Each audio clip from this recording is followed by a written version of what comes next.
in an old truck. Let's do that. We'll switch over to science and tech, and we'll do that. Yeah, let's get the garage capture up here, and I'll go out there. Anyway, moonlighting without it. Yeah, Scantic, I've been putting in some hard work. We'll see that all kind of culminate today by putting the rear end back in. That's something I think you guys would want to see. So, yeah, stand by for loss of signal from the office as expected, and we should get a reacquisition of signal in the garage very soon.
Okay. All right, I'm back. Hey, Evil Race, thanks for the raid, man. I do appreciate it. That camera's actually a little A little turned. A little turnt. Why are you guys turning on me? Don't do that. There we go. Is that better? There we go. Much better. All right. Did I use an L bracket bolted to the U joint resting on jack stands to keep the rear end from rotating? It's just it's square stock with holes in it, dude. Yeah, and it's bolted to the pinion. Yeah, pretty much. Yep. So I gotta take that rear end. We need to put that right there. That thing should be good enough to handle. If it's not, I'll just touch it up when it's installed. Okie dokie. So, yeah, it's up on jack stands, Hillness. So I painted one side of the diff, and then I needed to paint the other side. So I painted it with the pinion facing down, and then we turned it upright, and this morning I painted it again. I painted it on the other side. So now it should have a nice even coat on it. The thing is that now I need to get that diff over here, and we need to prep it for install. Basically, prepping it for install is putting it on those jack stands right there. Or the dollies, the wheelie roly-polies thing. Did you also add diff lockers? No, don't have the budget for it, dude. It's a 9-inch rear end. It's got 370s in it. It's an open diff, so if we do a burnout, it's going to be a one-tire fire, but it is what it is. Hey, Wolfie, what's going on? Anyway, Evil Rays, thank you very much for the raid. You raided me right when I left my desk. But yeah, cool. All right, so it's going to be a little bit different than the content that you've seen from me over the past couple of weeks. Yeah, we're going to be out here working in the garage. It's too nice of a day. And the Kraken was not cooperating with us, that's for sure. The game wasn't cooperating with us. The Kraken being stubborn today, that's the word. So hopefully the truck, which I've been putting lots of care and attention into, will work with us today. So, not good, dude. I'm not in aviation, but I had my version of we have a number for you to call today. Ooh, not good, man. Not good. Not good. And it is a really freaking nice day out. Actually, I had to shut the heat off. It was getting too warm. The 3090 was heating up that entire office. So, yep. Out here in my garage, I have 47 trucks in my trucks account. So I actually did get the U-bolts painted up. These weren't painted when I got them, but I got them painted up with the same chassis paint and whatnot. See that they're Derek.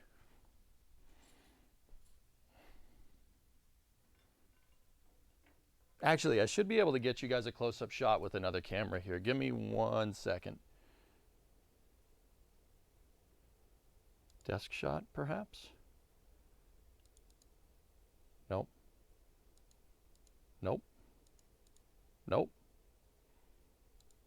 Front cam is not working. So we just have me cam and the high cam right now. Yeah, God, it's quite nice, dude. Quite nice. I have a camera here that's supposed to be downward facing, but it doesn't really want to cooperate with me. Give me 1 sec. We'll see if we can get it working.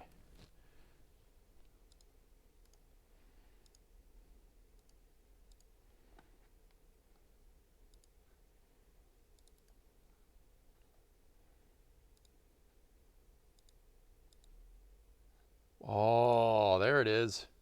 Get that out of here. Get that out of here. Here's some chassis paint. So here, yeah, check this out. This is my desk. I have the shop manual for the 59 here. And yeah, see? Painted that thing up. Oh, and that camera took a dump right when I did that. Oh, boy. Okay, so note to self, that wire is still very frayed. Don't touch that camera.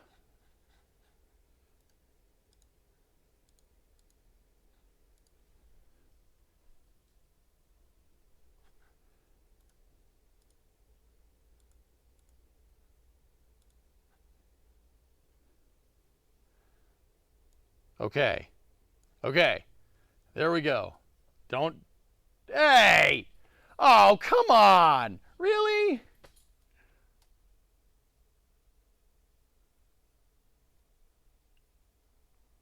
But why? I don't understand. How did it work for a second and then not?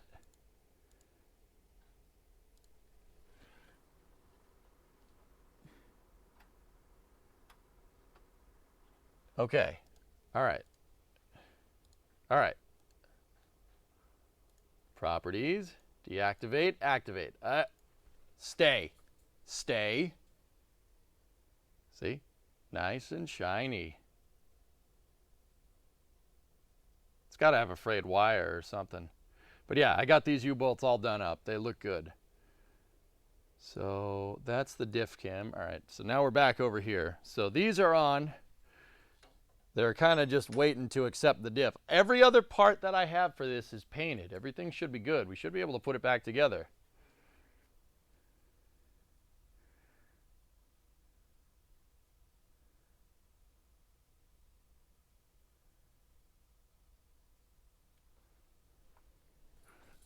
All right, so now we got to get that diff.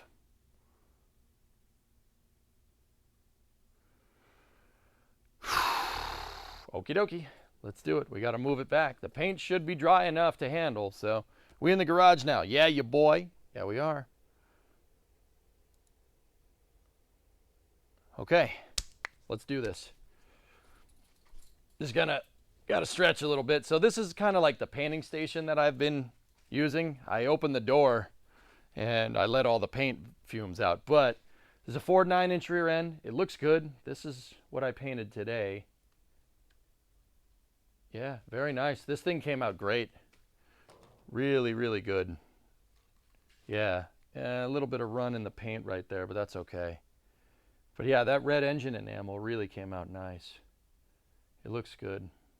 Cool. All right, we're gonna move this sucker today.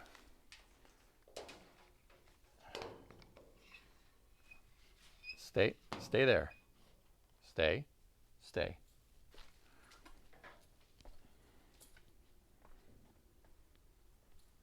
Yeah, it looks good. Yeah, I sanded that whole thing down. That's what I've been doing. Okay.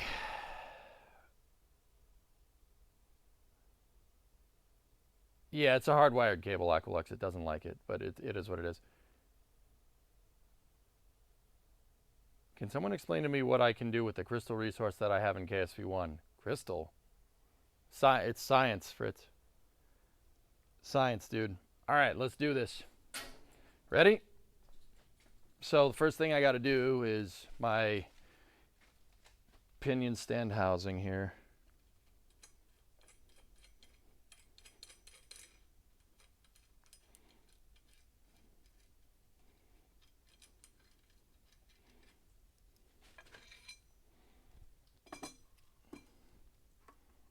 Just using a bolt to hold this up, and then we got to take the jack stands, move the jack stands down.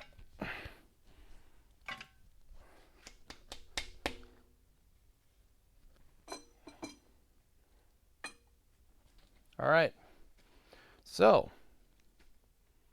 does this thing still turn, or did the paint freeze it? Nope, that thing still turns. That's the diff. That's a positive pressure vent for the diff. I don't know how well you guys can see that, but all right, so I'm going to switch us over to the back cam here, and I'm going to lift this thing and bring it over. There we go. All right, I'm going to bring it around there, and I'm going to set it down on these. Yes, it is heavy. I can lift it. I've moved it before. I know what I'm doing. I lifted in high school. It's cool. It's basically a squat. You don't use your back or your arms. Okay, ready? Here we go. 1, 2, 3, Luft! Oh, yeah, come on.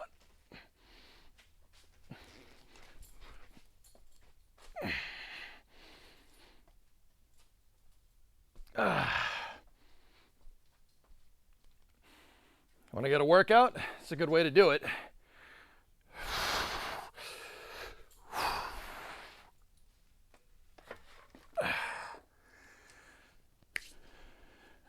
some paint flicked off. Damn. Yeah, that thing is, that's heavy. That's very heavy. Yeah, that's heavy. Imagine this, but with a gantry crane. Are you going to feel that tomorrow? Implying that I haven't done this 3 or 4 times already, Bree. Yeah, we're good. Don't worry about it. Okay. So, this thing is about ready to be reinstalled. So, let me get another camera up and running here so I can get you guys a nice close shot of what I'm trying to do. So, if you don't know that much about diffs, you're going to learn today. You're going to learn.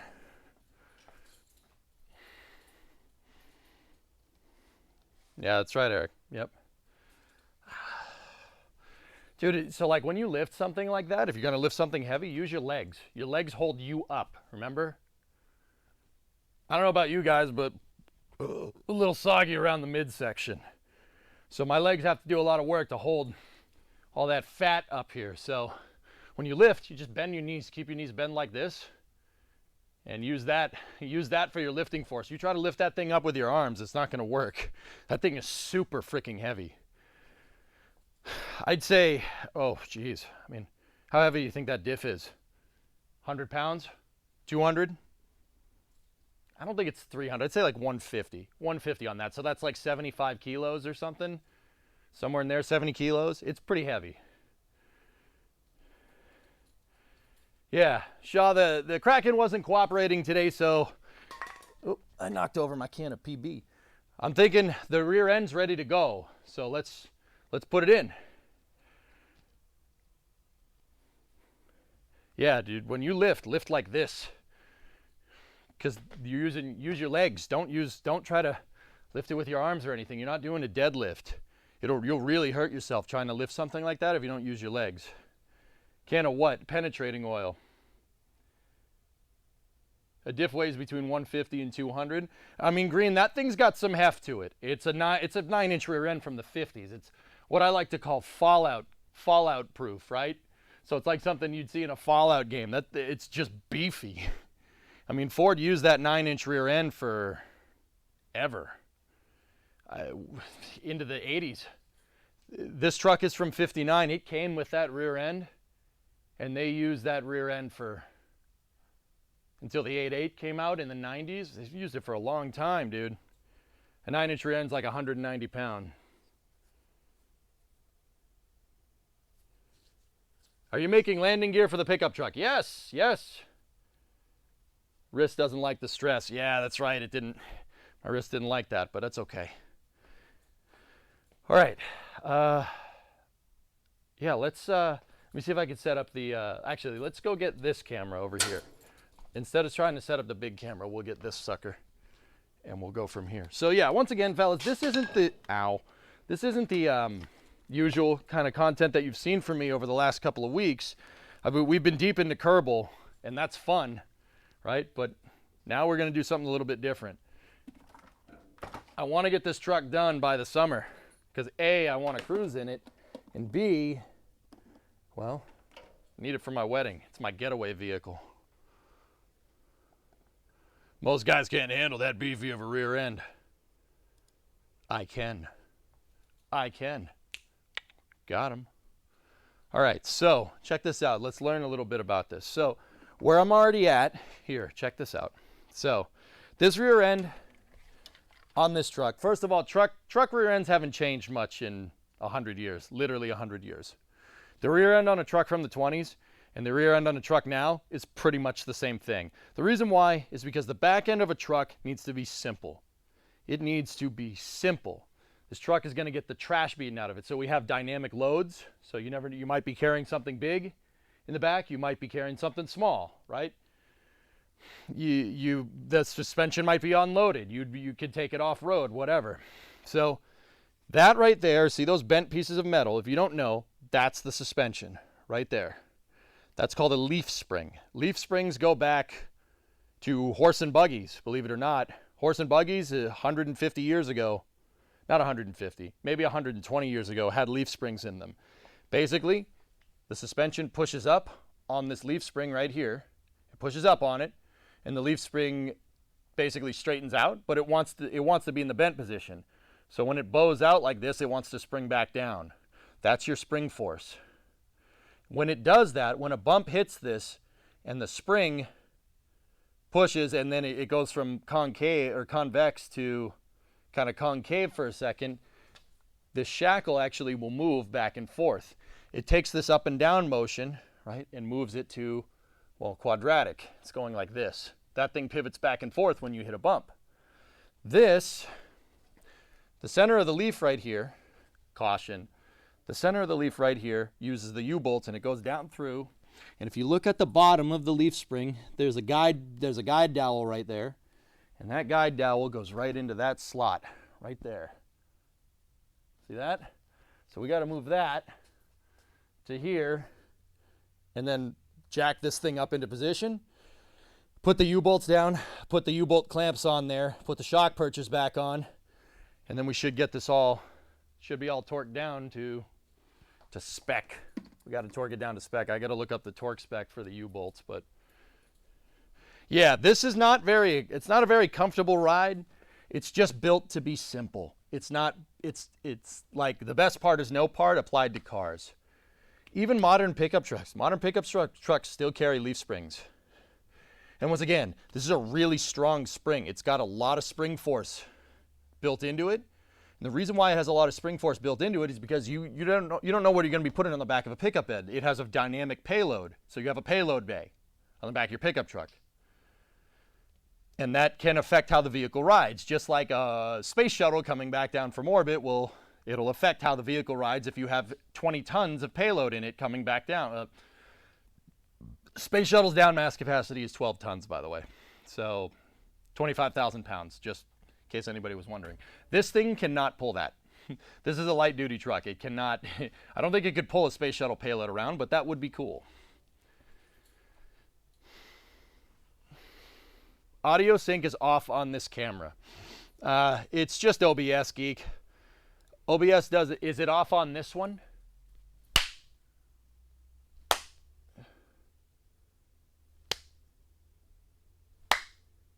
Okay. I just got to restart OBS. Give me a second. Stand by for loss of signal as expected.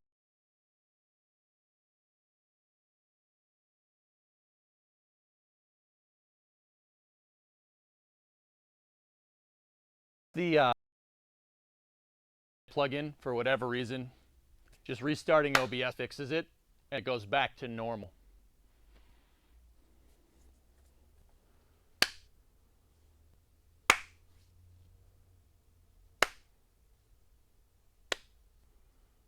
It's still off? Yeah, Dama, still way off.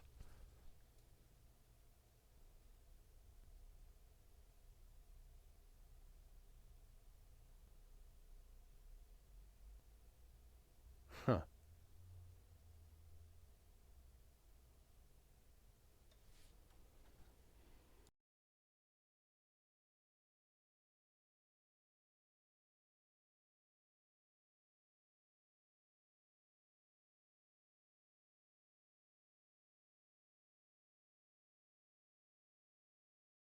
By restarting it again. Maybe that'll fix it.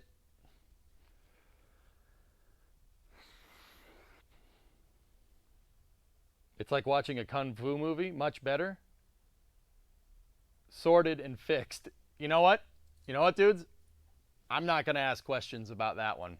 I'm just going to pretend that, you know, that last 15 seconds didn't happen, okay? We're just going to pretend that didn't happen. Okay. Clap.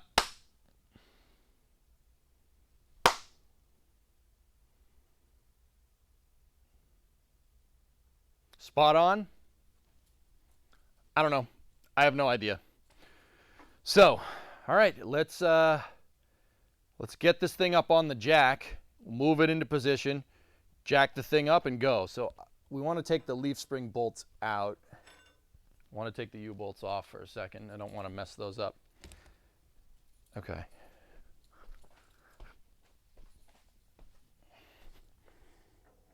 Let's get this rear end back in. I didn't do anything to this rear end. I just cleaned it up. The whole back end of the truck was really in need of some TLC.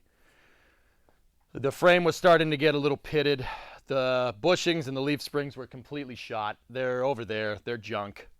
Like I probably could have saved them, but they're 64 years old. We'll let them rest. Put new ones in. Yeah, I know, Vanguard, right? Right? So, yeah. Here. You know what we'll do? I'm going to get us some background music here. Give me 1 second. Could this tow an Astro rocket? This truck? Yeah, probably.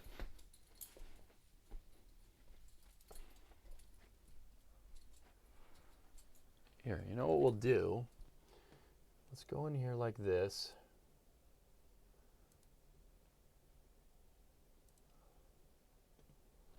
Let's see what we got. Oh, it's gonna play X Gonna Give It To You. Nope. Yeah, there we go. Bum, bum, bum, bum, bum, bum. Now, how about we get...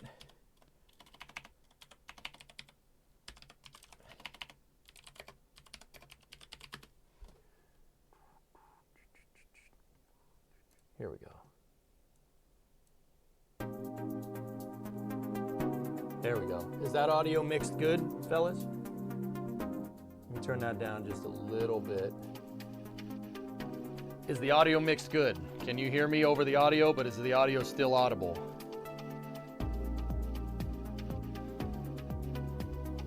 Music is a bit loud. Okay. All right, let me just underdrive that sound. Is that better? That's good? All right, cool. It's just good to have some background music.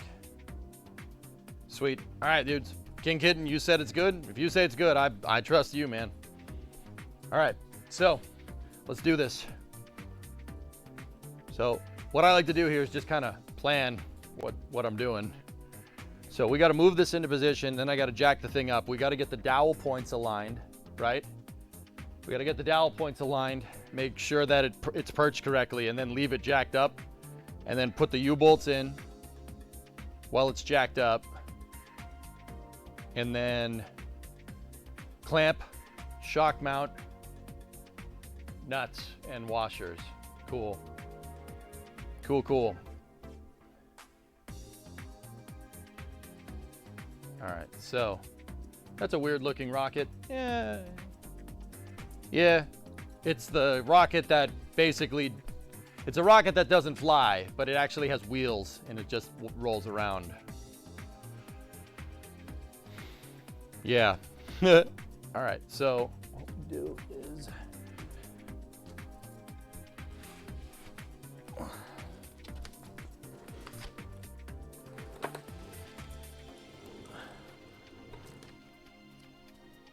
okay, there we go. Cool. I'm gonna split cam this thing. There we go.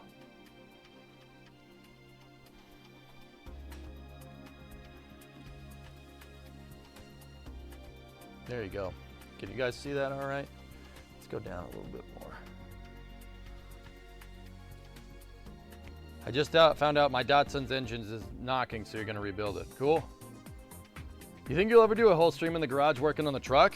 I mean, Cass, what are you talking about? Like a full day? A full day just wrenching? I'd do it, man. I would absolutely do it.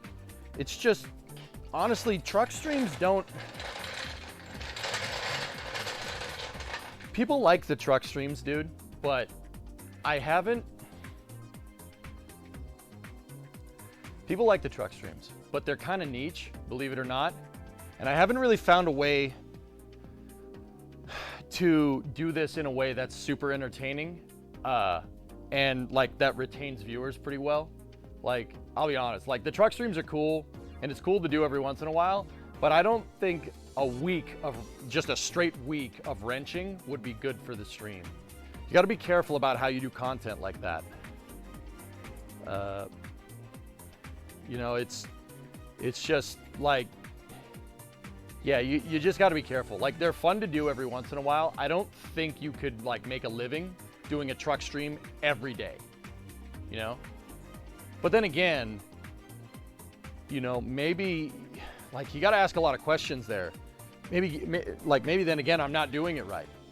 There are other people that do automotive streams that, you know, are probably pretty damn good, you know?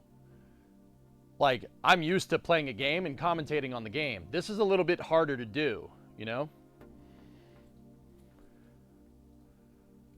I don't want to open the garage because I don't need you to see my backyard, you know? You guys don't need to see my backyard. I mean, the cornet is out there, but yeah. Like, my neighbor's house is like right out there. Like, the garage is back in the woods, and my property's kind of like crooked. So like, if we open the garage, you'd be able to see like right into my neighbor's living room. You don't want to, like, I don't think that's fair to them. You know? But yeah, Chaos, you know, like, I've thought about like maybe doing truck streams in the morning.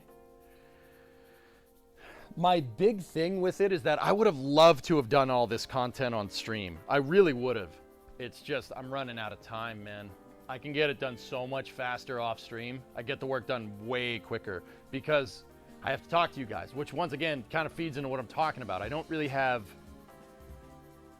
there's not a good way to balance the stream with the work. A good way to do it that I've thought about would be to have somebody being your chat communicator and have that person relay the chat depending on what I'm doing. So I can say, like, I can install this and then have someone kind of commentating on what I'm doing. That would be a good way to do it. But I have no friends, so. Let me rephrase that. I have no friends that are nearby. I'm sure one of you guys would do that in a heartbeat, you know?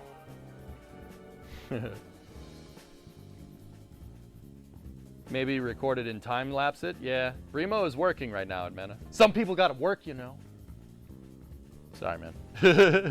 Just being a jerk. Just being like you. Wait, what? All right, so we got to get the jack underneath this. So let me switch back over to the other camera. All right. I'll be in Boston in September. What about chat full of friends here? I know some of you guys would love to. But yeah. All right, so I just painted this thing. So what I did was I take a bit of 2x4 and I put it on the jack so we don't scuff the paint up, and we just got to move that underneath it. Oh, hey now, you're an all-star. All right, so now we're resting on the jack. Firmly jack it. Firmly jack it! All right, so let's go up with this thing. I'm gonna try to make sure I'm more or less aligned here.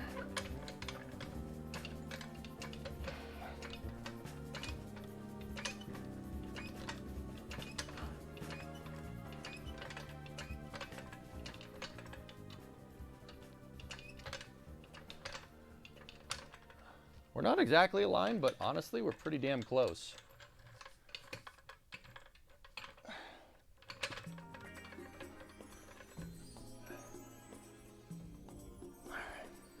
Looks like the whole freaking thing needs to go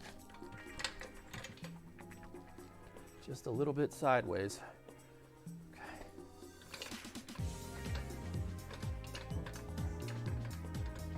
Come on, baby.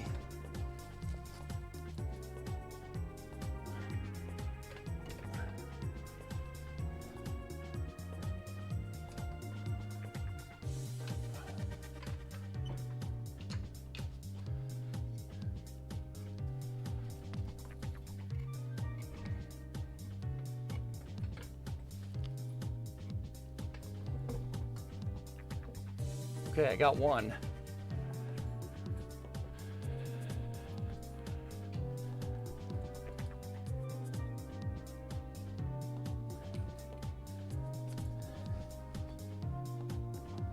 Oh, come on. Oh, nice. Nice. Wow, not bad. Dude, all right. Wow, all right. That's pretty freaking good, dude. Drop tips. You drop these, man. Shoot.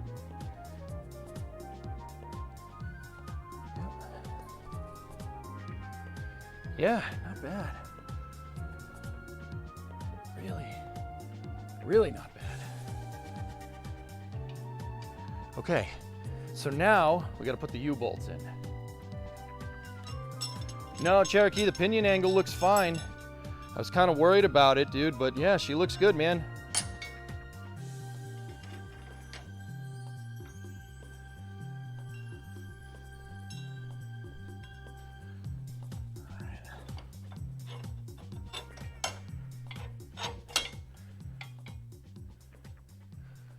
Dude, that went in way nicer than I expected. I thought that was gonna be a chore. Okay, so the next two components that we need to put in here,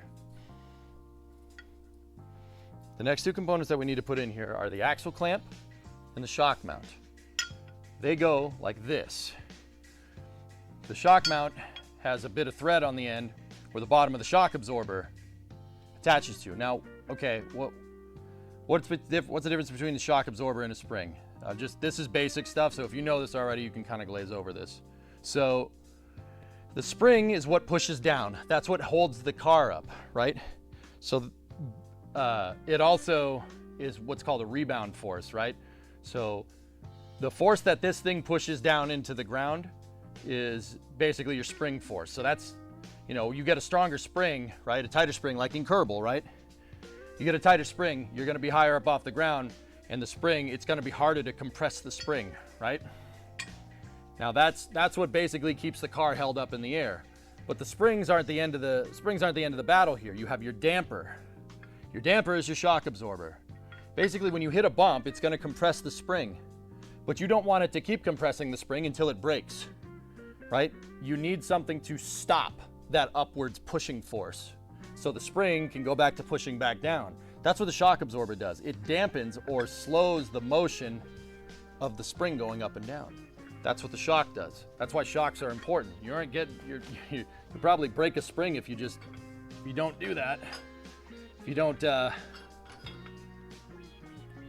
break a spring if you don't have the shock absorbers in. You don't want to basically crack and strike your vehicle. That's no good. All right, so now I need the hardware. There we go. 4 washers, 4 nuts. Got them.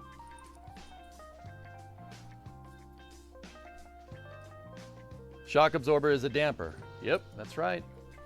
Okay, so these are what came with the U-bolts. Now, notice that I didn't paint these. The reason why I didn't paint them is because I'll give them a touch-up after they're torqued down to just protect them. Because yeah, if I paint these right now and I take a wrench and we grab this thing with a wrench and we tighten it down, it's not, it'll just scuff the paint right off. So I didn't paint those just yet. So what we'll do is you just kind of want to mock this up. You don't want to start tightening down one side over the other. So I'll do the front ones first. Got a washer on there. The nut, just kind of loosen it and hold it in place.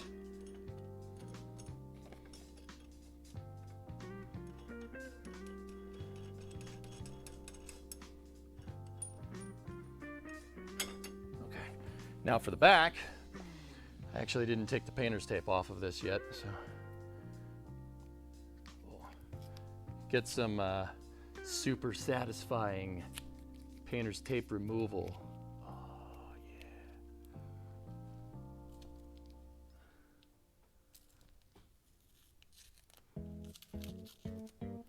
So basically any part that something mechanically attaches to, like the bolts and the nuts, right? The threads on the U-bolt, if you notice they're not painted, right? Or the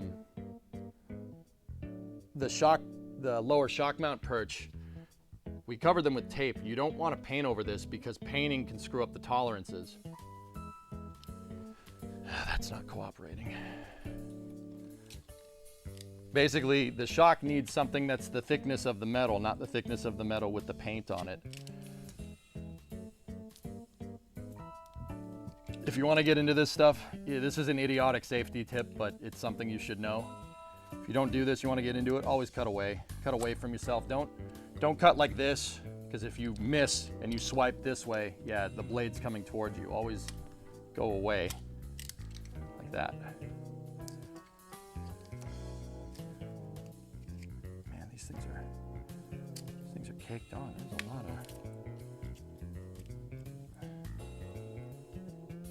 There's a lot of painter's tape on this.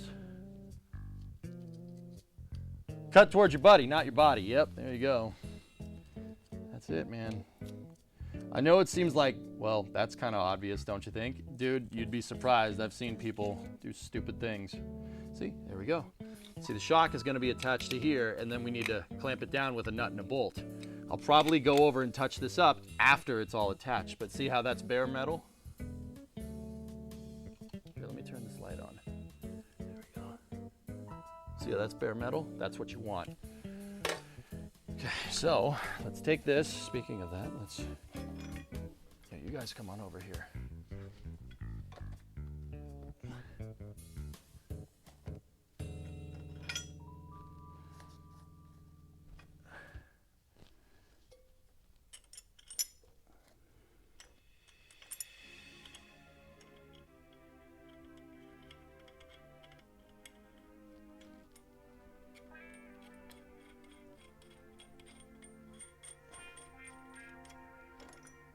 Once again, right now I'm just kind of keeping everything nice and loosey-goosey. You don't want to go tightening down one side and not the other, because then you can get uneven clamping force, and you don't want uneven clamping force on your axle. That's asking a part to break.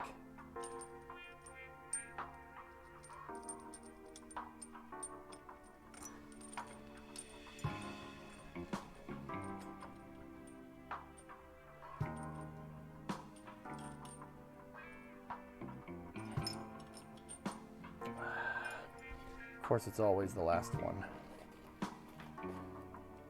This thread is not cooperating with me.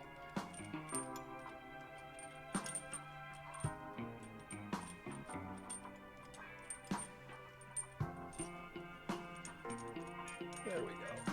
I got it.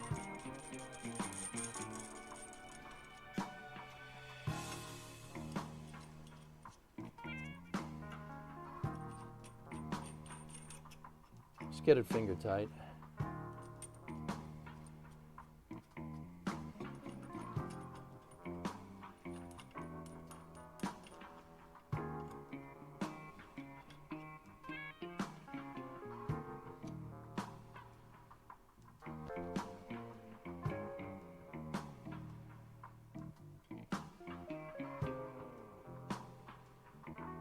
All right, well, there you go. That looks good. Cool. All right. Not bad. Now we got to do that on the other side, but that's how that all goes together. Anti-seize? Not yet. It's just loose right now, dude. I'll put more anti-seize in there in a second. I have it with me, and the leaf springs are anti-seized as well. I probably should back those out. But yeah, we'll get to that. I want to mock it all up, dude, because I don't want it sitting on the jack. I had a bad experience once.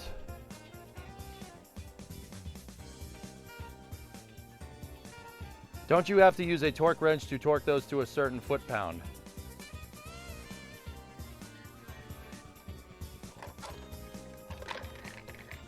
Like this one? Yes. Yes, you do.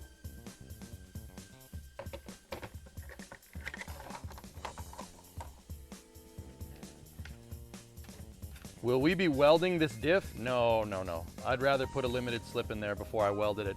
Also had a bad experience with welded diffs in the past. Probably don't want to do that. All right, so I'm gonna do the same thing on the other side here, and yeah, we'll go from there.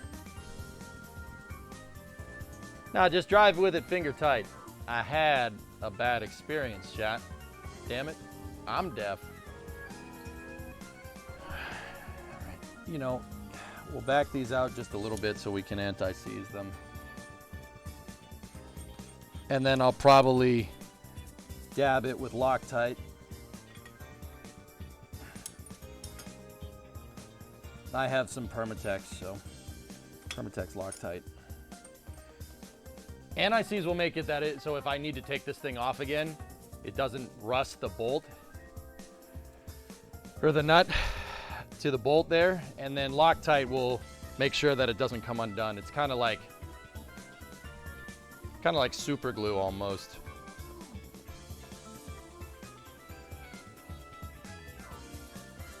Yeah, maybe I should paint the anti-seize on there before we put the clamp back on.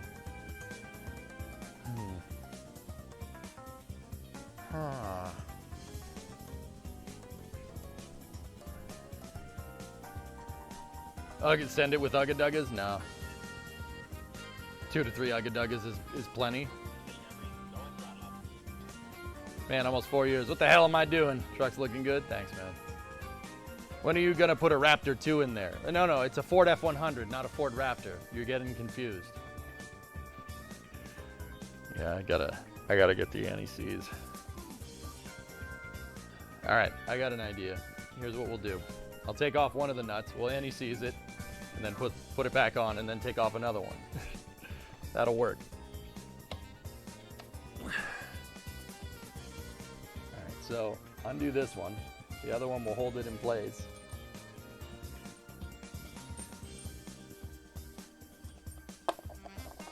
And then just get some anti-seize here.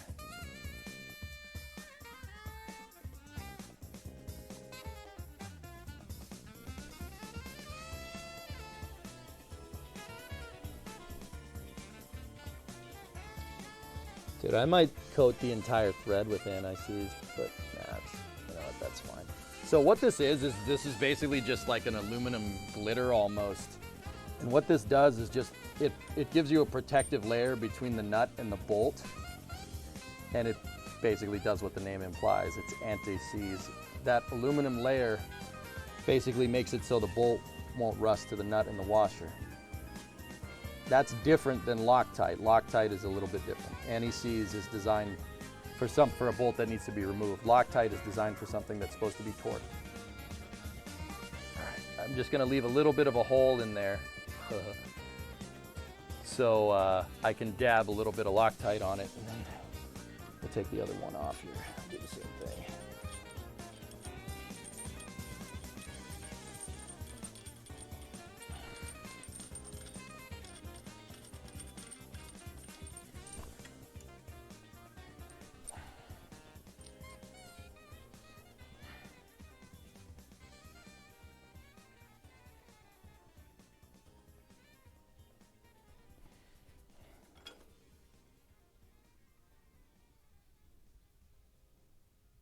Just got to make sure you get around the entire thread there. There we go. That will work.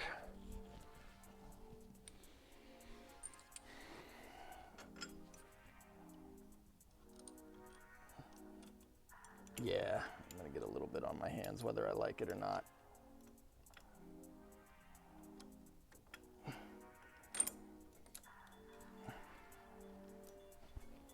And by a little, I mean a lot.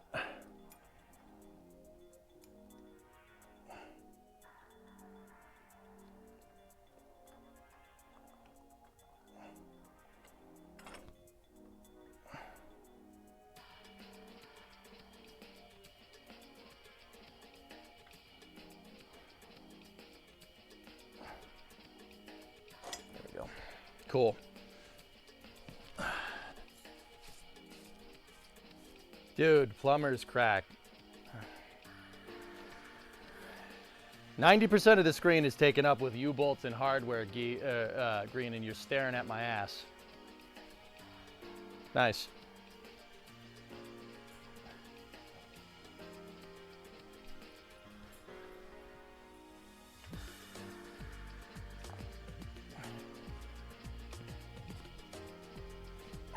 Here, I'll sit this way.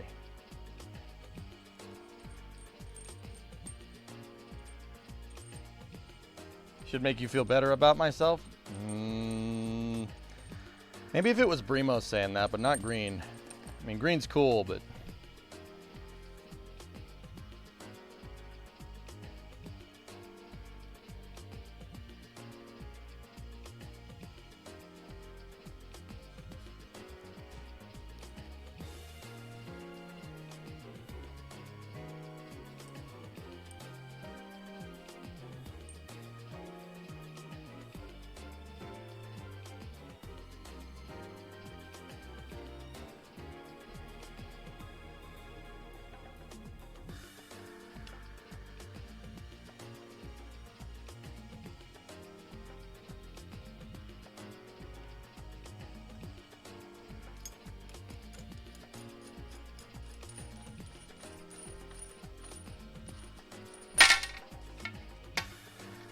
Hey. So yeah, once again, when this is all done, I'm probably gonna just go under here and paint all this just to be sure.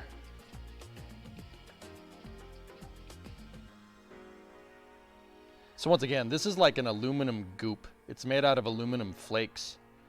Basically what it does is it provides a protective layer between the threads and the nut. So like in 5 years, if I want to switch the rear end or something, right? In 5 years, if I want to switch the rear end, when I go to take these bolts off, they won't be rusted. They won't be rusted to the threads.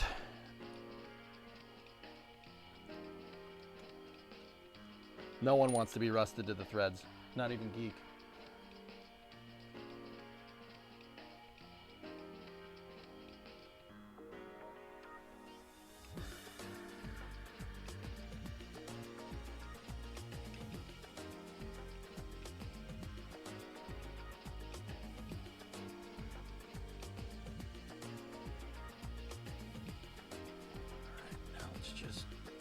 Start moving all this up.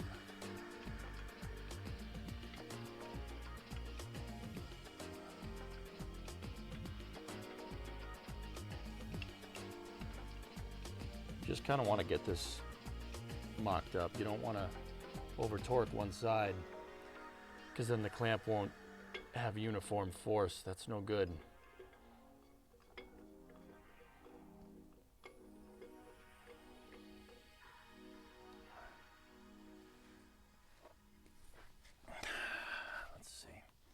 Does the clamp look like it's parallel to the spring perch? Or the spring, that basically this block of metal right there? They gotta be parallel. If they're not parallel, it's not gonna work. Oh man, I wiped Loctite all over my freshly painted parts, damn it.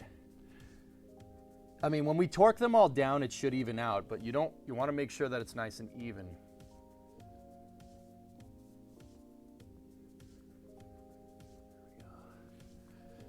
That looks good, man. I think that's pretty straight. What do you guys think?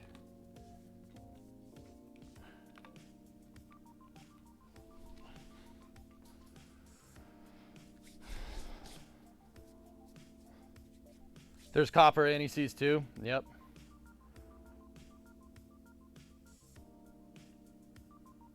Yeah, that's a silver one, Clayton. Mm-hmm.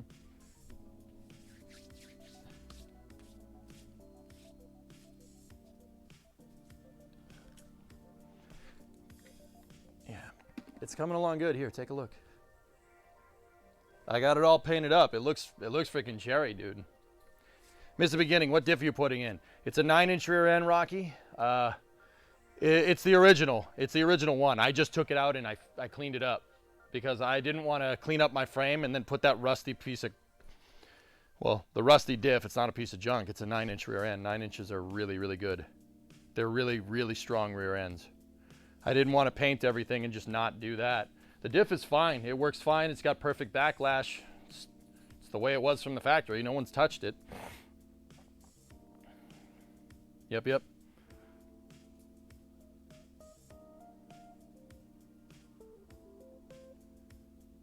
I want to know what the food safe anti-seize is made out of. Yeah, I don't know. I don't know.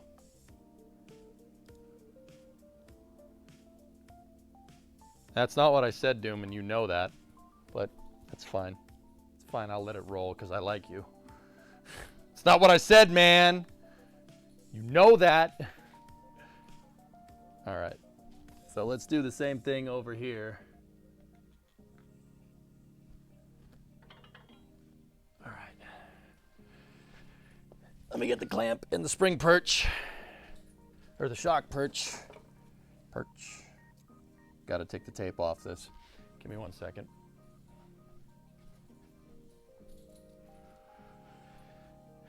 Did you have the frame sandblasted? No, I hit it with a flap disc and then sanded it myself because I don't have a sandblaster yet. Ah, this is real. This is too real. Where did I just put my knife? Oh, there it is. Okay.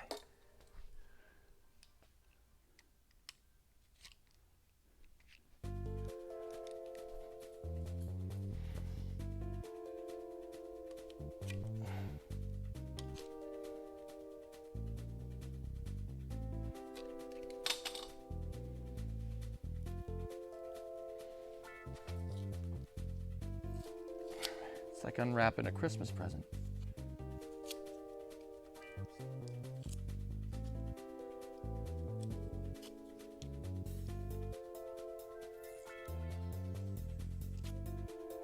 Sweet. Nice. Looks good, man. All right. Let me get the anti-seize. The anti-seize. Anti-up. All right. I got the hardware over here.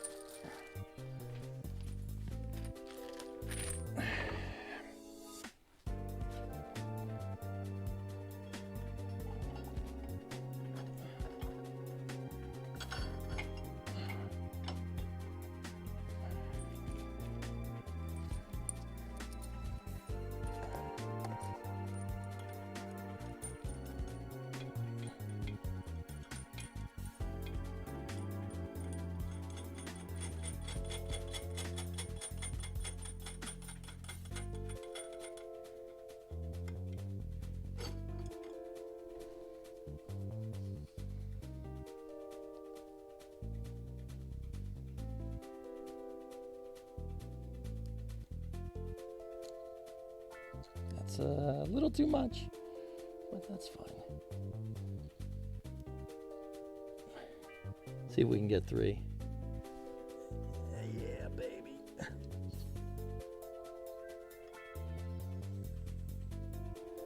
Cool. All right.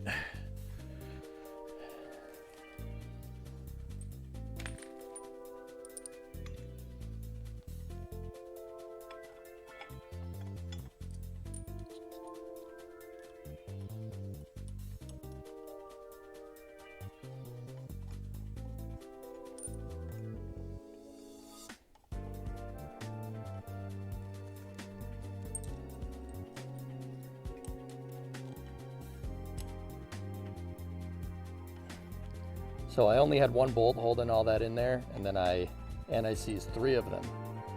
Now we just got to do the front left.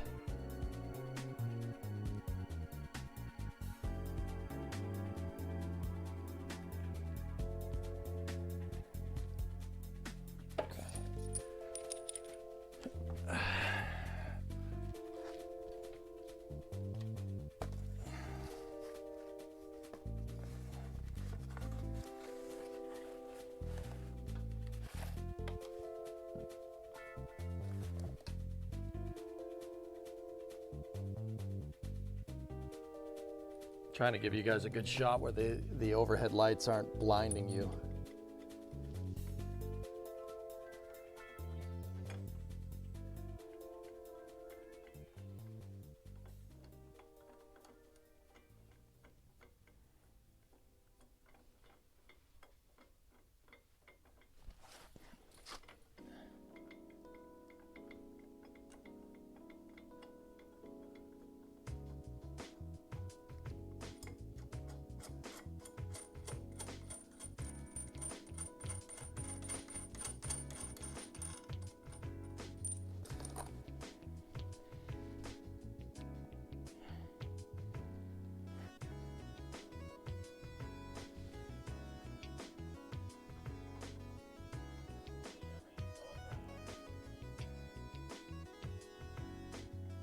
Hey, thanks for the sub. I gotta see who that is, but I can't read it from here. I'm on the far side of the garage. Blackbird, I think. That's what that says.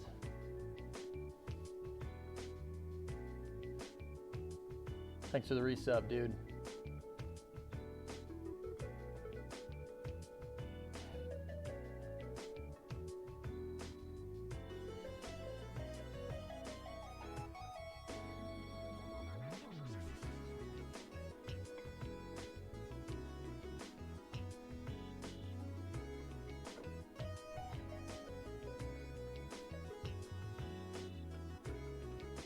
All right, once again, I'm just trying to make sure that the clamp is pretty much level.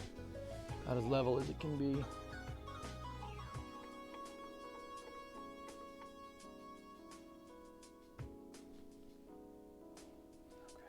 cool. All right, excellent. Well, that's not bad, dudes. We just I gotta figure out the torquing sequence for this thing. Hey, Blackbird with a 30-month resub.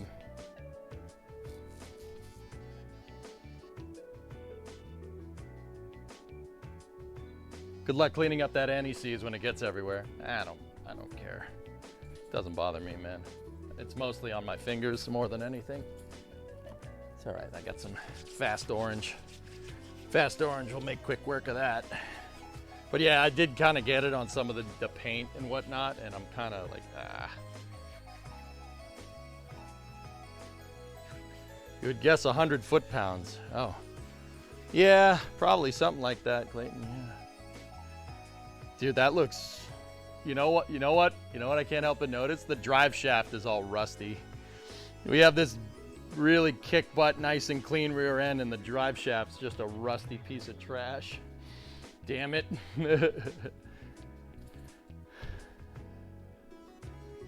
Spec on those is very tight. Yeah, it's something, dudes. It's something. But yeah, that is a lot of work, man. I probably have like 40 hours into the truck over the last like week and a half, which is pretty absurd considering how much we stream. Toit like a toiger. Think I might have a discount code for the drive shaft shop. Jam, that drive shaft's fine. What I don't want to do is go sanding it down and painting it. You could take it out of balance. Kind of worried about that. You shouldn't screw with drive shafts. It's not rust, it's history. Yeah. Yeah, that's right, that's right. Need that carbon fiber drive shaft? Dude, I'm pretty sure a carbon fiber drive shaft would cost more than this entire truck. Like, it would be more than what the whole truck is worth. It would be cool, though. Hang on, I'm just getting a little bit of water real quick.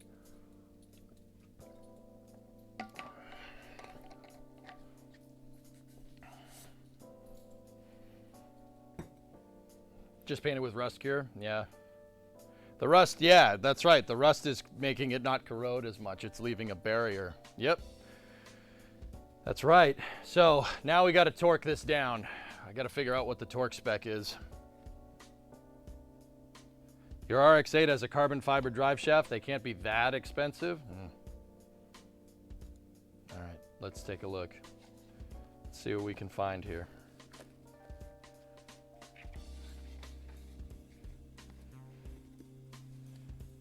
You know what? I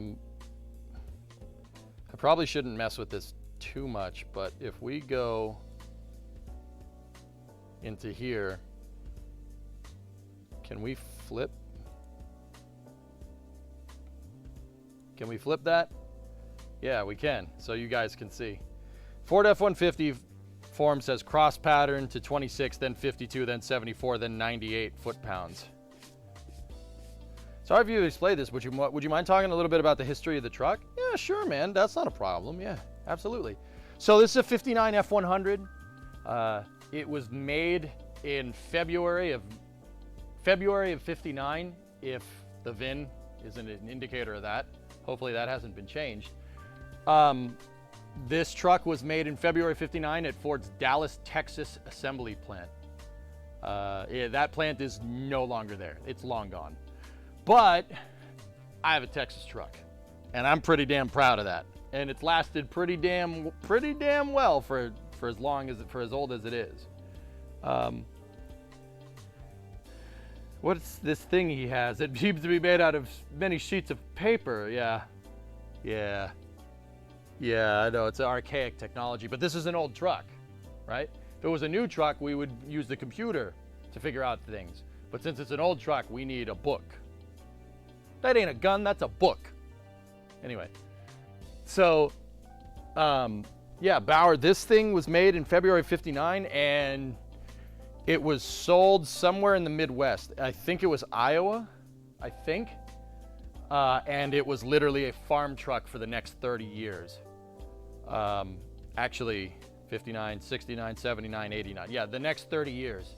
My uncle bought it in 1990 from the farmer. And actually, this truck, the cab is original to this frame, but this truck is made out of a bunch of different parts from different trucks. So my uncle in 1990, my uncle's a pretty big hot rodding guy. That's probably where I get it from. He took 3 '59 F100s and took all the best parts off each of them and put together a good truck. Now, keep in mind, this is in 1990. So if I remember right, he either sold or scrapped the other 2 trucks, which kind of blows, but whatever. This truck, what he did after that was he swapped it over to a 302. It had a 4.8 liter Y block in it, so a 292 V8, pretty typical of late 50s Ford. And now there's a small block Windsor in it, so there's a 5.0 in it. It's got a C3 automatic or C4 automatic 3-speed behind that, and it's running a 370 diff with a 370 open diff, 370 Ford 9-inch with an open differential. I bought the truck from my uncle in 2009. He was tired of it, so I wanted something cool after I graduated from college. So he gave it to me for a good price at the time, because keep it in the family or whatever, right? That's pretty cool. And I've been slowly restoring it since then. I drove it. I drove the truck from basically as my daily driver from 2009 to about 2013. Now, in 2013, I actually delivered pizzas in this truck, which is its namesake. I call it Freb. You ever seen the new Gone in 60 Seconds? Freb can order pizzas like nobody's business. It's just Freb. Freb can order pizzas. I delivered pizzas in this, so truck's name is Freb. Yeah, in the summers, 2011, 2012, I would take the thing out and I would deliver food in this. I confused a lot of people, even at the time. Confused a lot of people to see that pulling up and they're like, what the who are you? I'm like, I have your food. They're like, oh, that's cool. So, according to Eric Bucket, SpaceX has told NASA that Monday is the target for OFT. Nice. So yeah, this is Freb. Freb is my '59 F100. And this is where the story kind of takes a little bit of a downturn. So it's kind of a downturn, but it's kind of not. So what happened here with Freb is in 2013, so when I got the truck from my uncle, it had this step side bed on it and it wasn't painted, and the truck was basically this. It looked exactly like this when I got it. And my uncle had taken off the bed that it came with, and he wanted to put a step side bed on it when he decided he got bored of the project, because he had owned it. He had owned it for 20 years at that point. He just said, screw it, I don't want this no more. And then he decided to go work on a 73 Stingray. Yeah, 73 Stingray with a, I think it had a 454 in it, or a 427. May have been a 427, but in 73 they may have switched to a 454, but it doesn't matter. Anyway, so he basically gave it to me kind of like this. It was bare from the back, so I wired it up. I painted that bed. I did everything. That was in winter of 2012, right? And that was winter of 2011 into spring of 2012. So I'd done the back, then I wanted to work on fixing the front because the front was tired. It was tired like this. So I took the whole thing apart. I took it down to its cab. Basically down to the shell, everything, in my parents' garage. I was making good progress on the resto, just like I'm making good progress right now, and the stream got big. Yeah, my side hustle, which was streaming on Twitch, stream blew up. I went from getting 15 viewers a night to getting 150 a night. And that, you know, when opportunity spits at your shoes like that, you know, you jump on it. So the truck kind of fell to the wayside. Fast forward 10 years later, it's still fallen to the wayside. It's been off the road since 2013. I'm not happy to admit that. Stream's doing real good though. Stream's doing real good. How many miles are on it? I don't know. I have no idea. The odometer is reading in, let me see.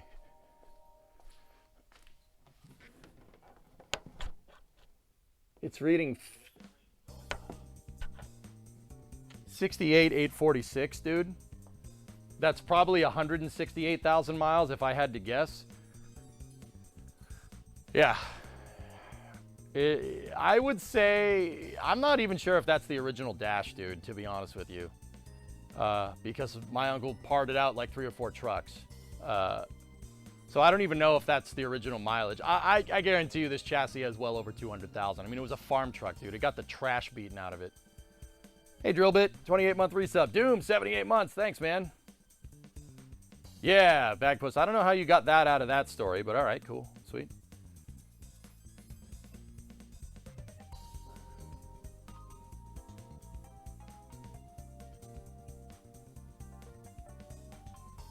So, yeah. If I was still working pizza delivery and happened to have the Bel Air ready, I would totally have delivered pizza in it. Yep. Yeah, Ian, I don't know. At this point, dude, like even the state's just like, how many miles is on it? I don't know. Who cares? So yeah, we got to look up the torque sequence for this, but yeah, that's what's going on, Bauer. Let's get to looking up the torque here. So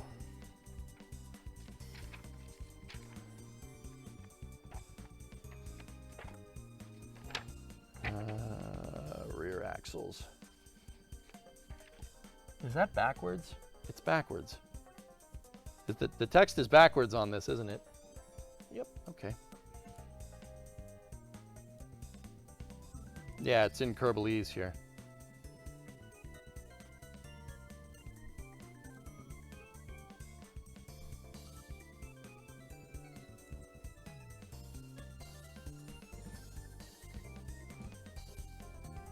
Hang on one second.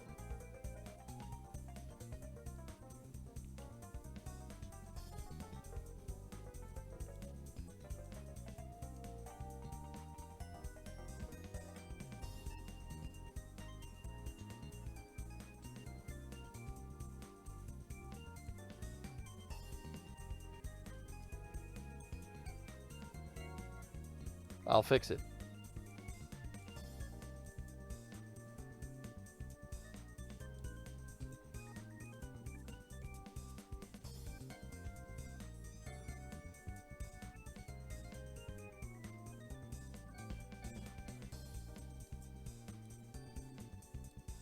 Rotate 180 degrees and then flip horizontally. There we go.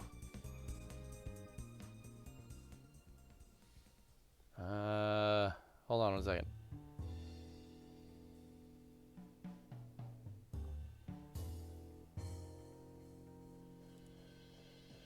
There we go. Got it. All right, so we're in rear axles, 4-wheel drive, front axle. All right, let's take a look. This is the shop manual for the truck, but it's the shop manual for the F series and the C series. Like, yeah, there's your pinion. That's the pinion gear. Let's go take a look. There we go. Okay, that's the 9-inch rear end, but I don't think that's what we're gonna find here. So let's move around. That's valves. No, we don't want that. Here we go. All right. Rear spring installation is what it says here. If removed, install the shackle in the rear bracket. Position the spring and install the shackle spring bolt with the bolt head facing outboard. Install and torque the nut to 75 to 85 foot-pounds. Position the front end of the spring and install the bolt and nut. Tighten securely. Place the spring clip plate on top, which is what we already did, and the tie bolt, and make sure the spring seat is in the proper position on top of the axle. With the spring bolt centered in the hole provided in the seat, install the spring clips over the spring clip plate. Spring clips are the U-bolts. And install the spring seat cap and nuts. Lower the truck onto the floor and torque the spring clip nuts to specifications. What the hell are my specifications? It doesn't say. Huh. Let's see. Maybe there's a table at the front of this. Nope. That's just like your opinion, man. Nope, that's the front axle. Is it 75 to 85 as well, Claude? Because 75 to 85 is the...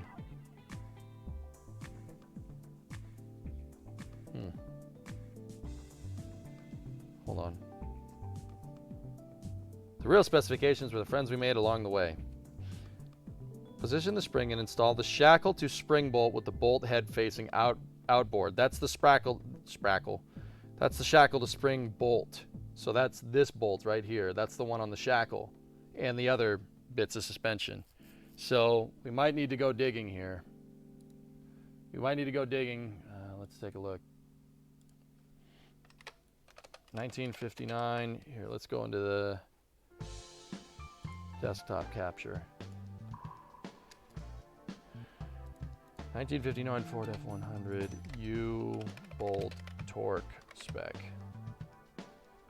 Let's go here. Anyone know the torque spec for the U-bolts? This is 48 to 56, which have a very similar rear end.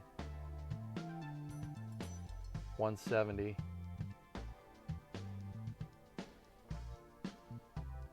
F100 is 108 to 125 for the rear. 250 is, so 108 to 125. It's 108 to 125 for the front. Okay.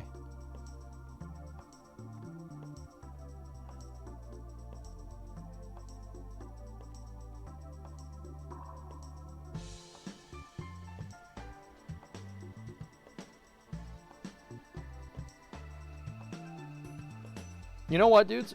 There might be a torque spec on the leaf springs. There is a table on there, so you know what? Let's go take a look.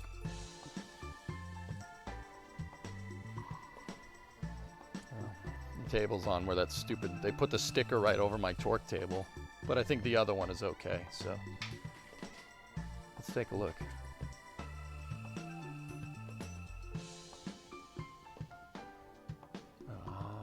Here we go.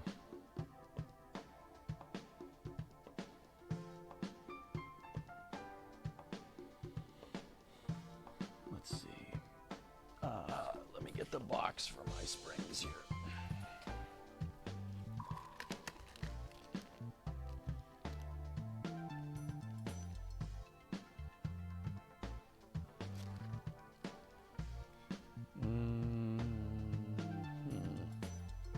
Oh. What is this one? This is 40-0372. None of those are that.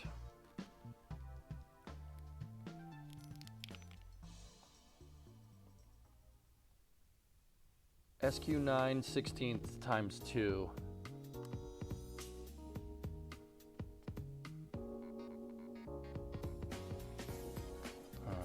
Huh.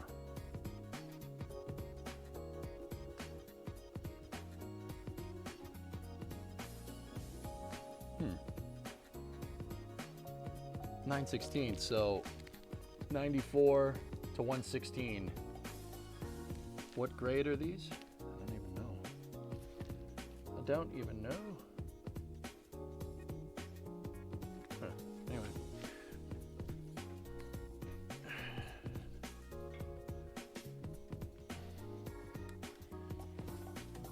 Here, I'll put that right. We'll put that back there so you guys can see the rear end. Those are Chinese. If they are Chinese U-bolts, I wouldn't go past 100.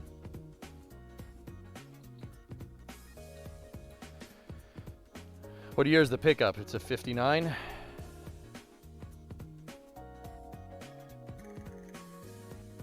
I'm not sure what drive shaft you got there, but you might want to connect that before you torque down the rear end. So you do have to torque the U-bolt again. So you don't have to torque the the U-bolts, the drive shaft shouldn't care. That should be agnostic of torquing down the U-bolts, dude, as long as it lines up. And it pretty much does. So we gotta basically torque these down. Second that, get the distance right. Okay.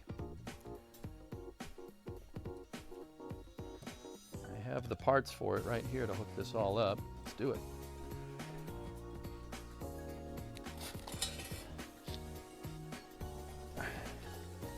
A slip yoke. Come on. Slip yoke stuck. Balls.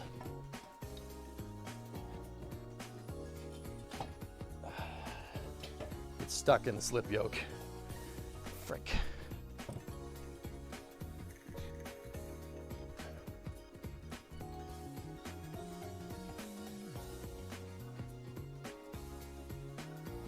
Everything I'm finding says leaf spring chart or owner's manual for torque specs. Okay.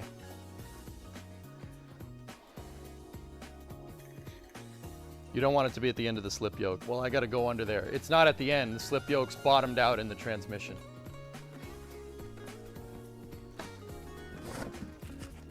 It's bottomed out in the transmission, dude. I got to just get under here and...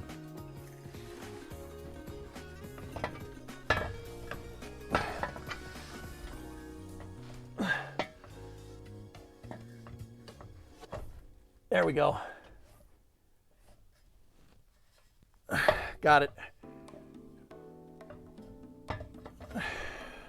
It just needed a new liver.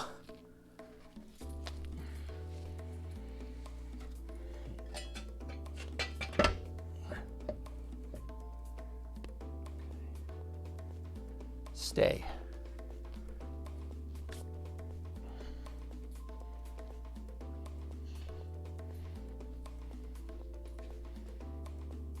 Man, these are crusty.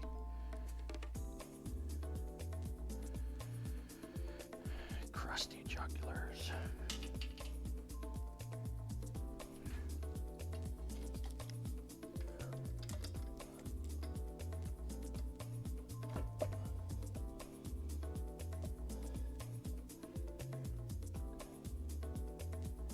There we go.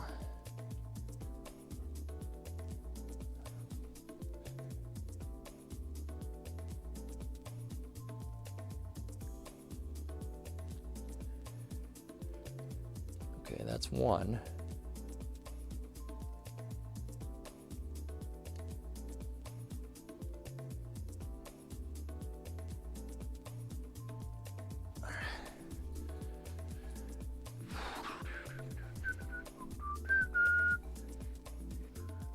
No plans to paint the drive shaft? You really don't want to. I really shouldn't, dude. I mean, I could probably get away with it, but you don't generally want to paint the thing. The reason why is because it'll screw it up. It'll screw up the balance. Nice. That actually was very, very smooth operation. Oh, crap. I gotta tighten both of them down. Yeah, that won't fit. Ain't gonna fit like that. Hi, I'm EJ. I like making more work for myself.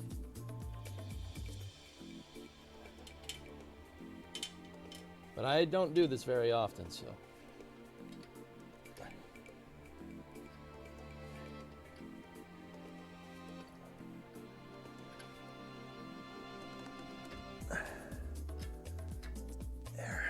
There it is.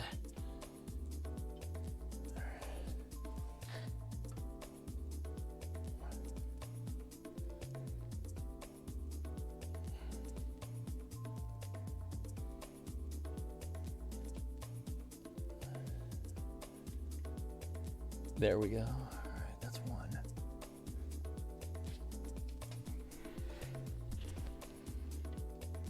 Got to figure out what to torque that down to, if at all. Everything has a torque spec when it comes to a moving part.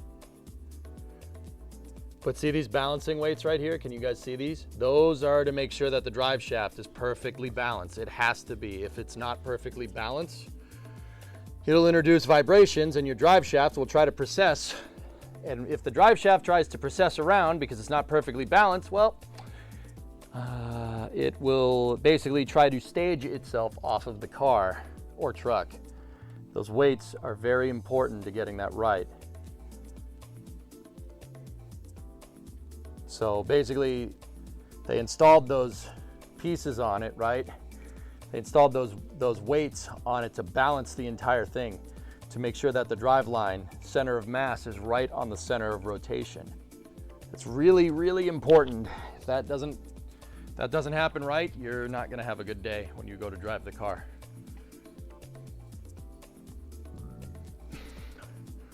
Yeah, I know, yeah, exactly.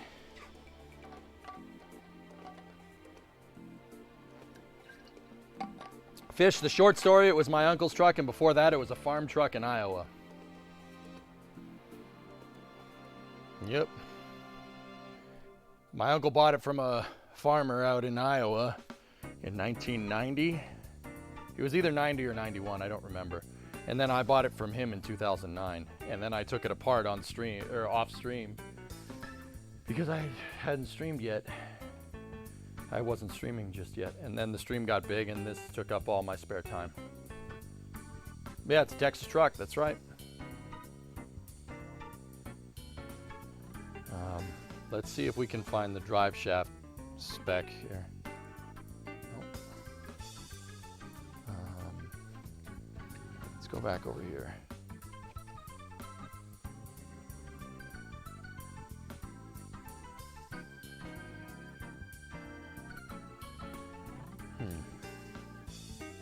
Let's try in the transmission category. Ooh, carburetor. Cool. Smooth carburetor.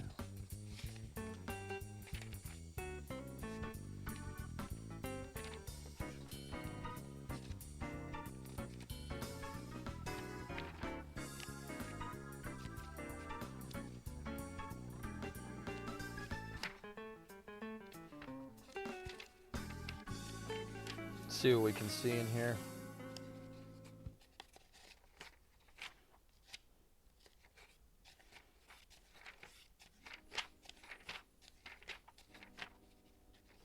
Five-speed transmissions. The drive shaft spec. Drive shaft to diff. The pinion yoke, dude. What's the torque spec on the pinion yoke nuts? I'm trying to look through it, but I don't see. No. Is this truck rack and pin? No. It's got a pitman arm. But it does have power steering, which makes it a little bit easier to drive. I actually have a part from an 1985 Hilux in there for the power steering. Turns out it just fits by random chance. Nope.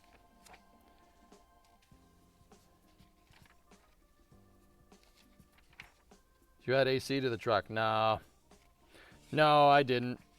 I'm sure you can rattle can it. Yeah, maybe. Yeah, that's telling about backlash and whatnot. Here we go. Drive lines.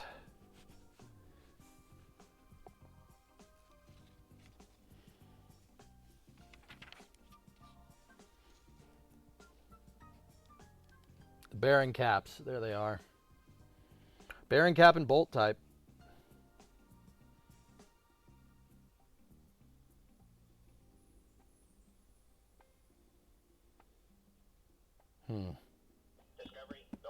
Hey, Access Tier 285. Thanks. Well, that's a carrier bearing. That's a flange yoke adjustment. No. No.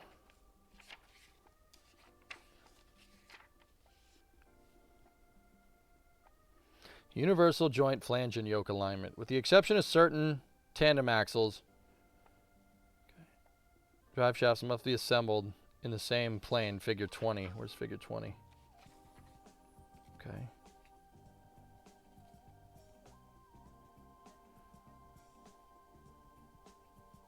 Nah, nothing about torque spec. The axle bone's connected to the wheel bone. Yep. I just need to figure out those bolts, the bearing cap.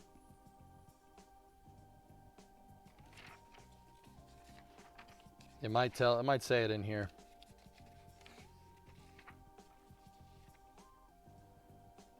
My front car suspension starts creaking sometimes when I hit a bump. What would cause this? Bushings. It's your bushings, Doom. Bushing or the shocks. It's either one.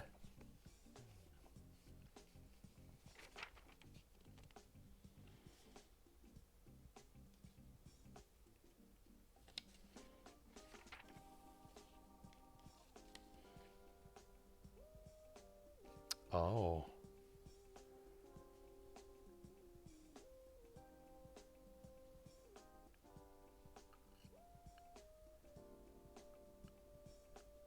Huh. Looks like you gotta press that on if you're doing a new pinion seal. Interesting. Might need to do that. The PDF I'm looking at has torque limits for various bolts on the last page of the manual. All right. 15 to 20 foot-pounds is what you just found. Okay. Lubrication guide. Maintenance. Windows. Doors. Interior seats and trim. Cab mounts, fenders. Nah. Maybe the wrong manual. They really explained everything back in the days. Everything was designed to be rebuilt, dude. Nothing was designed to be just taken off and replaced. Everything was designed to come apart, which is cool. Makes it easier to fix. What's the question? I'm looking for the wrong camera. I'm looking for the torque spec on these guys right here. The bearing caps that hold the hold that all together. There's a chapter on specifications. Oh, okay. Let's see.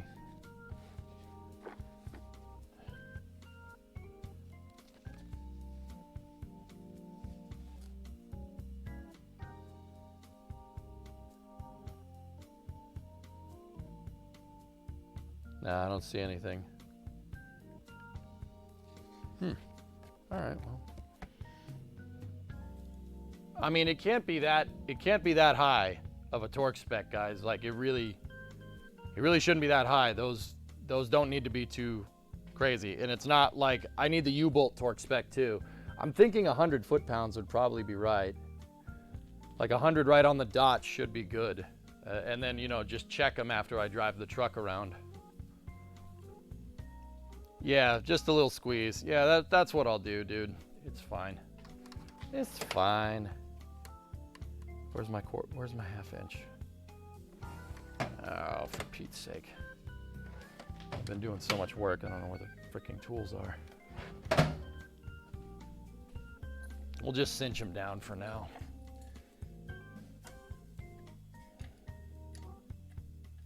Or I could get the torque wrench out, whatever you guys want to do. This doesn't need to be too nuts.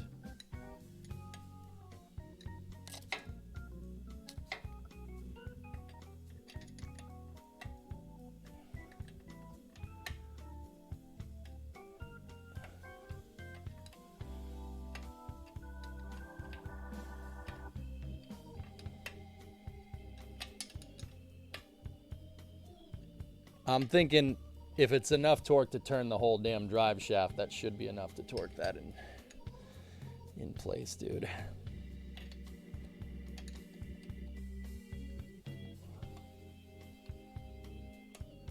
I don't have the right camera on. Let me turn to the other camera so you guys can see what I'm doing.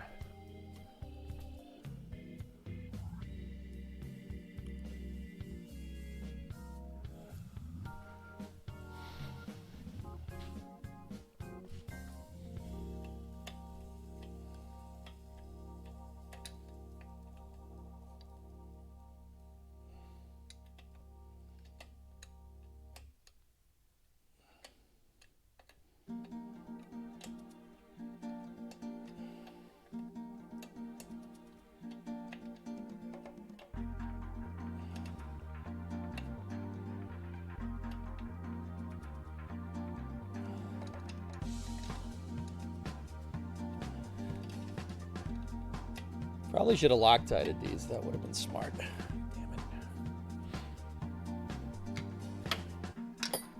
it.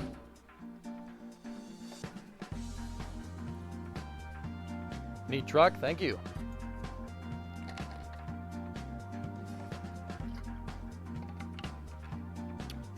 Panaris, you got something for me? The U-bolts are 8 to 15 foot-pounds for the 5/16, 17 to 26 for the 3/8,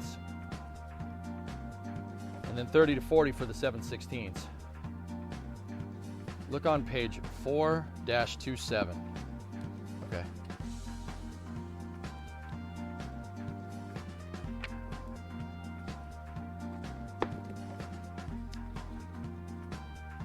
Check the link I dropped. All the torque specs are there. Okay. I'll get that one loaded up too. Oh, 9-inch torque specs. There you go.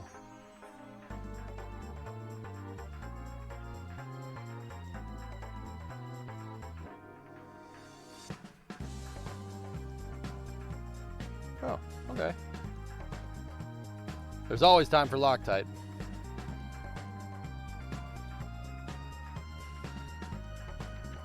That's from the 66, yeah. They changed a lot of stuff from the late 50s to the early 60s, dude. Let me get the Loctite, and I'll Loctite those down, because if I don't do it, I'll forget.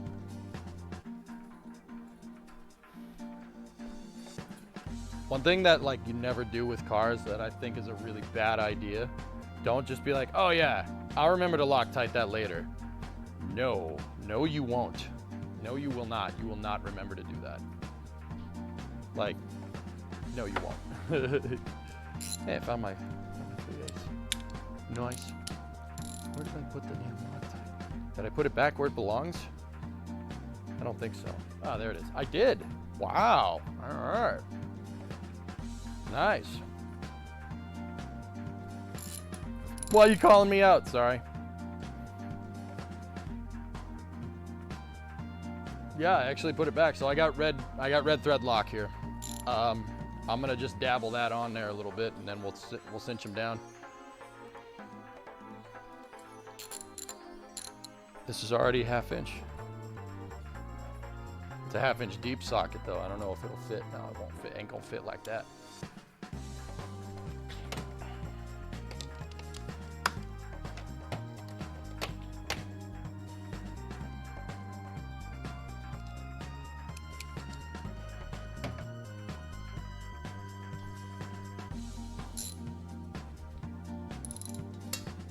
Nope, that doesn't fit. And a 1/4 inch drive. I mean, we could do that, but it's kind of silly. I'll just get the wrench back out.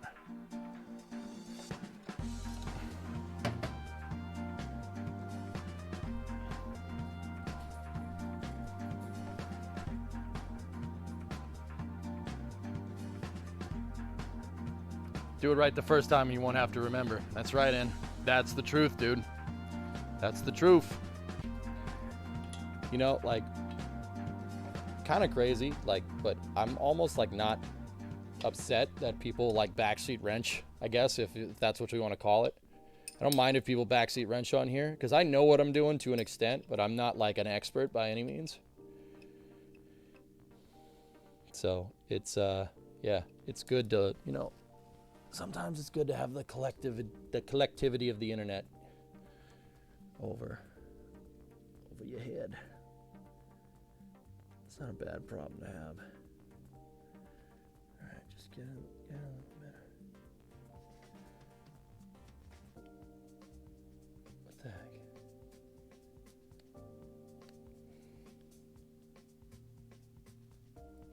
I gotta cut the edge. I gotta cut the edge off. It looks like some of it froze on the Loctite. Or they, you know.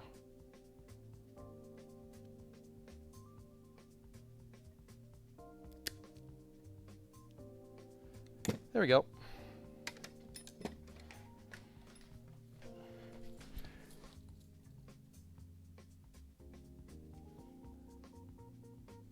Dude, it's frozen. Did I not shut the cap on this all the way or something? Jeez. Okay.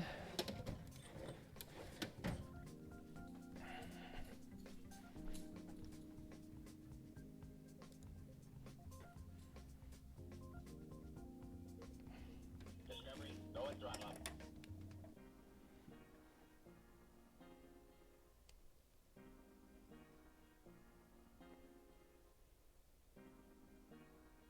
There we go. Got it. Got it. Who was that subbing in there? Adam, what's up, man? How you doing? All right, let's do this right.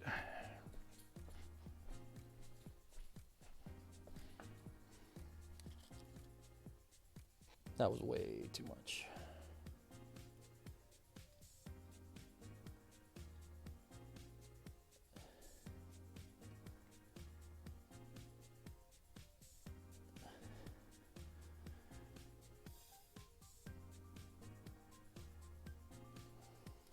All right, let me get my wrench, get the other one off here.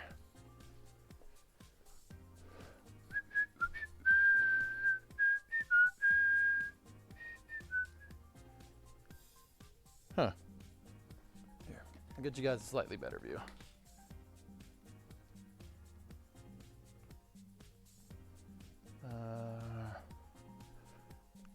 Oh, man.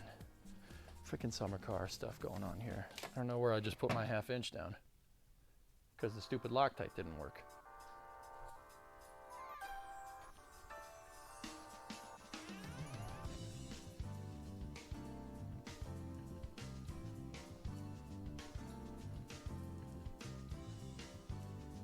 Yeah, goal. Yeah, you're not wrong, dude. Goals are, yeah, absolutely, man. I don't mind having you guys look over my shoulder just in case. Like with painting and stuff, I know what I'm doing, but with the mechanical stuff, yeah. Where the frick did I just put that wrench? Dude, this is too real, man. And I usually don't lose tools. I don't know where my 1/2 inch just went. Oh, found it. Put it in the wrong drawer. Nice.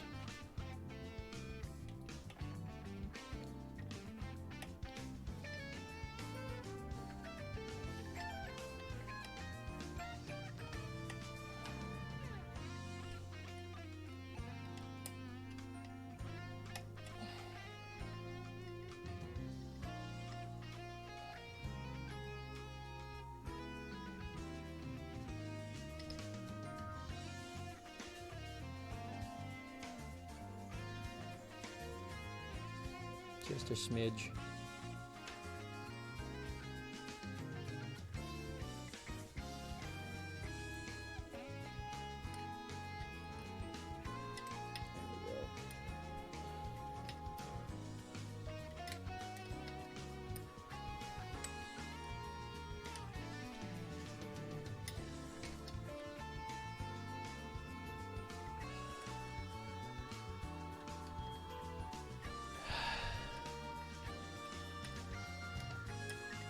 There we go.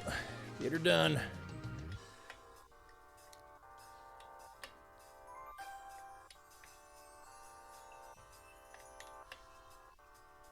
All right, those are cinched. They're not going nowhere. Now let's just do the other side real quick.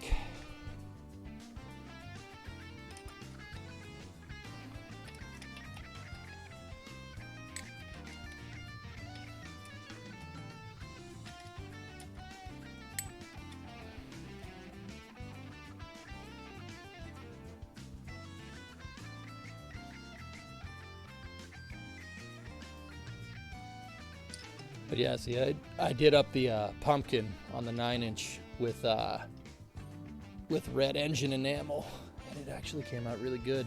That's how they were painted from the factory, dudes. They were painted that bright red. It was probably some type of asbestos corrosion resistance thingamajigger, but yeah, it definitely didn't come out bad, man.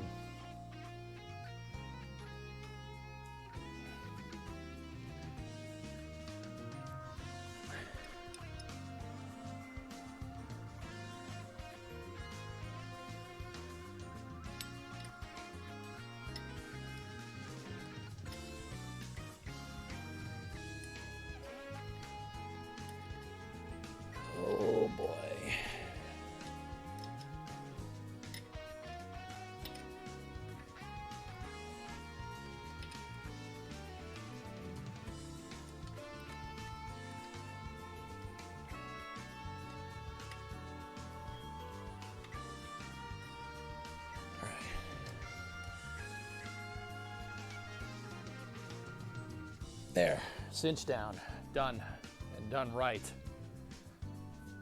I mean, except for the torque spec, but whatever.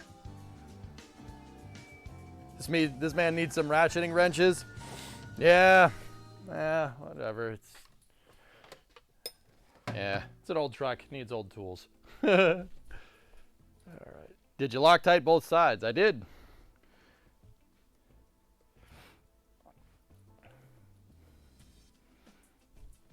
All right, so this is my first garage stream. It's a very soothing experience. You like it a lot. Right on, dude. Yeah, it's chill. It's chill, man. That's what working on a car is, dude. That's something that I don't really mention. You know, like nobody really talks about it. It's nice, dude. It's, you know, getting this all back together, putting it together right, doing the job right. It's candy for your brain, man. It really is.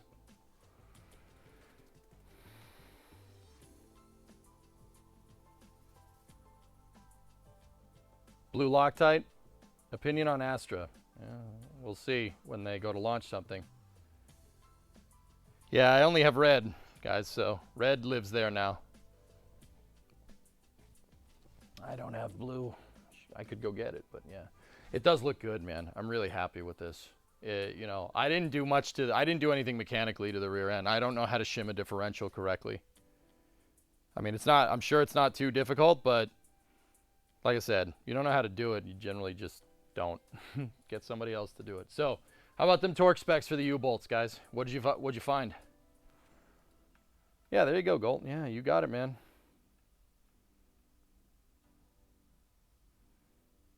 Something about motors just calms you down. Yeah, Dave, for sure.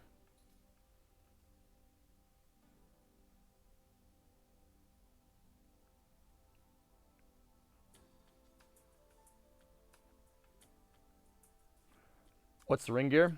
It's a 9-inch rear end, 370s. Not, it's open. It's an open diff end. Yeah, it's not anything special. I mean, 370s are cool. 370s are nice. That's really neat. It's cool that it has 370s in it, but yeah, it's open diff. So, one tire fires, man. Track lock when? Well, nice truck. Thanks, Ghost. Appreciate that. Well, soon, man. Soon. Yeah, good time. I mean, we'll get limited slip for this thing, dude. We'll do it upright. Yeah, we'll do it upright. It'll be freaking cool, man. I'm really happy how nice this all turned out. It really is nice. You know, just getting in there, cleaning everything, replacing bushings and whatnot. I didn't do any bushings, believe it or not. All right, so what are we thinking about? What are we thinking for those U-bolts, guys? I'm thinking 100 foot-pounds, right? Torque in sequence. So if there's 4 of them, you go 1, 2, 3, 4, right? Cross pattern. Or, I mean, it's 2 U-bolts, so maybe that's not right. The cruise like a dream at low RPMs, even with an assuming non-overdrive. It's got a C4 in it, so it's a 3-speed, so yes, it's not overdrive. It's got a 302 in it, man. A 302 was swapped into it. 302 with a C4, so it's a 3-speed. 3-speed, no overdrive. Yeah, it's nice. This is just a cruiser truck right now. That's really what it's set up for. It's not designed to do anything pretty. It's just, yeah. It's designed to be a cruiser, but we'll change that. We'll change it so you could cruise in it, but also, you know, just in good time. Hey, Just Base. Just finished your last spring break ever. So happy Victor and Christina got picked for Artemis too. Yeah, right on, man.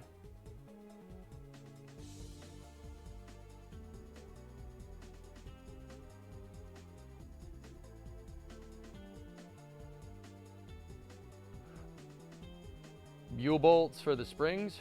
Yeah, 300 straight 6. Yeah, that's cool. Paneros, what do you got, dude? Here, let me, I can see the link, dude. Don't worry about it. So let's get this. What do we got?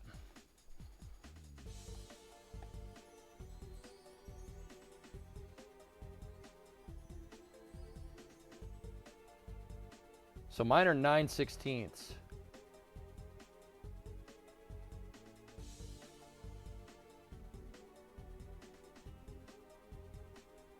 I'm thinking 100. 100 right there is probably good. Fig, you could see it. That's SAE. Where's Daddy? I'm here. I'm here. Relax.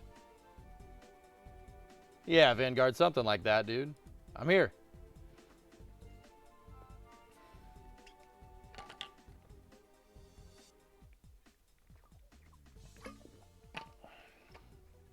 So 100. All right, let me get my torque wrench that can do that. I have to actually be the first time I've used this. I have a Cobalt torque wrench here that goes up to 100.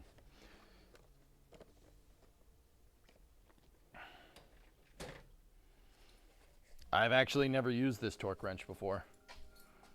It's brand spanking new.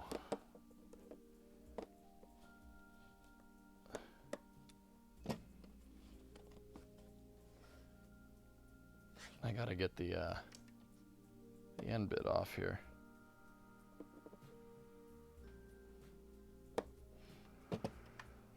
Oh, it doesn't want to come off. What brand? It's Cobalt? It's a Cobalt 20 to 100 foot-pounds.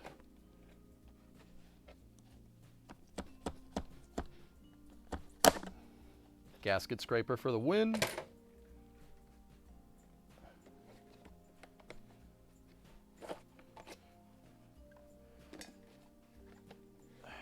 Come here, you. Yeah, dude, I generally keep my torque wrenches in their case because I don't like, you know, it's a torque wrench. It's calibrated by NASA engineers.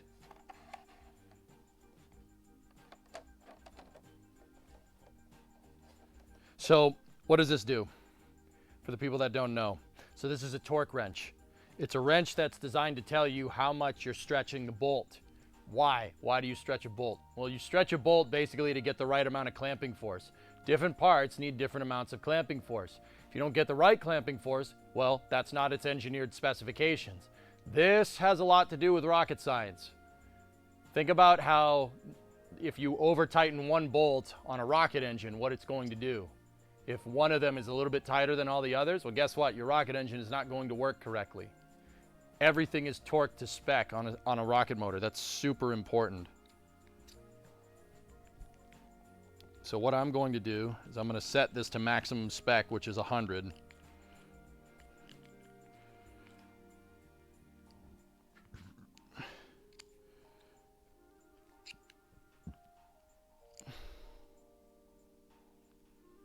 we go. That torque wrench is choice. Here, you guys want to see it? I'll show you. I'll show you a closer picture of it. Here it is.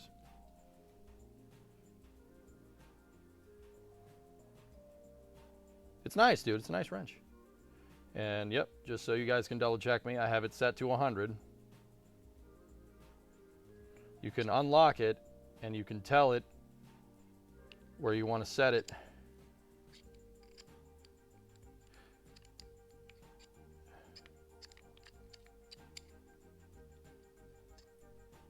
There we go.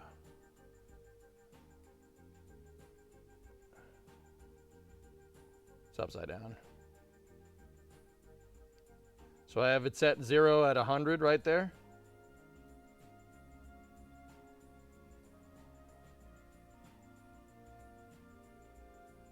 Don't use a torque wrench as a breaker bar. This is for putting stuff on only. Do not take stuff off with one of these. Yeah, that's what the breaker bar is for. Foot-pounds, Cherokee. Yeah, exactly. But yep, that's it, man. I think we're set. All right, cool. Let me go get the right bit here. I think those ones are 7/8 maybe.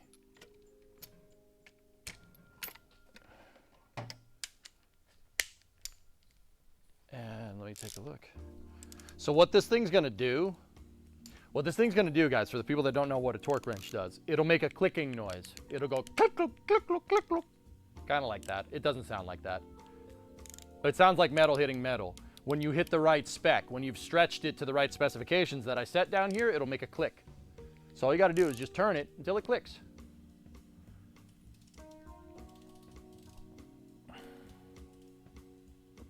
Make sure your TO book is open to the right page. QA could be coming any time from now. Like a chicken, it'll go. Yeah, you should only use torque wrenches for putting stuff on. This is not really, that's a good point, Belt Fed, that you brought up.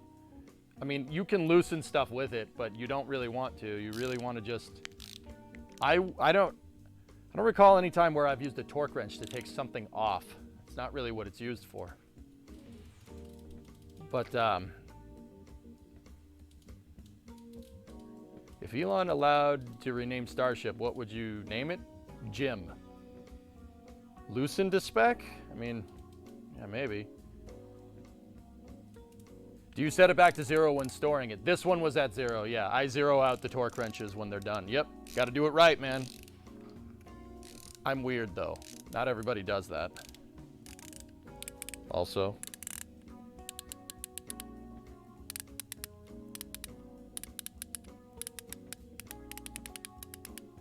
That's a nice noise. All right, so this thing's aimed right at 100. We'll torque these to 100 and go from there.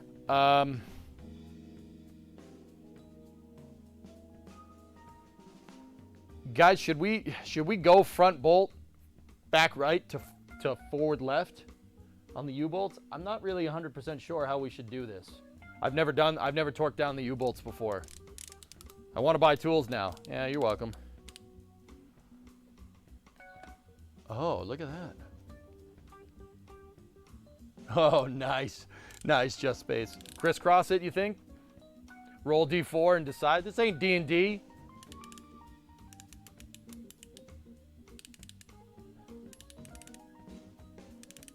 Get them all tight. Why is there a reverse switch if you're not supposed to take stuff off? Because it would be a weird wrench if it didn't have forward and reverse. All right. So let me move that camera down there so you guys can see what I'm doing. Yeah, I want to keep it even, exactly. So let's back these out just a little bit so I can drip some Loctite in there. Actually, dripping it down the threads from the top might not be the worst idea. Ow! Just denting up my new torque wrench, whatever.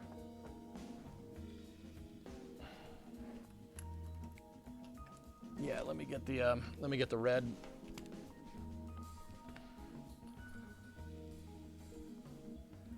You do it just like changing a tire. Okay. Head hitting frame sound. I wish my head was that hard.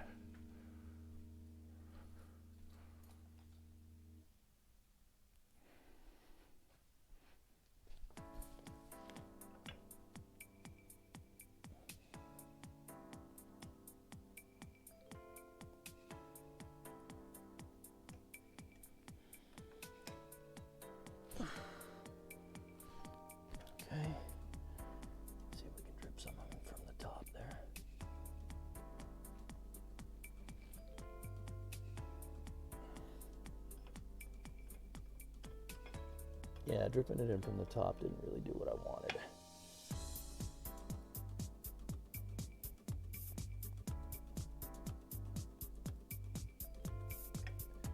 There we go. Got that. Let me get up in the front here.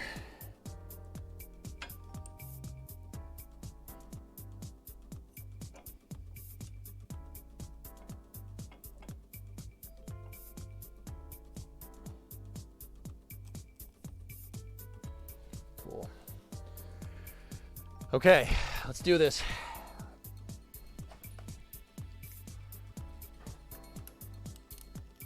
Yeah, we'll just get these finger tight for now.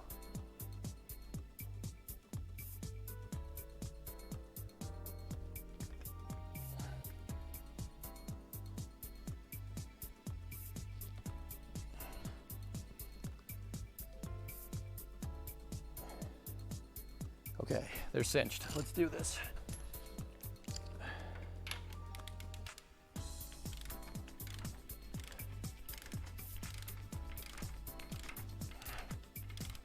So we'll torque in sequence, dudes. I think I'm gonna set it to, yeah, you know what? We can just cinch these suckers. Let's just go.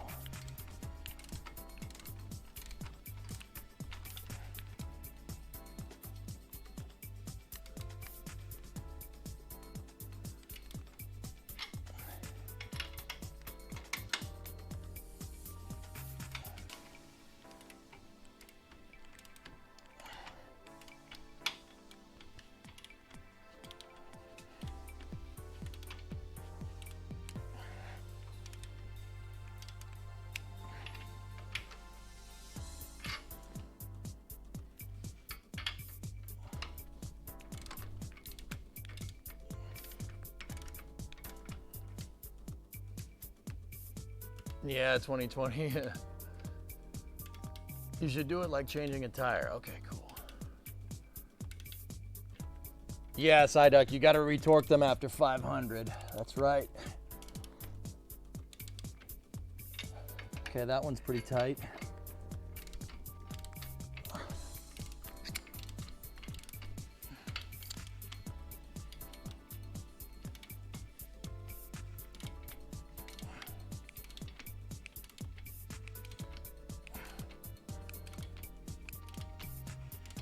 All right, we'll take this one to 100.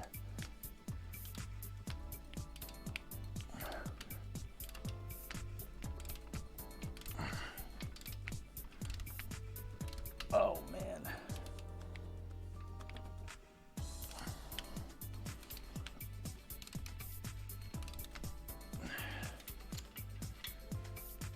Didn't click yet.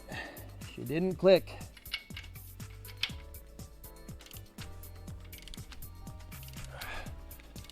You know what? I'm gonna phase this, guys. I'm gonna phase it. We'll set the we'll set it to 50. We'll get them to 50, and then we'll go from there. I don't like how much you have to tighten these things down. There. I have us set for 50 now.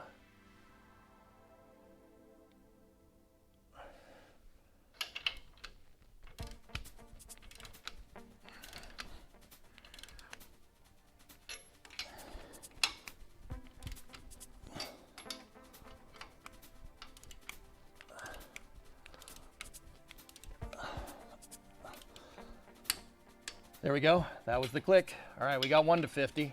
Let's go to the opposite side.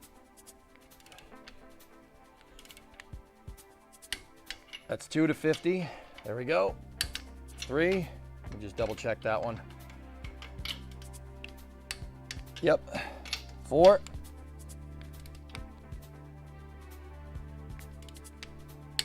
There we go. All right, they're at 50. Let's go right to 70. We'll go to 75 now.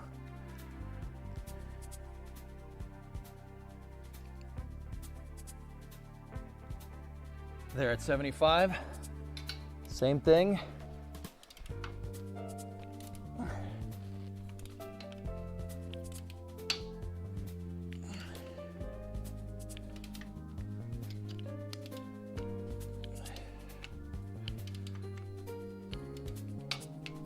Oh, come on.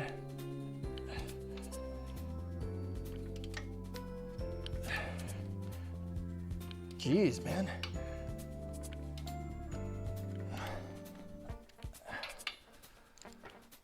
That's a weird angle. I keep hitting the shock mount perch.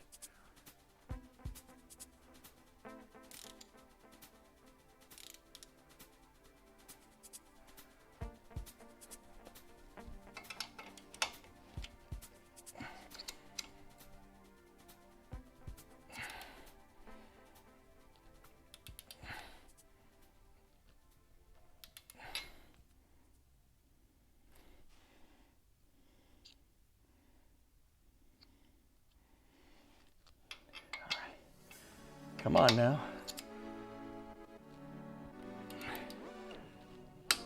There we go. 1's to 75.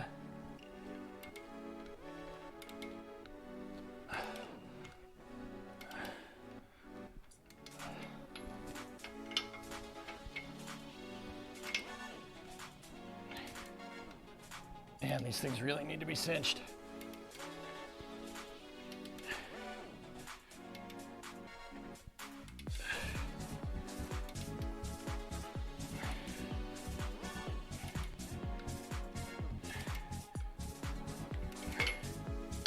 Come on, baby.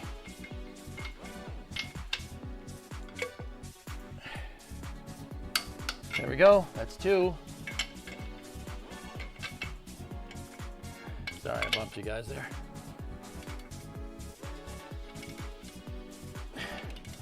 Getting a workout today, dudes. Tell you what.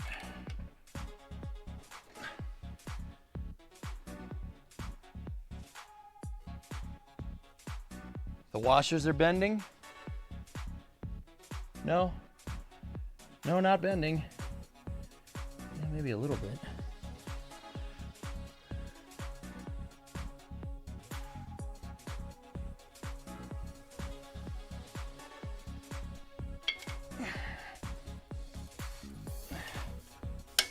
That's 3.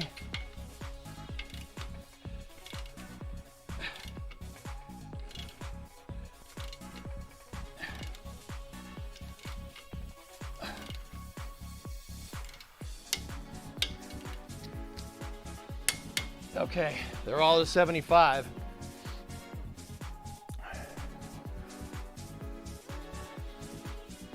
Okay, I'm gonna set this right up to 100.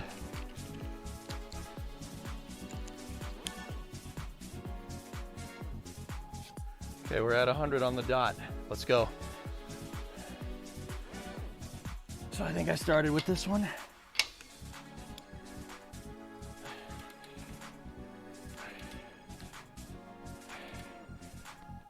Man, I'm getting my workout today, dudes. If you hear start panting, sorry, panting into the mic. There we go. Got 1.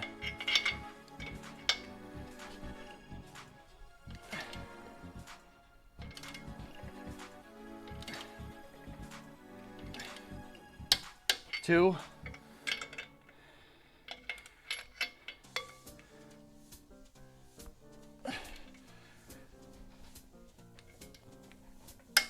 Three.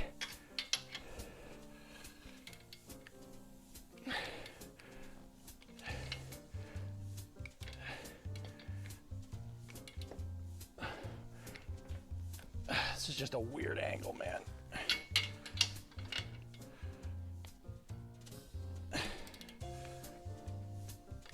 Come on.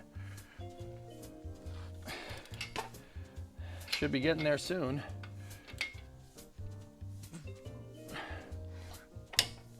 There we go. All right, we'll sit. I'm gonna wait a second because I'm fat and out of shape.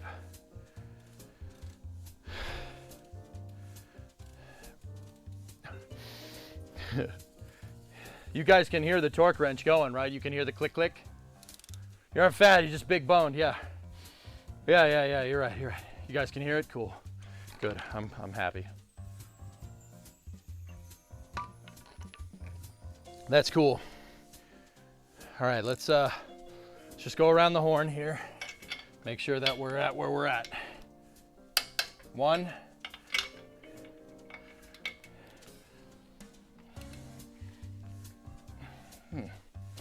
Come on, you.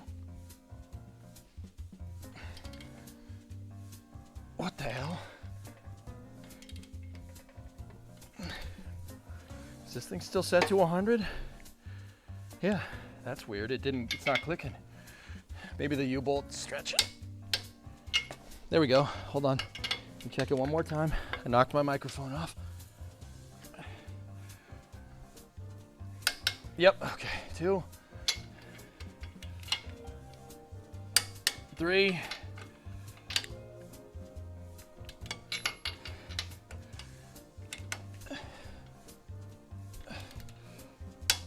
4. Okay, yeah, some of those needed a little bit of a follow-up. Yeah, I think so, Psyduck, yeah. It's just stretching the bolts. It stretches the U-bolt, those things. They're just molecularly stretching a little bit. That's okay.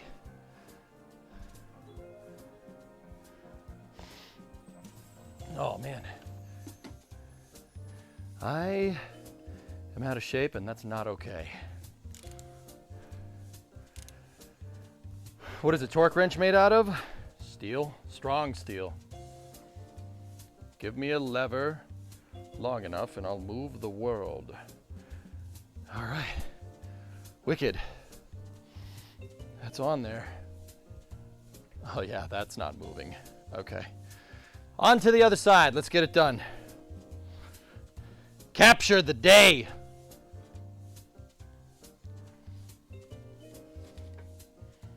All right, so I'm going to set the wrench back down to 50.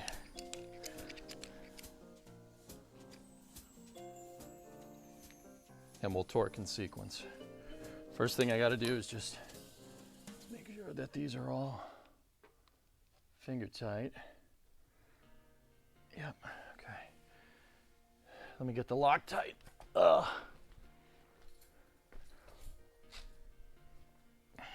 I'm gonna pour the Loctite down there, down the tubes.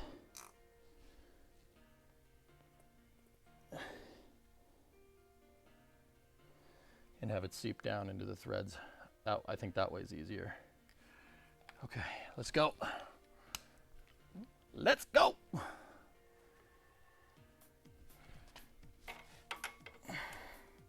Okay, so the torque wrench is set to 50.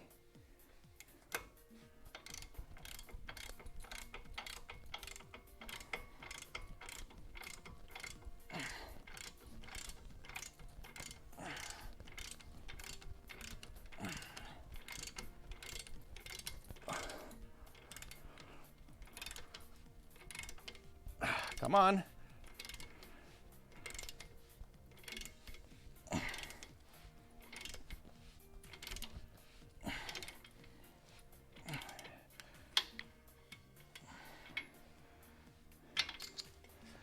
I'm gonna should be able to do this from the other side here, where I can pull the thing instead of push.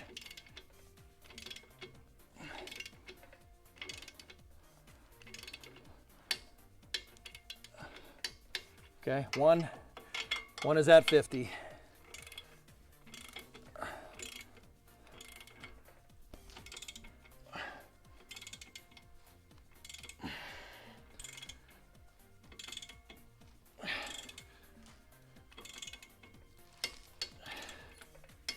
Two.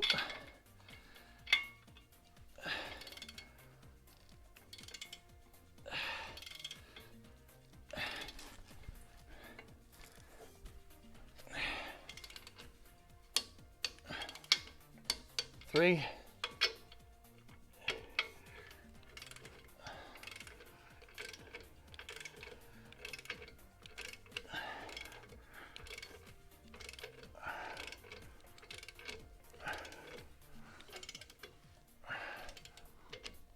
Come on.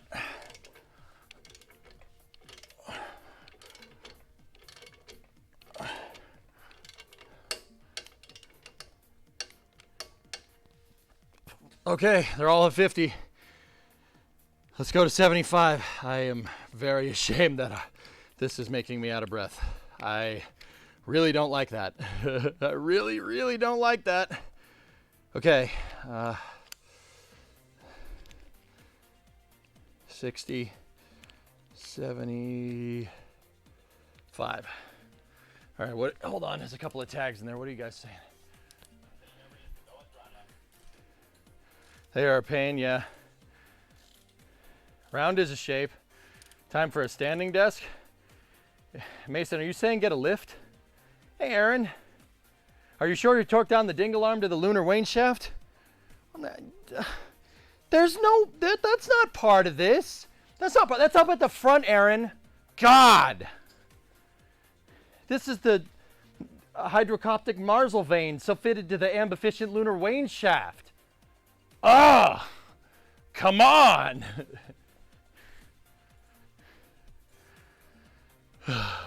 What's going on, Aaron? How are you? Yeah, Miller. All right, so I'm set to 75. Let's go. Let's get it. Let's get it. I want this thing attached so I can put all the other stuff back on.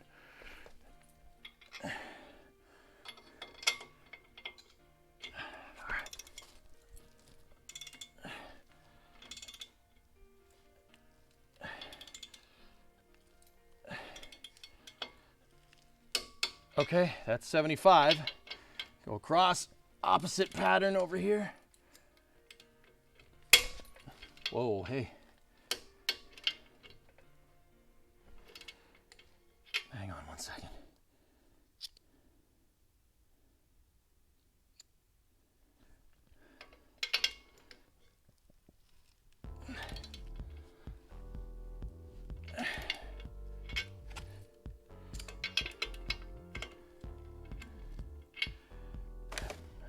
on a second.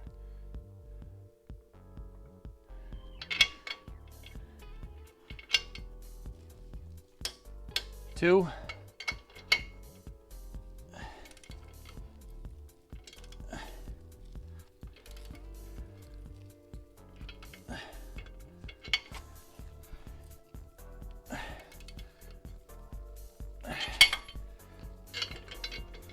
Mason, when you said get a standing desk, do you mean a lift?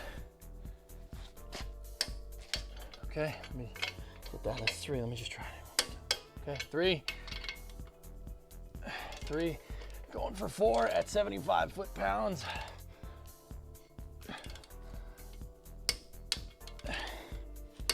Okay. 4 at 75. Let's go right to 100.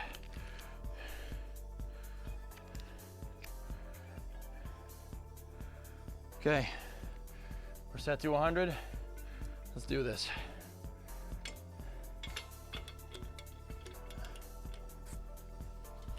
Come on.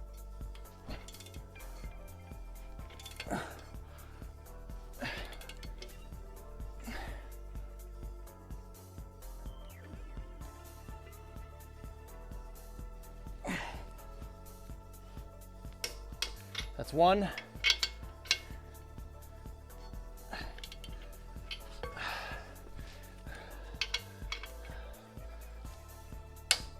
2.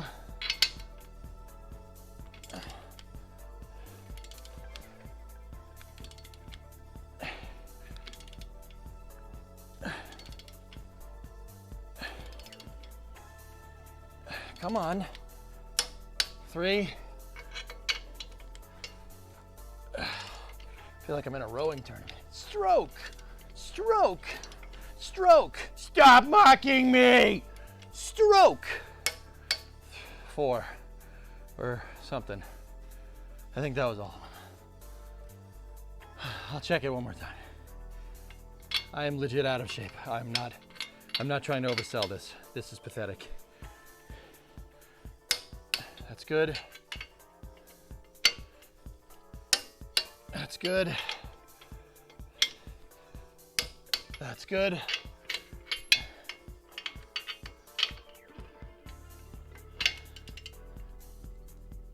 That's good. Done. That's not, trust me, this is not something that you flex about being out of breath with.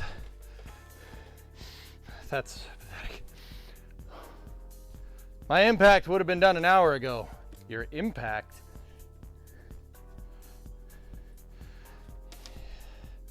Just give it some nugga-duggas and you're good to go, right? Hey, how's the truck? Sorry I didn't say anything earlier. I had to rate and run. Don't worry about it, man. It's all good. You need to check them once more. I'll go around the horde one more time now.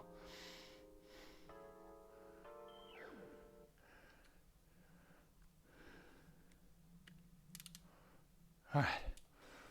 Okay, let's go.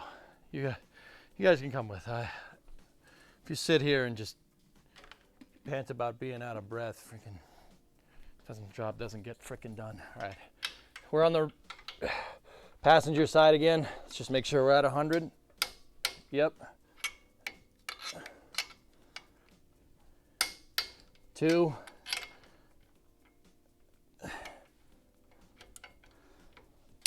3. 4. That one needed a little bit more. Oh, man.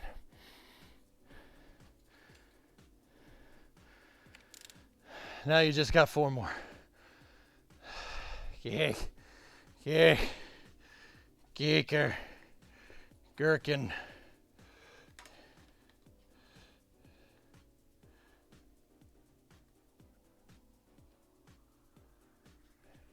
You guys get that cool camera view for a second. Okay, let's go. Ready? 1, 2, 3.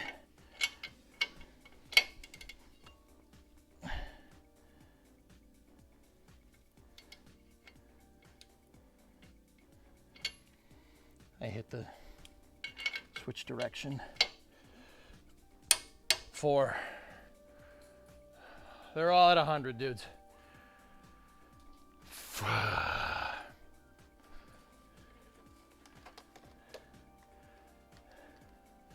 They're all at 100. We should be good.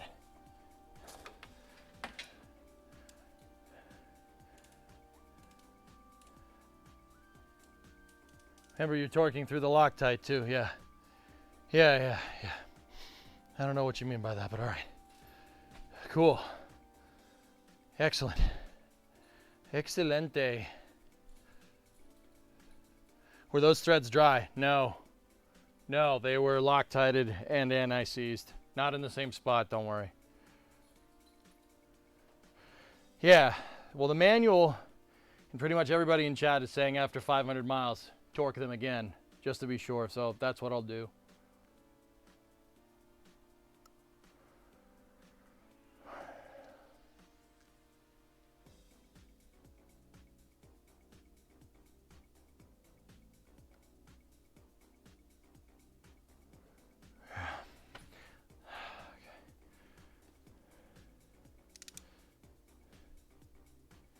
All right, cool. 100 foot-pounds.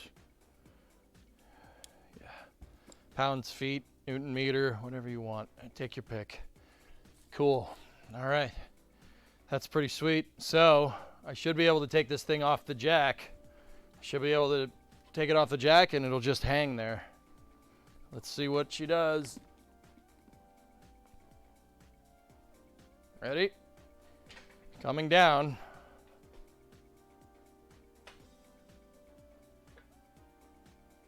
Suspension moved a little bit, but yeah, we're good.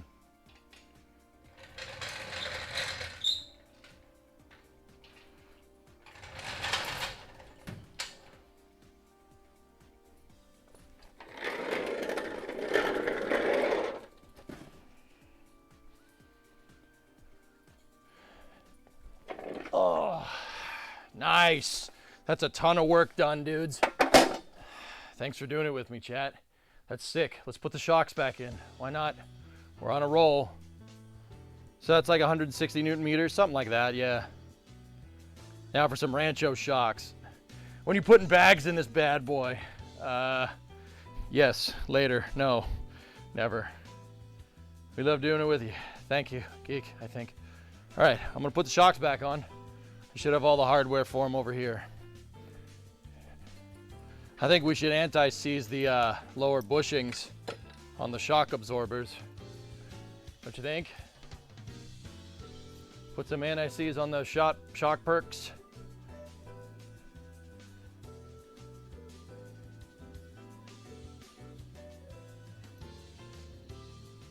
They use Newton meters, Kuro? Use grease? What type of grease? You want me to use the axle grease? Bearing grease? I have high temp red grease and moly fortified gray. Oh, we're using the molybdenum.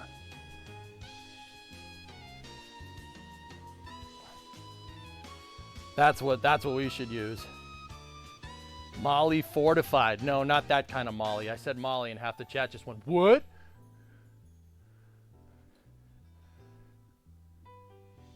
Wait, what? Yeah, exactly, Panaris. I got to do the exhaust on this too, but yeah, we'll just keep going. Keep going. Put everything right back in. I mean, I got to put the wheel cylinders back in. Need the brake lines. I got to do the shocks, the e-brake. The e-brake is giving me trouble. The mechanism is shot, and I don't think there is a replacement, so that's going to be good. You're going to have to figure that one out. I mean, it'll keep you rolling.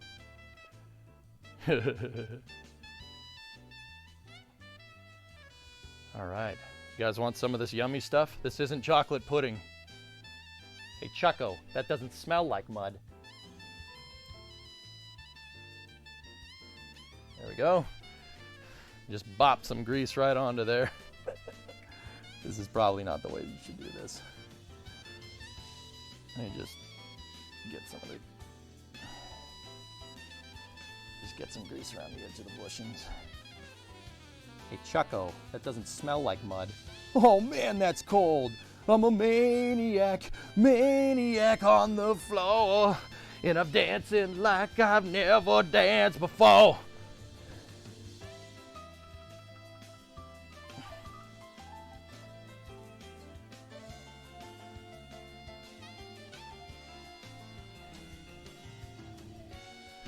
My summer truck. My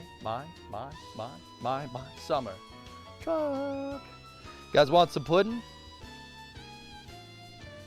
Guys want some pudding? Want the pudding pop? Zip zop zoobity bop pudding pop. All right, so I put some axle grease on the shock perches, so they won't be greasy, or they will be greasy. Did I just fart? Just gotta find a shop rag. There we go. Get the grease off there. Sweet, sweet. Let's do this. Put the shocks back in.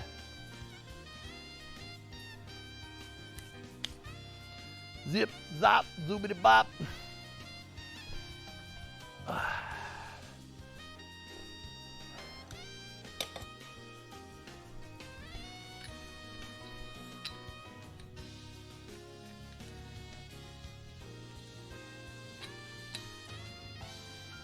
All right, so, of course I dropped the nut. Why wouldn't I? Hey, how you doing? So you live around here? Oh, that's neat. What are you having for dinner? Oh, that sounds good. Right on. Sweet.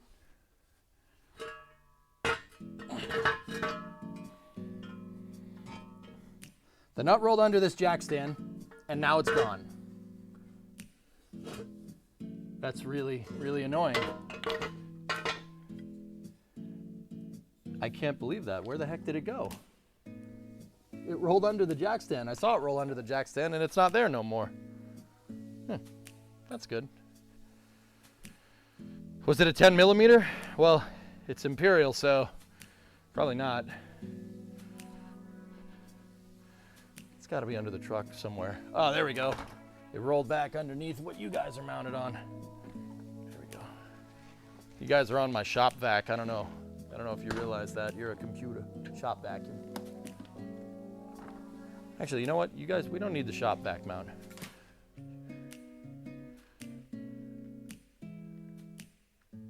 There we go.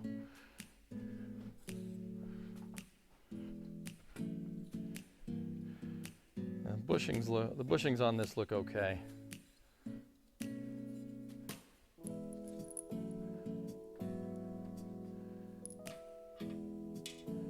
All right, so you gotta compress the shock. Ow!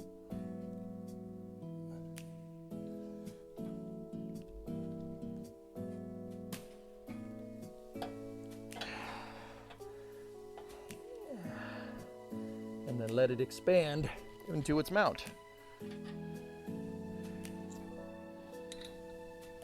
And then you just cinch this down. Doesn't need to be too crazy. There we go. Now I gotta get the lower part. I gotta get the bolt, or the nut, these nuts for the shocks. Got them. Where the heck did they go? 95, where'd you put them? Oh, there we go. They're on my toolbox.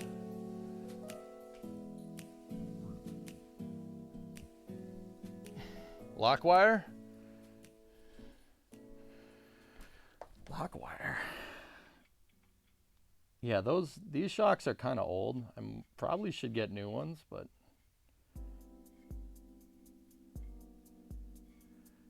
yeah, it doesn't like that.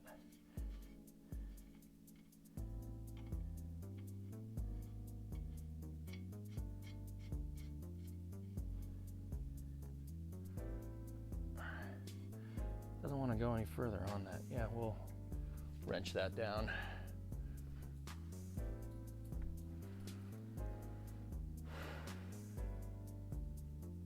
When can chat change the camera in the garage? Oh. Yeah, I'll take things I don't want. Knowing you guys, you know, you'll find the camera that's behind me when I'm bending over to frickin' check something, and then it's just going to be a bunch of people in chat saying, plumber, plumber's butt, plumber's butt. All right, so 11/16 didn't work, so.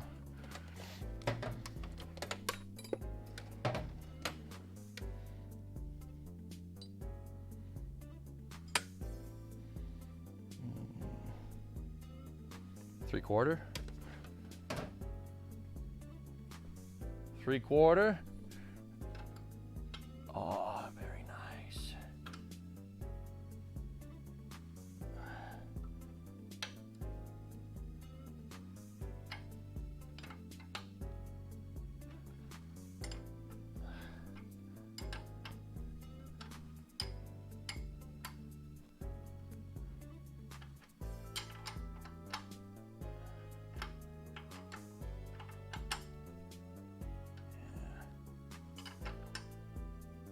There we go. Cinch down.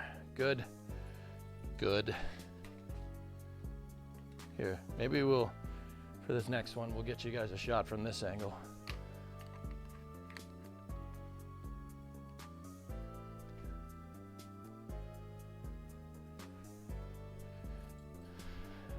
What is the component that he's spannering? A shock absorber. It's the rear shocks. Rear shock absorbers for the rear suspension.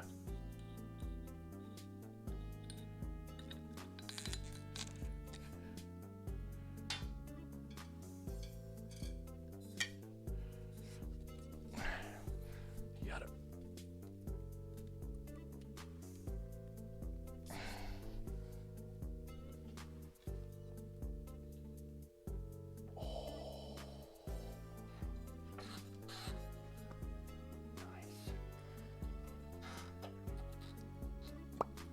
Nice.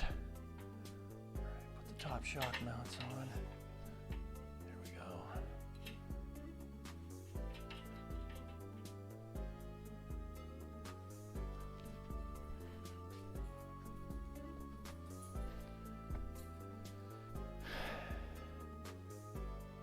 Yeah, it's got lock washers. You don't need Loctite for this.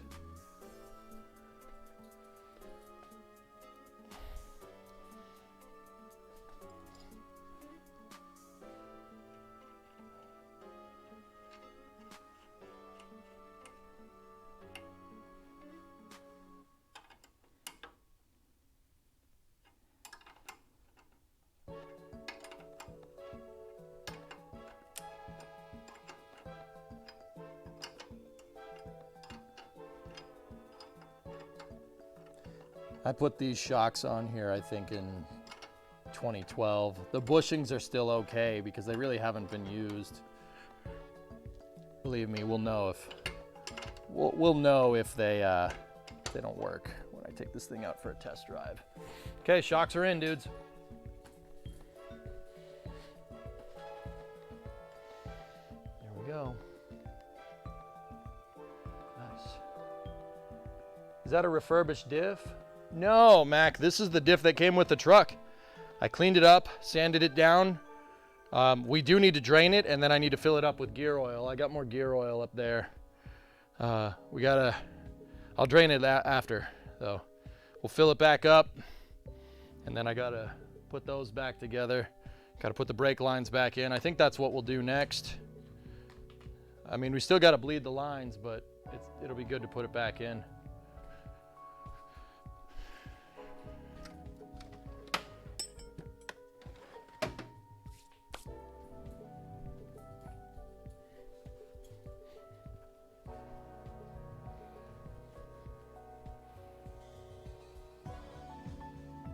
How are you gonna fit a V12 into the truck? Dude, you could fit a 6BT Cummins up in here, which is a gigantic 5.9 liter 6-banger.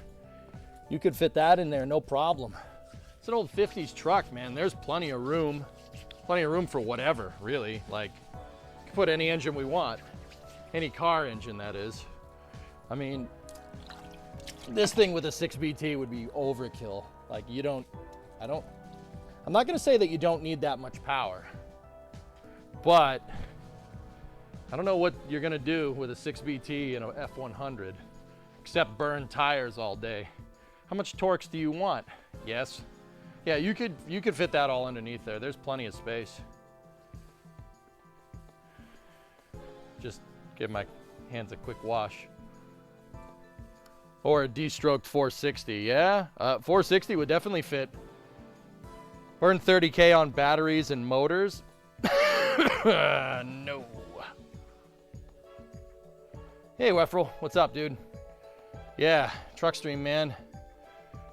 Dude, I got the diff all back in, and dude, new leafs, new shackles, new bolts, new U-bolts, and I refurbished the diff by painting it. Honestly, two reasons why I didn't take the diff apart. One, it doesn't need to be taken apart. There was perfect backlash on it. Like, it's fine. That thing is totally okay. I did the pinion seal on it. It was leaking. I did it already. And second part about that is that I don't know how to shim a differential. So I know how to check for backlash though. You know, just basically turn the thing and you hear the clicking noise and it's pretty much good to go. It's a 59 Mac. Yeah, 59. You got a 56 F600. I want to put a 6BT and an Eaton 10-speed in it. Now we're talking, Tigers. Now that's cool. That's cool, man. That would be really cool with the Eaton in there. That would be freaking money, dude. Yeah, dude, you could tow a 53-foot trailer with that thing. That would be awesome. All right, cool. Yeah, Bill, that's right. They're not making any noise, and it does the clunk, clunk, clunk, clunk, clunk. You know the clunking noise? It does that. I mean, it's a 9-inch. It's a 9-inch. Pinion seal was leaking because it was 64 years old. I still have it around here somewhere. I put it down. I forget where it ended up. But 64 freaking years old. And all it needs is the pinion seal? Now that's built to freaking last, dude.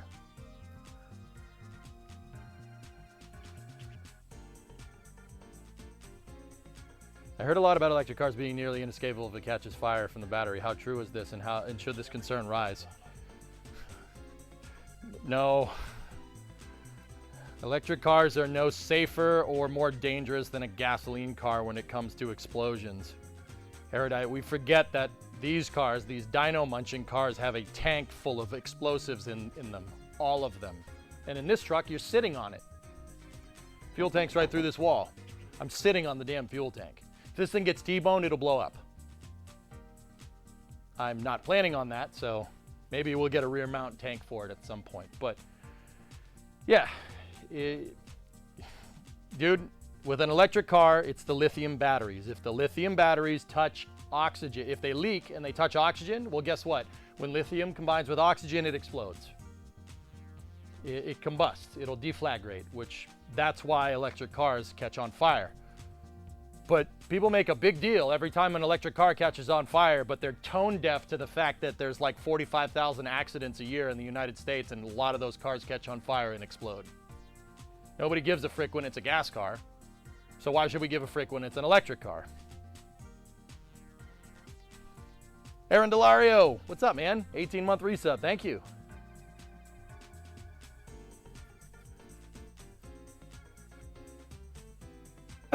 That's right, Tuning.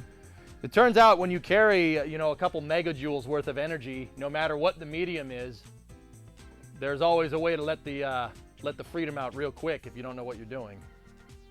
Hey, T-Money, what's going on, man? I got the diff. The diff's in. Tuning, yeah. Check this out, dude. I don't know if you've seen it. We got to do the brake lines next, but yeah, here. Take a look.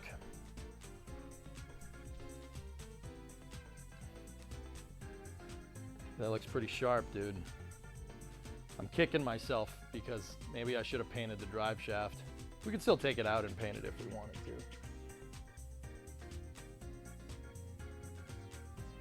But I got new leaves, new bushings, new U-bolts, new shackles, and then I sanded down the frame and redid it. This is a lot of work, dudes. It doesn't look like much, it really doesn't. But that's a lot of work, man. That's a lot of work.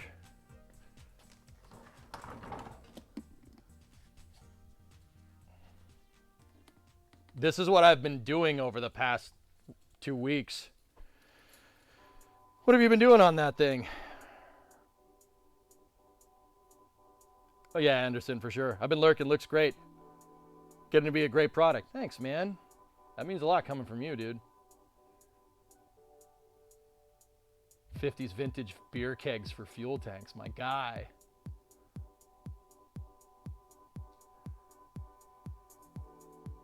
It's a lot harder to extinguish a lithium fire than a gas fire. That's for sure. Yeah. You got to deprive it of oxygen. That's hard to do. Spraying water on it usually doesn't help because, water has that whole oxygen thing in it. Dude, this is money, man. I'm really happy. This is good. That's a lot of work, man. Guys, I've been doing probably on either side of every stream for the past like 2 weeks. I've been doing probably about 4 hours in the morning and 2 hours at night on either side of the stream.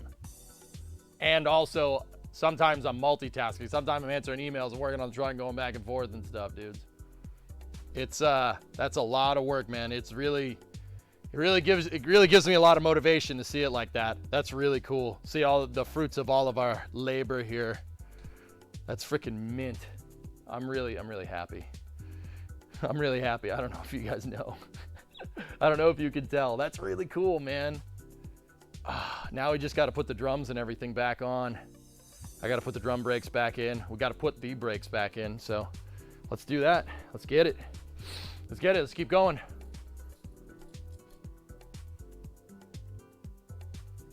What's the progress plan for the powertrain? You close to done with everything else? Honestly, so I took the back off JYT so I could do the exhaust. I have an exhaust kit ready to go. I have Flow Monster mufflers, header collectors. Everything's good to go. I put shorty headers on the motor, which is really sweet.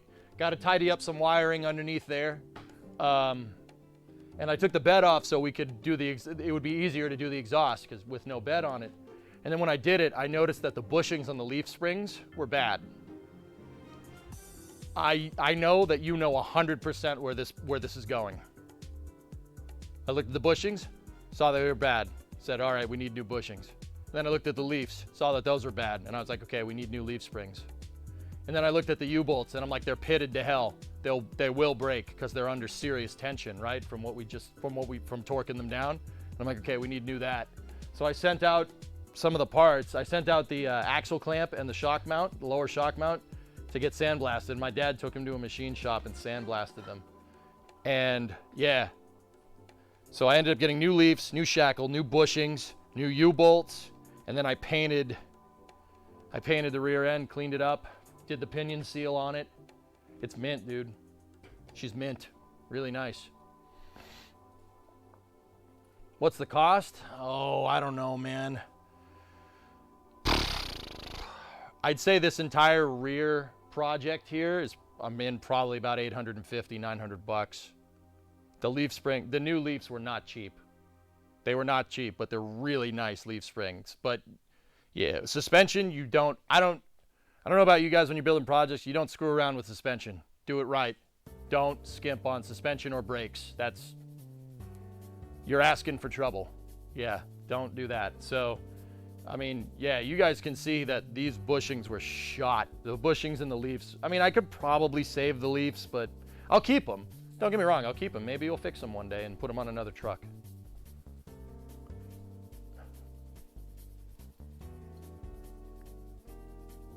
Who needs brakes? They just slow you down. Yeah, Narf. The newest car that I have is a 2020, and that's because it's Brimo's car. That car is not too bad to do preventative maintenance on it, but if anything broke, it would be a chore. It would be a chore to take that apart. So that's Bree's car. All the other cars that we own, the newest one is from 2008, because that's like the upper echelon of like what I'm comfortable working on. Don't get me wrong. And once again, JYT, so Junkyard Tuning in chat, he's here, and I figure I might as well say while you're here, dude. I was talking about how, like, I like old cars. Old cars are easier to work on. You know what, man? Yeah, you're not wrong. These are way simpler.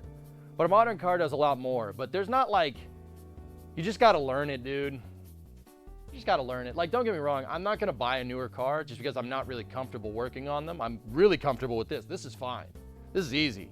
You know, all you got to do is get the torque spec right and you're good to go. But yeah, tuning, yeah. When you said that, I was like, you know what? That's pretty smart, man. That's a pretty smart way to look at it. But yeah, I do like older cars. They are simpler to work on. It's not as many, it's not a task to do an oil change, you know? Keeping the original look? Yeah, I think so, Mac.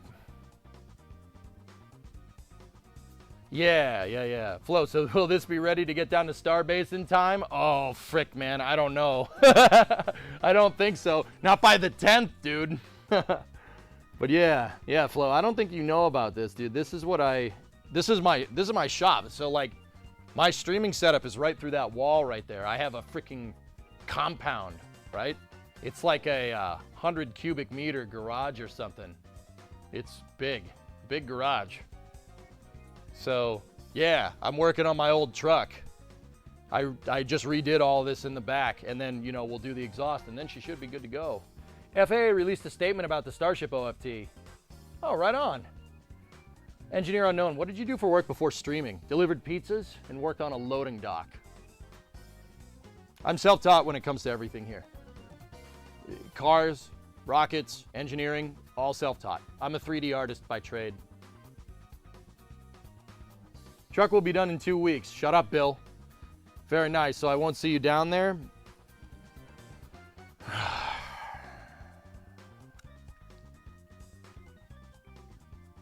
I have to pass it through my fiance, man.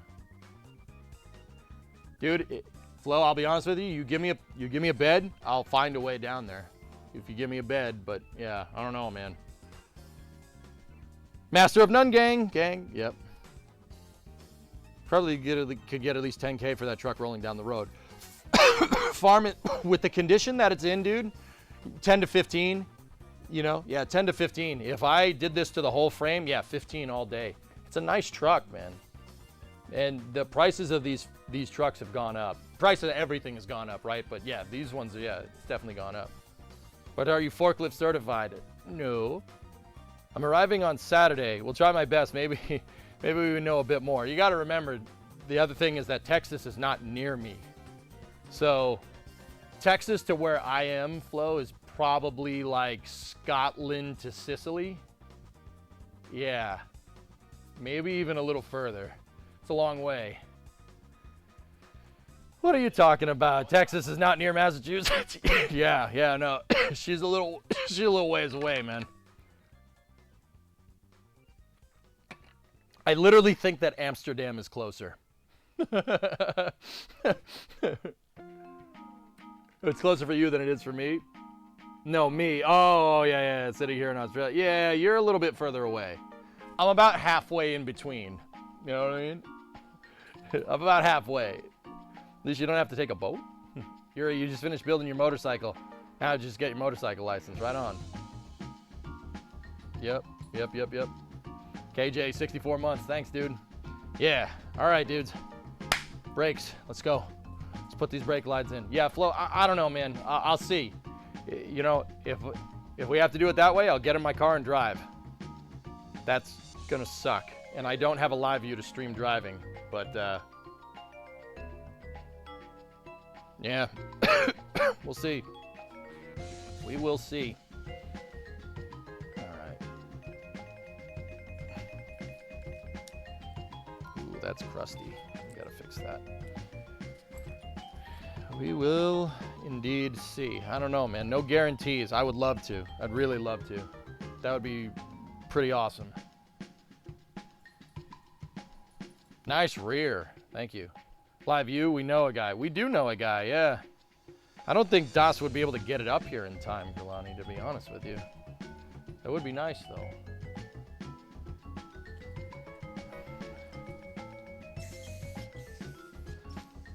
So the metering block here, it's not really a metering block, it's just the Y that goes off the axle. It's full of crap. We gotta hit it with brake clean and some degrease. There's my degreaser. Sorry, I'm off camera for this. Just bear with me.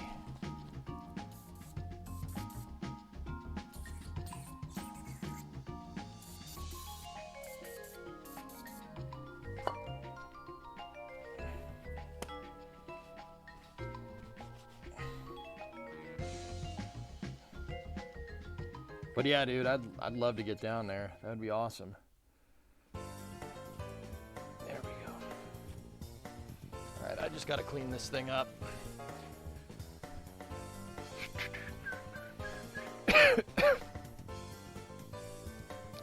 So, I just put the torque wrench away.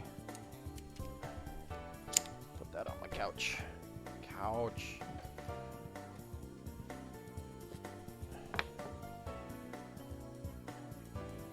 And do you feel scared? Oh, no. Then I won't stop and falter. Ooh. There's a bunch of crap in there. There's dirt in there. So this is where the brake line goes in. So this is a Y piece. It's just brass. This goes out to the left wheel. That goes out to the right wheel. And this is where the brake fluid goes in and it Ys off to the master cylinder. It comes from the master cylinder there. Oh, no problem, Hilnis. Yep.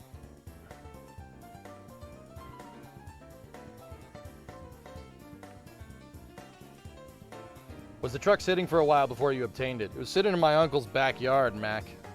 I'm the one that let it sit, dude. So I started restoring it. I started restoring the thing. Here, let me switch cameras. I started restoring the truck when I was, I started restoring the truck about 10 years ago.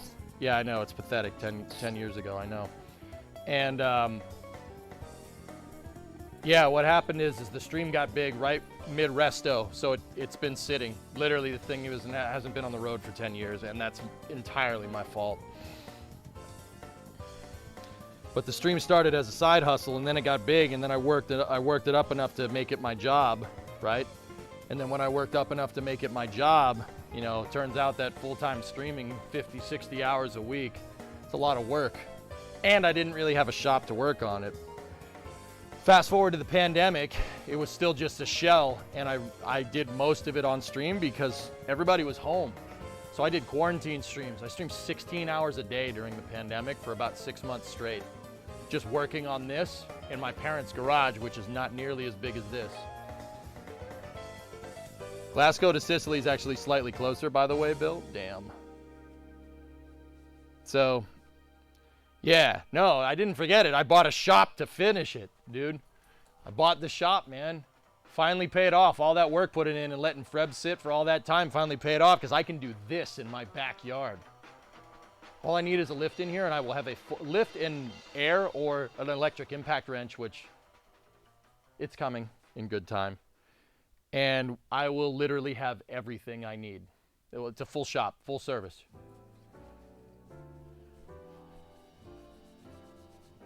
Yeah, Mac, it's a good shop, man. I still can't believe it. Dude, guys, actually last weekend, the guy I bought the house from was back in Massachusetts, right? And he was hanging around with my neighbor, and they went to see Bruce Springsteen because he was in Boston, right? I'm cleaning this part, by the way. That's what I'm doing, just getting all the crap off of it. And he was here, and I showed him the shop, and he was like, "This is awesome." Oh my goodness, the guy was so pumped that somebody was using the building to make money. Like, I was like, because I told the guy that I bought the house from that I would use this garage. I will use it. Abso-freaking-lutely. I will use it, and it will get used every day for about 10 hours. I work, you know, and he was like, yeah, okay. And then he came back and saw the truck like this and saw my office and stuff. He's like, oh, I'm so happy. I worked so hard building this stupid thing. The guy was super pumped. He was like, this is freaking sweet, dude. You got a freaking bar over there? I'm like, yeah, I do. When CNC machine? Yeah, so that really made me happy that the guy that built this, because he built it for his business, but they had to move away. They had to move away for personal reasons. They had to move far away. So, you know, they had to go basically get up and start over. Don't worry, it's nothing bad. It's family. Family is Family is the reason. It's not like they're doing anything weird or anything. So they had to move away. They had to move a long way away, really far, to go take care of family. So yeah, this was supposed to be their forever house, and Bree and I told them, like, I'm not going anywhere. Like, I'm gonna use the shop, you know, like, and so like it made me happy, you know, showing them like, look, I'm a man of my word, you know, and you know, your word goes far if you don't lie to people. That's stuff that you know, as I get older, I really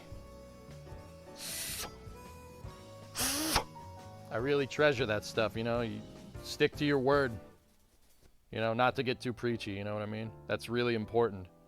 If people don't trust you, then you're not going to get very far. Dang, I can't tell what it is exactly, but this is such an amazing idea for content. Enjoy the follow. Hey, thanks, Schilling. So what I do usually, dude, is I play Kerbal Space Program and I teach people about rockets, but I'm a car guy through and through, man.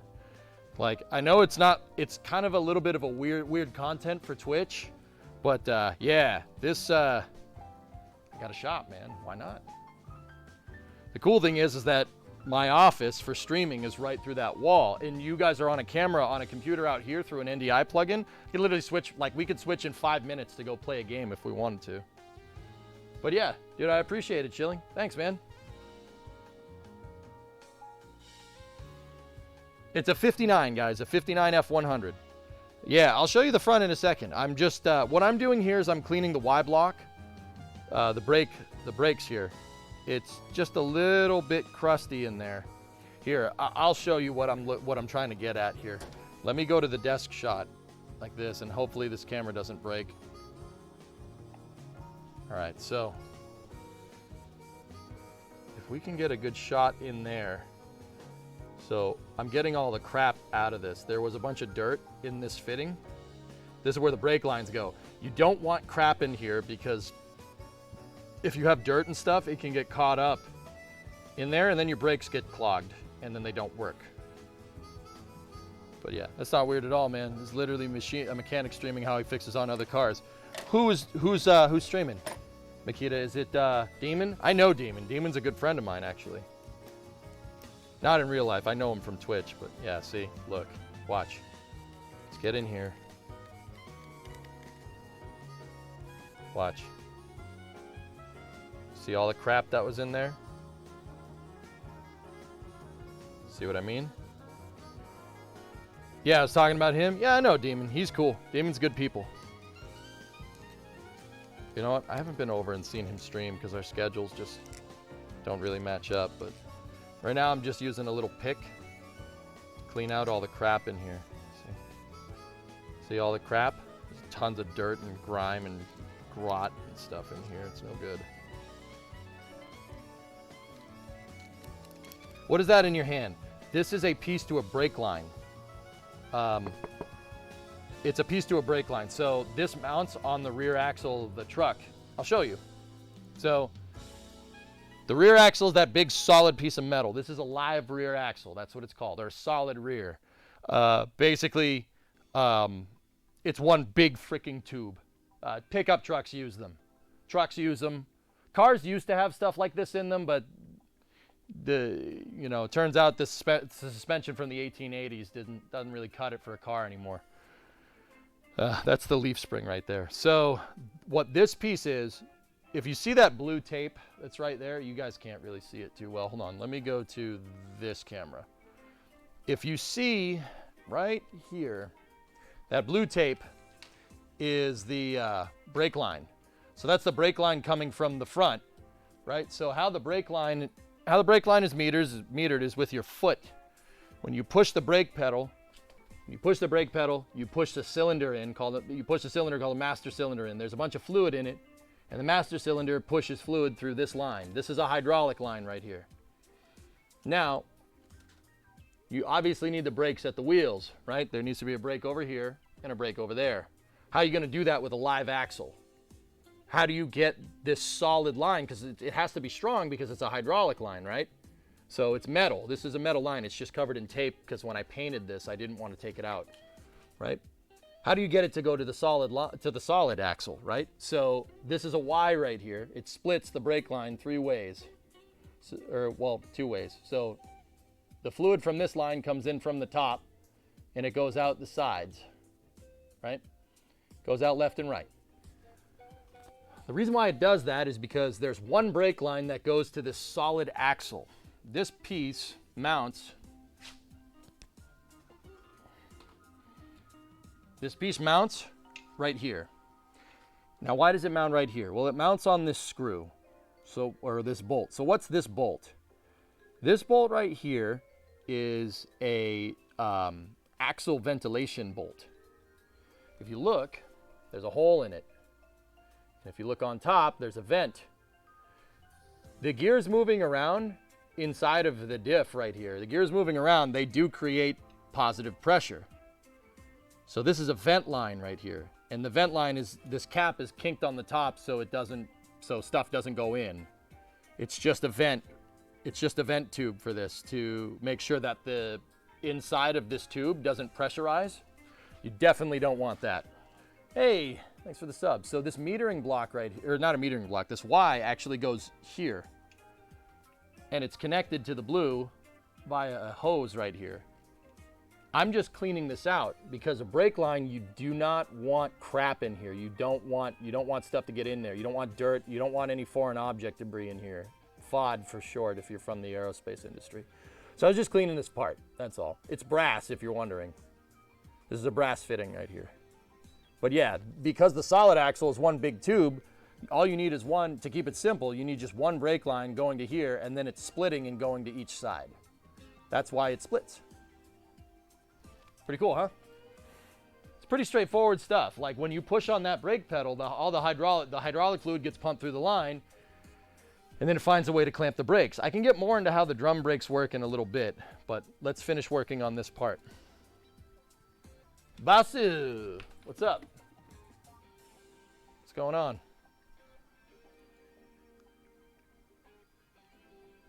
No problem, management. Yeah, no problem. Like, dudes, don't get me wrong. I'm an engineering nutcase. So if you have questions, about what I'm doing, please ask. I know more about this stupid stuff than I really care to mention. And rockets too. I know about rockets. You want to know how the space shuttle works? I got you. Yeah, probably, Geeson. So what I'm doing here is I'm cleaning the crap out of this part. So like I have a little, it's basically just a little needle, right? And what you do is see, like if you check in here, that's okay. This is okay, that's nice and clean. The other side is okay, that's nice and clean. But the inlet right here, let's just stick that in there.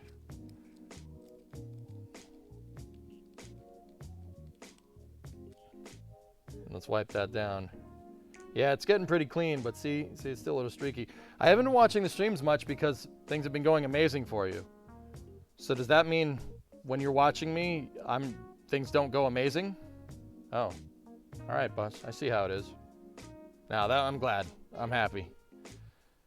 Push the towel in with the pick.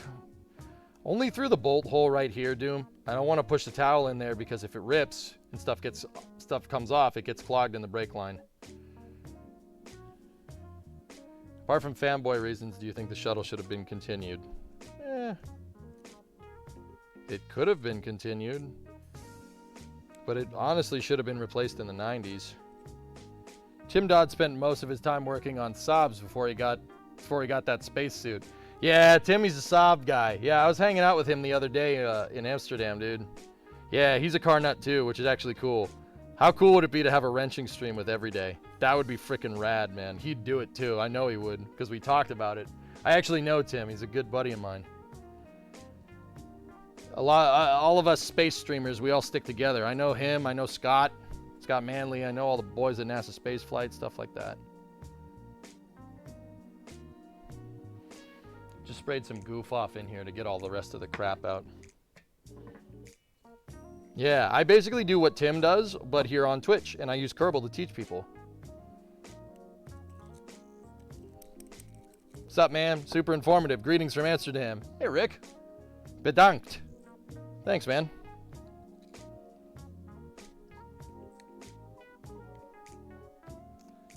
Johnny, it's got discs in the front. It's got discs from a Corvette, believe it or not. It's just a standard drum. It's a GM style disc brake conversion kit. So it's got 2 piston calipers, discs up front, drums in the back. Nice razor mouse. Oh, thanks, man. Thanks, dude. So yeah, all right. This is here. Let me just. All right, that thing is good. She's good to go. Nice truck. Thanks, Djibouti. Right on, man. All right, so let's put this in. Put this in, shall we? Shall we? Let's shall. All right, cool. I just don't have time unlike when I was in college. My partners aren't into the stream. Well, that's their loss, boss. Nah, it's all right. It's all right. All good. All good. No problem. I was just get.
Testing. Testing. Testing. How copy? You're playing Car Mechanic Simulator right now. You're learning so much. Right on, Deds. There you go. Copy. Excellent. Cool, cool. All right, dudes. So now we have to get the brake line going. The rubber brake line. So let me the rubber brake line that goes from the rear brake hose down to the axle. We need to get that. I gotta find it. I don't know where it went. Let me see.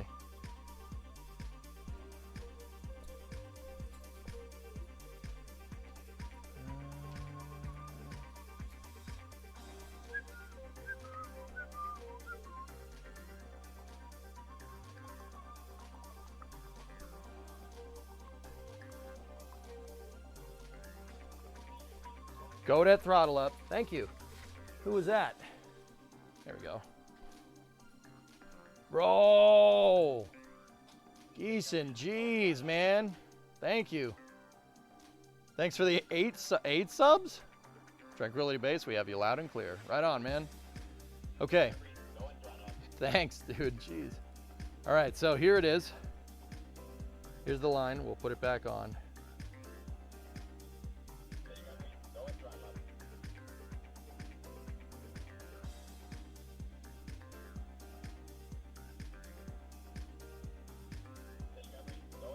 So this is the part that attaches to the brake line. That's the part that goes into that Y block.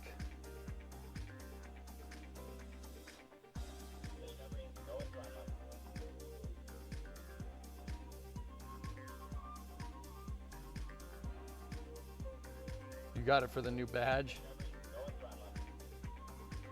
So, fellas, I'll be honest with you. I put this up here to see who would notice.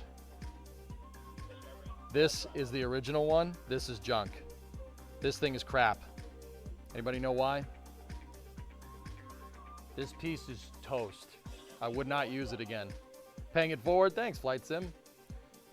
Paying it forward. So yeah, this piece is junk. You don't want to use this. Let me show you why. All right, so take a look. If I can get this to focus on one of these cameras, it'll really, really help. So look right here. Come on, focus. See that?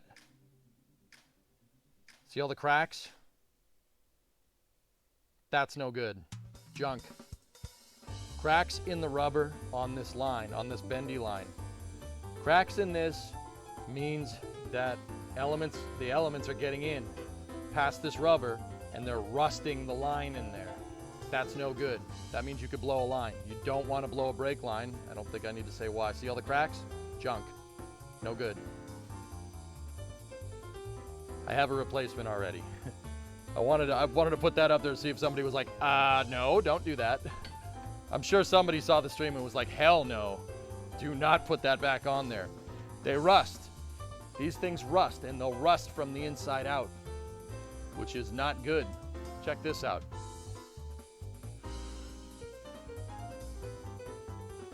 Jammed.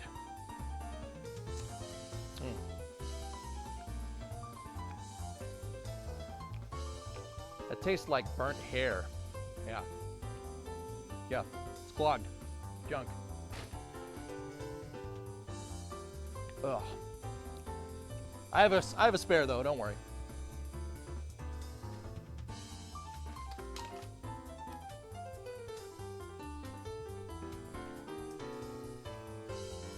I'm sure that's good for you. Yep, yep. Yeah, that didn't taste very good. So, how this works is pretty straightforward stuff. Let's use the desk camera. So, you have one side that's threaded. This is what goes into the Y, right? And then you have the other side that connects into the brake line. The thing about this is that it's on a retainer. It's on a retainer here with a retaining clip. That's the original retaining clip. It's gonna look really, really stupid next to all these parts that look brand new, but whatever. Couldn't find another one. This holds the top of the brake line to the frame. So what we'll do is we will go in here and we will put this thing on. So let's get the me camera.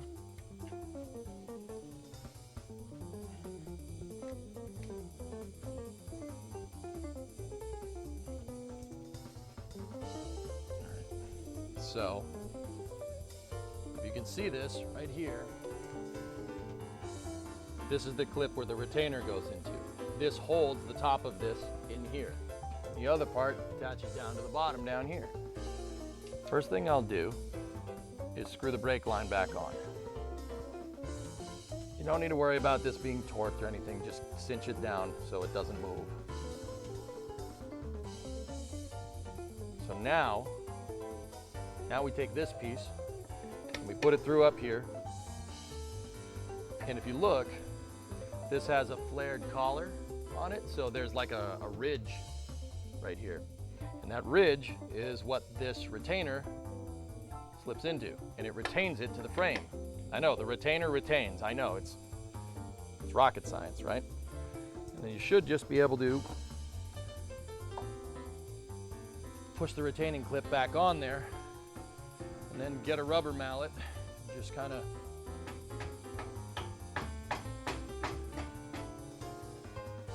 hammer that in. Good, cool. So the reason why this part is rubber and why the rest of it is, reason why that part's rubber and why the rest of this is solid is because this axle is going to be moving up and down because it's the suspension. It's attached to the suspension. It's going to be moving up and down. And when it moves up and down, this needs to be able to bend and flex. That's why this is a pressed rubber line and why the rest of this is just metal.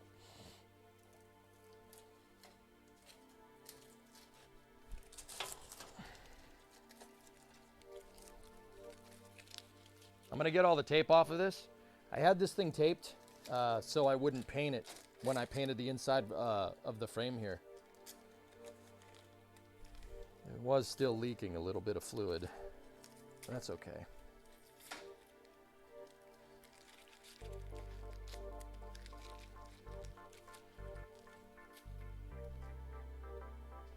So we can take this, right? And if you look over here, come down in here, if we take that, so this fitting moves independently of the line. This thing is hollow on this in the center. It's a tube, and it goes right in. See, there's the retaining clip retaining it to the frame, and then you just tighten this down, and you're good to go. That's a brake line. That's how most brake lines work. In fact, all of them work like this. It's important to add that there's a flare on the end of the line. See that little flared out piece? See it right there? That flare seats in here, and then this thing slides over it and clamps it into position. That makes it so the line doesn't leak, because this line is going to be under high pressure. She's going to be under pretty high pressure, so you have the flared end like that to make sure that it doesn't leak. I got to cinch this down, and then we got to get the rest of the damn tape off.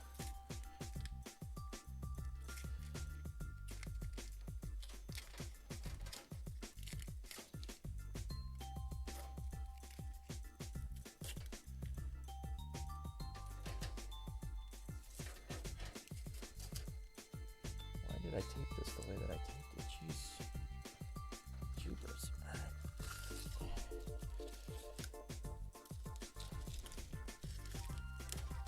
There we go. Yeah, I had the tape on there for when I painted the frame. So now that looks to be about 3/8. I just got to be careful with it. It looks like that thing fought me a little bit when I tried to take it off. Ow.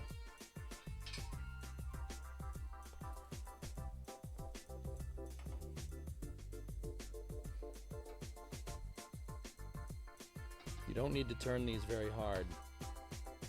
There. That should be good, man. That union is good. Sweet.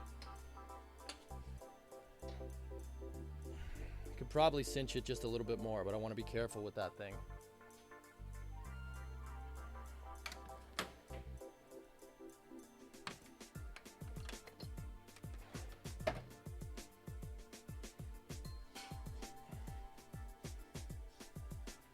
Do you bleed the lines? No.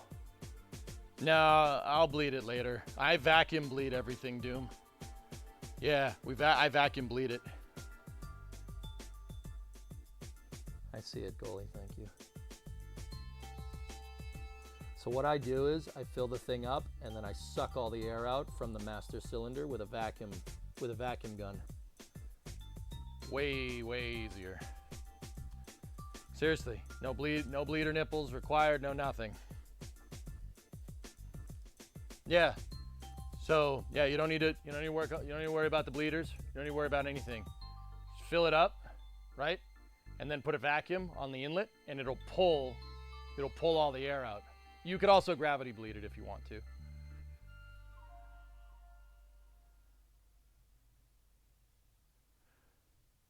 What is one of the biggest part piece rocket engine and car engine both have that are near identical? Bolts. Bolts and nuts. Nah, man, you don't need to necessarily do that. I mean, if you want to do it the old school way, dude, yeah, you'd start farthest from the master right here, then do that one, then do the right front, then the left front.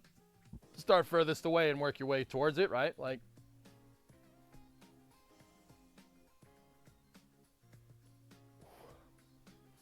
but yeah, you don't need to really do that anymore. Yeah, not needed. Like once again, I could just vacuum with a Mighty Vac. It's literally called Might T Vac. The Mighty Vac, you just put that on the master cylinder, put it into the reservoir and put it down onto the inlet line for the master, and then just create a vacuum. It'll pull all the air out. Way easier. I bled the clutch in the F250 that way. It was so easy. Because bleeding a clutch sucks. That's not fun at all. In fact, bleeding anything sucks. That's really annoying. It's really not fun. How long to get the truck back together? Well, we've made some pretty damn good progress today, dude. I'm happy I decided to come out here and work on it, guys. Kerbal just wasn't cooperating with me today. There's some stuff I got to figure out. Don't worry, we'll get at it back again tomorrow. But I need to get this thing done. And, I finished painting everything. I'm pretty sure you guys don't want to watch paint dry necessarily, right? So when everything was done and painted, yeah, it's just reassembly. And that's what I'm doing today. I thought you guys would want to see it. It's cool, man. I think it's neat. It's a good time. Fun. More of this cornbread? Yep. Is that a curved piece of metal, the suspension? Yeah. Fentanyl, yeah, absolutely. That's called a leaf spring. Yeah, it's a bent piece of metal. So the metal is forged. So like when it was made, it was forged crooked on purpose. The reason why is it naturally wants to go back to that position. So if the suspension pushes up on the car, it's going to try to straighten the leaf spring. It's going to try to straighten it. It's going to go from convex to straight. And that, think of it like a bow and arrow. Same idea. It's going to flex. Just like a bow and arrow flexes, like if you're shooting archery or something. Same idea. It's literally a bow. That's what it is. If this was an archery, if this was archery, you'd have a string going from shackle to shackle so you can, That's literally what that is. It's designed to flex just like a bow does. So when the wheel pushes up, it's attached here and here, and there's a shackle on the back. That's what this thing is called. The shackle will pivot back and forth because when you try to take the leaf spring and you try to make it, if it hits a bump, it'll go straight, right? And it'll get longer, right? So this shackle piece back here is designed to move back and forth to move with the suspension. So if you just had the leaf spring attached from one side to the other and you hit something, it would rebound instantly and you'd probably break the spring, right? So it has to be able to bend and flex. Once again, think about it, an archer pulling the bow back. The bow will bend backwards, right? And the distance between the two endpoints on the bow will get closer to each other as you draw, right? Same idea, same exact thing going on. It's just car suspension. So yeah, that metal is designed to be, it was forged bent on purpose. This is great content. Thanks for sharing. Definitely like learning about something I wouldn't see every day. Right on. Will you strap an Abrams machine gun to it? No. No. What does bleeding a line mean? So bleeding a line is when you move all the air out of the brake lines. You need to have, you got to have air out of brake lines. Why? Well, let's go back to 7th grade physics, all right? 7th grade science class.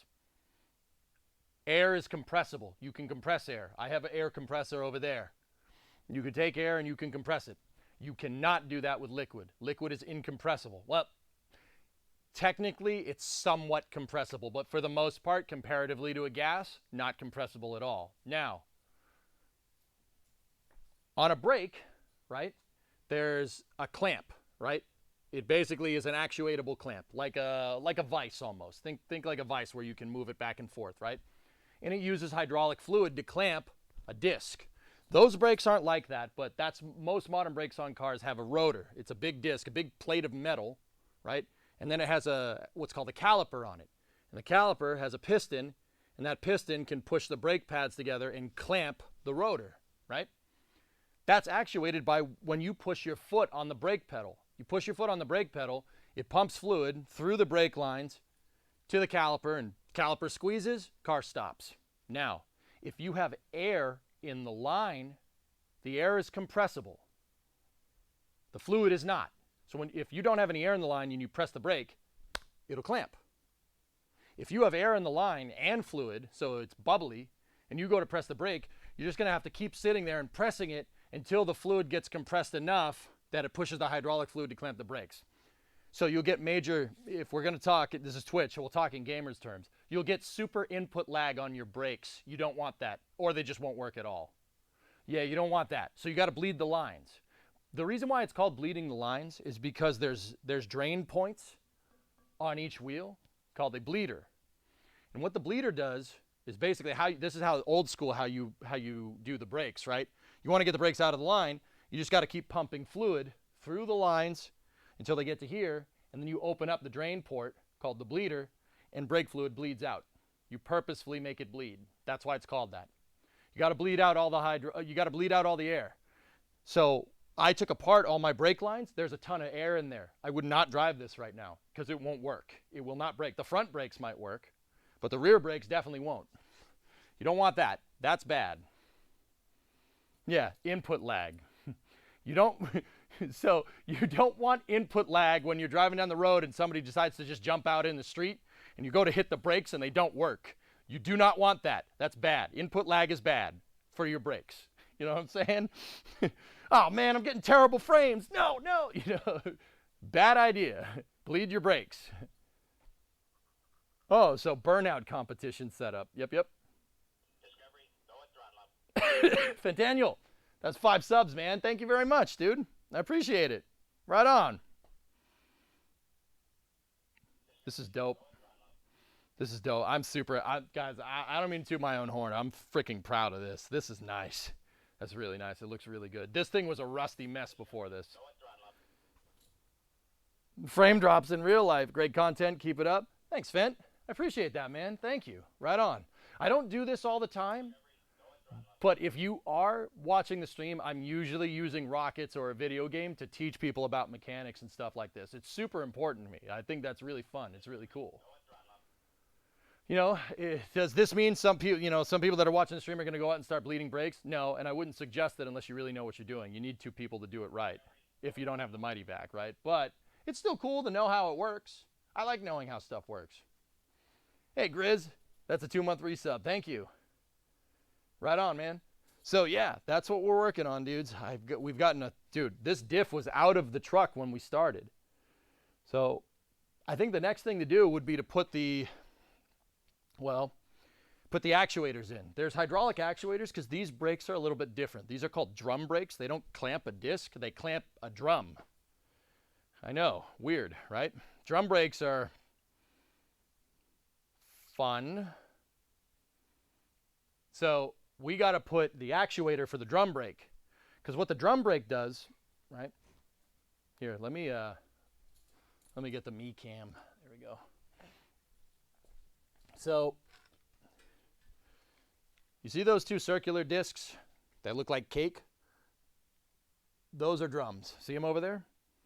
And the drums on the inside have a clamping surface. See it? See how it's shiny in here? How this works is there's a shoe in here, and the shoe looks like this. And there's an actuator that pushes the shoe up against it. And instead of clamping it like this, like on a modern car, this thing pushes out. It pushes out on both sides. There's a shoe here and a shoe there. Like there'd be one here, and then there's another one on the other side, and it pushes out. And this brake pad pushes up against it.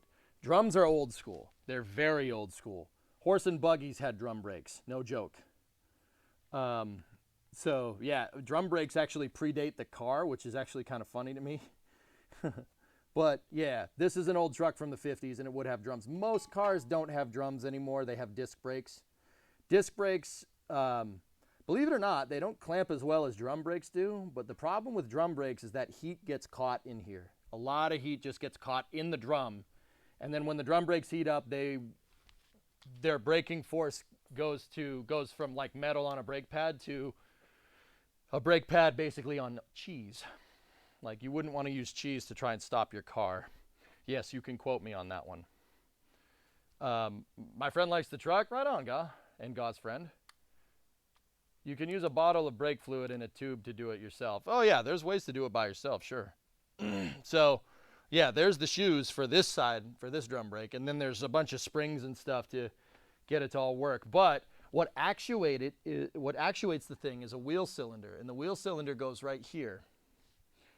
And the wheel cylinder basically gets the brake fluid coming from the Y over there, pushes through, and then there's two push rods that go left and right out of it, and it pushes on the shoe, which clamps the brake. I'm going to put that all back together now, so that's going to suck. But yeah, that's what we'll do. We'll start over here, I guess.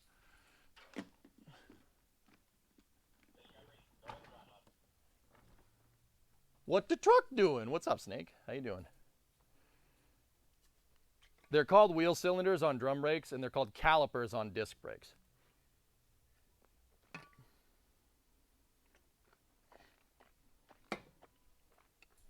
Cheese brakes, let's freaking go. I'm gonna re-top off my water here, guys. To end up doing a lot of talking this stream. No, I'm not peeing, I swear.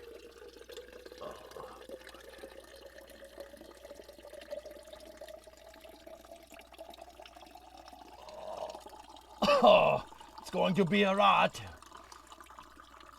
Okay.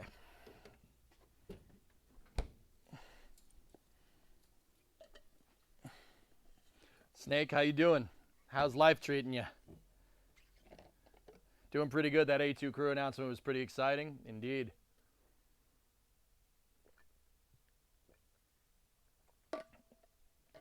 As a youngin', how do I get good bread, Mr. Breadman? Know a guy. All right, so let's get the right brake drum. And we got to put these things back together. Putting back together drum brakes is not fun.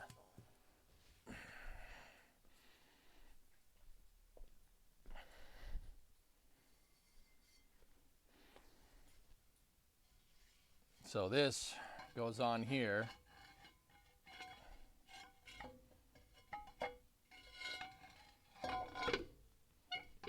Like that. But that's not the first thing you do. That's how it's supposed to look when it's done. But yeah, we're gonna have to get some work going. I thought like maybe it'd be good to paint these. I did paint them matte black a long time ago. And matte black paint is fine. It's really not that big of a deal. So, all right. Let's do this. Drum brakes. Actually, oh, we need the e-brake and I need the wheel cylinder. Yeah, we're not going to get very far without the wheel cylinders, so let's do that first.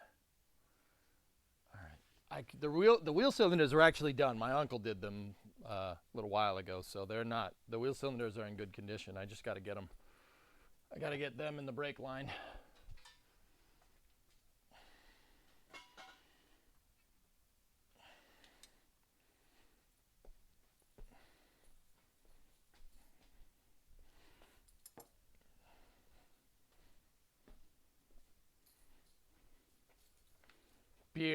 Beard. Oh. Just wait until you get older, man. Just wait until you get older. All right, so this thing, the brake line didn't want to come out of the wheel cylinder. So I just kept the brake line attached. But there's your drain port right there. See that? That's called a bleeder nipple. I know. Yes, it's called a nipple. Yeah, I know. And you can show it on Twitch. It's fine. I'm not going to say that I asked, but also at the same time, you know. So now, you really shouldn't do this way, but this way will work.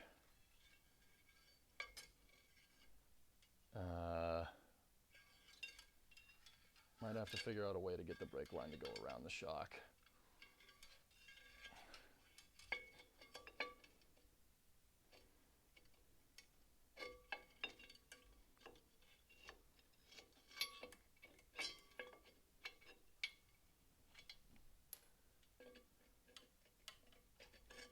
What? I didn't feel like bending new brake lines. Leave me alone.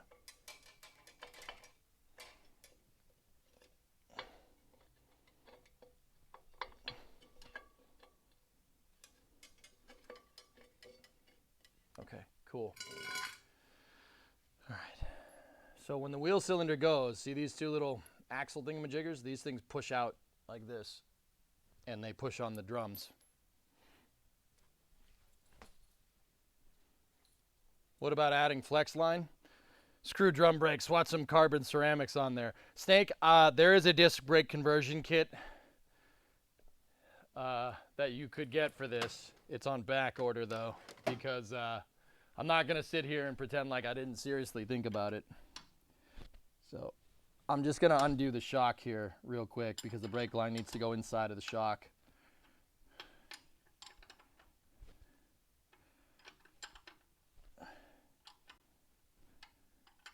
I really wanted to make new brake lines, and maybe we will if I can't get this to work again, but I think we'll be able to do it.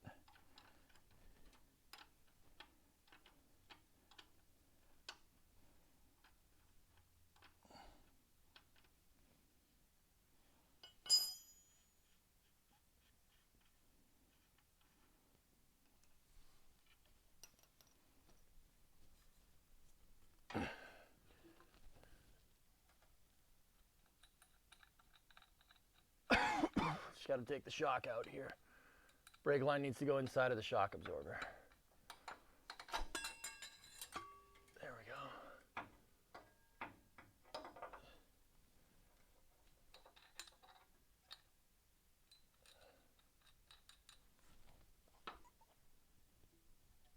go.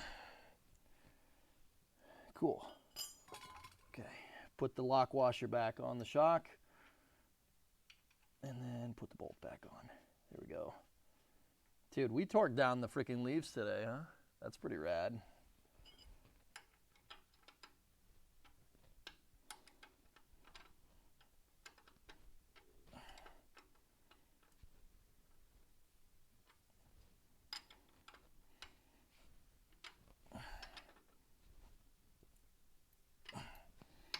Yeah, I just needed to take the shock off because the brake line goes behind it. I'll show you guys what I'm talking about in a second.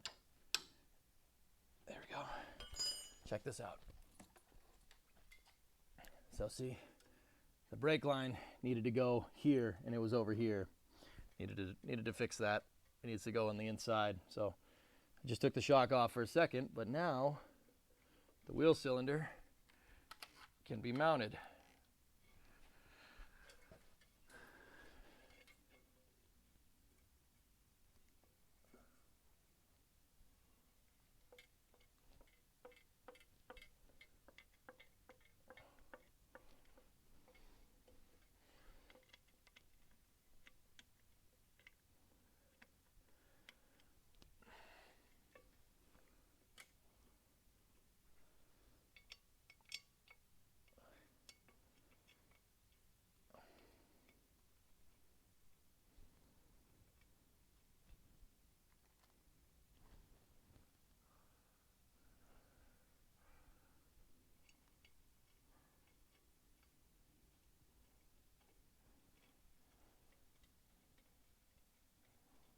Sweet.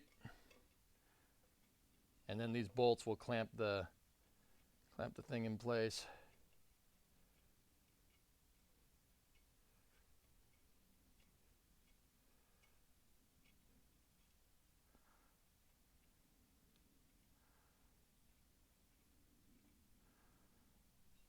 All right. Let me just torque those down. So now what we can do is take that. We can get this guy right back in here like this.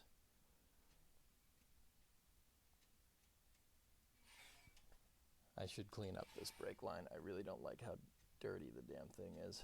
Like, it's all bent, but it's okay. It works, so it's fine. I've replaced and fixed enough things. You know, the brake lines work, and I know they work, so there's no, we can just let it do its thing. There we go.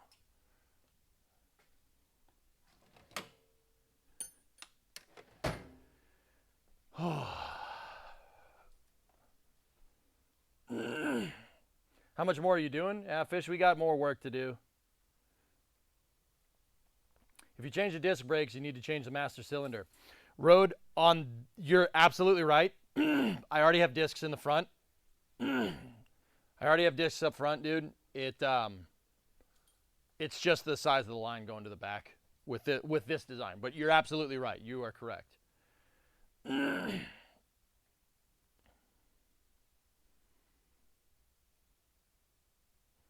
was speaking of brakes. One of my buddies joined me during my first track day. Bro never swapped to .4 and went off the grass 3 laps in. Nice. Nice. Very nice.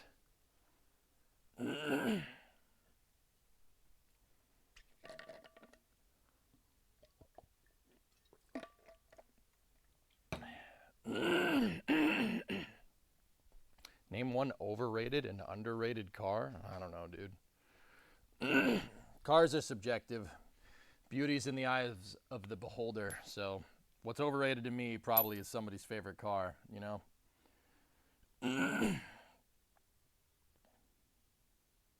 So I'm putting the other wheel cylinder in, guys. I gotta switch the camera. Excuse me.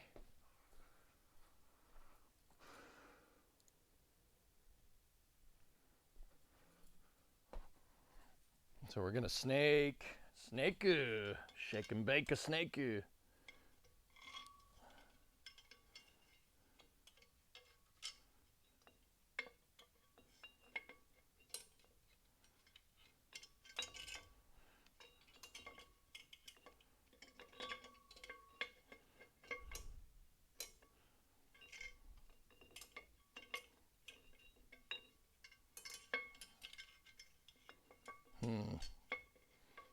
This guy doesn't want to go in.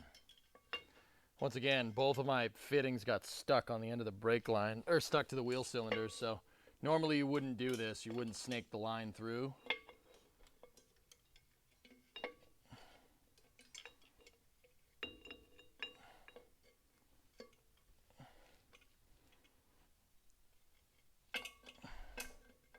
Got it.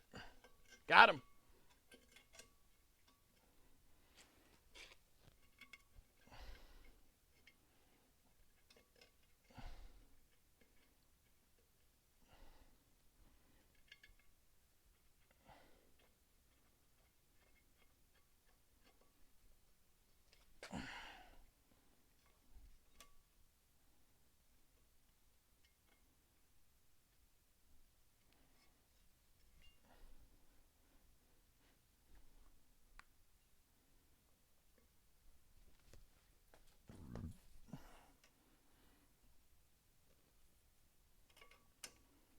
Okay, I'm doing the brake line on the other side here. See on the metering, I keep calling it a metering block. It's not a metering block. It's just the Y. It just splits it.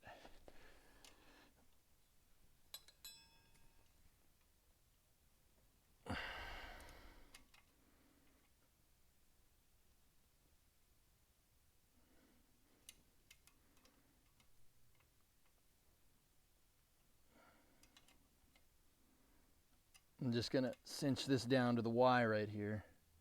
There we go.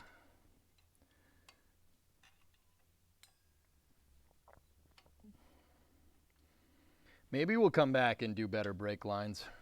These ones work. They're good, but you know, I did all this work making this look nice, and the brake lines just look like silly string. But then again, if it works, who cares? Right? Like,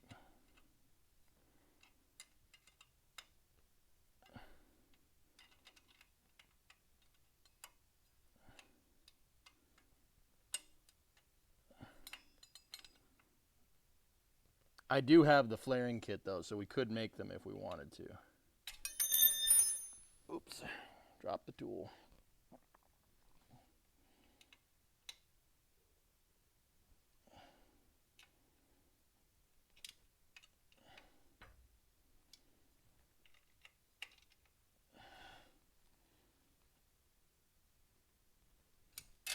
All right, brake lines are all hooked up. What's up, Yannick? How you doing?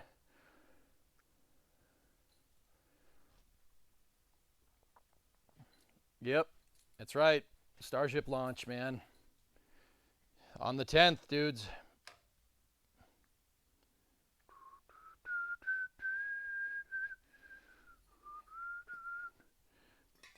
See what I mean about the lines looking like spaghetti? They look like spaghetti. We could clean those up. Cable management and line management with cars is absolutely a thing. A lot of you guys come from the tech world. You know, like if you build a computer, you could best be hiding those cables. You don't want spaghetti everywhere. Same thing with cars. Does it have an engine? Yep. Loopy, it looks like it's the 10th, buddy. Yeah. Looks like we're going to get it on the 10th. The FAA has it posted on their website. They don't have the license yet, but they got everything else but the license. The marine traffic notices are there. No NOTAMs just yet, but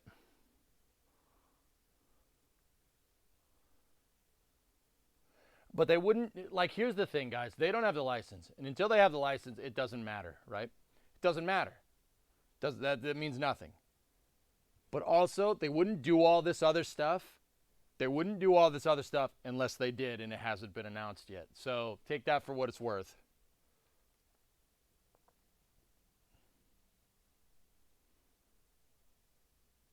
Claude, you got to drive to 77 today. Electric is almost done.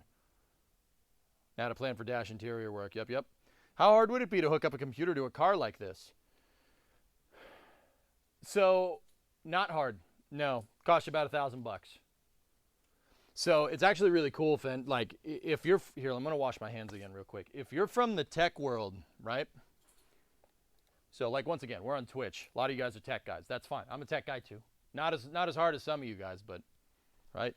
So, Holley, a company that specializes in fuel management systems, or at least they did. They kind of do everything now. They're an aftermarket thing. They do a bunch of aftermarket stuff. You can open source an ECU, an engine control unit, and mount it, and it'll retrofit, it'll bolt to the car. So you could put a modern engine management system in a computer, and you could bolt it to the car. It's called a Holley Sniper, right? Yeah, it's Sniper, like Sniper. And you can retrofit it, and it'll replace the carburetor on this thing, and that'll give you modern fuel delivery, modern engine management system. So the cool thing is that you could get a laptop and you could tune the thing. And the tuning software it's not open source, but it's all, you can change whatever. Like, I want to be delivering this much fuel at this much RPM with this much air, et cetera, et cetera. They're really cool. And basically, you don't need the carburetor anymore. You can just, yeah, they have a self-learning computer that'll basically, it's not a neural net, it's just it's a self-learning software, right? It'll basically naturally map and tune your car.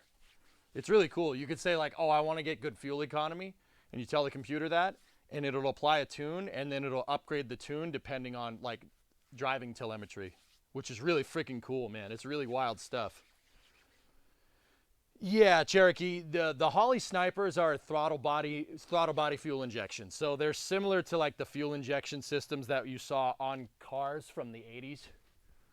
Like, basically where they replace the carburetor, and where the float bowl is on a carb, they just put a fuel injector, and it's pulsing it's pulsing right into the butterflies, basically where the Venturi or where the jets were. What is this? The software? Yeah, Cornbread. Yeah. You can, dude. I could take this truck. You spend about $1,000 on a Holley Sniper. I could take the carburetor off, and I could put a fuel injection on it, just like a modern internal combustion car, and then you can tune it. It's open. The ECU is it's not open source, but the tuning maps are all open. So, like, okay, you have a modern car, like my Mustang, for instance. My Mustang has an engine control unit from Ford. It's hard coded, right? So it's a hard coded computer. It's only really designed to do one thing. It's one tune, and that's it. You can swap it. Right? You could swap it with a modern ECU, or with a Holley ECU, like that's called a Holley Terminator. You could swap the ECU, and then I can tune my car. You can't, a lot of ECUs on modern cars, you can't tune them. You can flash them, which is basically the equivalent of jailbreaking them. You could flash it or you could jailbreak it. There's ways to do that. But yeah, with modern cars, dude, you can buy a Holley Sniper or a Holley Terminator. I have a Terminator kit for the 97. Ernock bought it for me. So we can go and tune and screw around with the 97 when this is done. It's an '08 RB. So yeah, you can go and you can not write code for it because it's not open source, but you can change the fuel maps and everything. It's really freaking cool, actually. Really cool stuff. Work flew me out to San Francisco for 2 weeks Airbus, learning all the airplane things. That's cool, Taco. Right on, man. Yeah. Yeah, so like Cornbread, I could do that with a Holley Sniper. A sniper kit basically replaces the carburetor with fuel injection, and then you can tune that, which is really freaking cool. It has like LCD screens that you can mount in the dash on like an old car, so you can remove the mechanical dash on an old car, and they make it so you could just bolt it in depending on which car you get it for. So like if you get an old Mustang, they'll replace the mechanical gauges with LCDs, which is really, really cool. Dude, it's trick as frick. Trick as frick. I don't want to swear. I'm trying to keep it classy, but you get what I'm trying to say. It's really freaking cool, man. Yeah, I have one. I have an ECU for the 97 over here. Ernock freaking bought it for me. I still don't know why. I must have done something right. So I have one for Tough Enough out there, and we'll do that. We'll wire that thing up, and then we can change it. We can change it to run lean, and then it'll run engine rich, just like a rocket engine. Or you could run it fuel rich and make more power. You can do a bunch of cool things with them. It's really neat.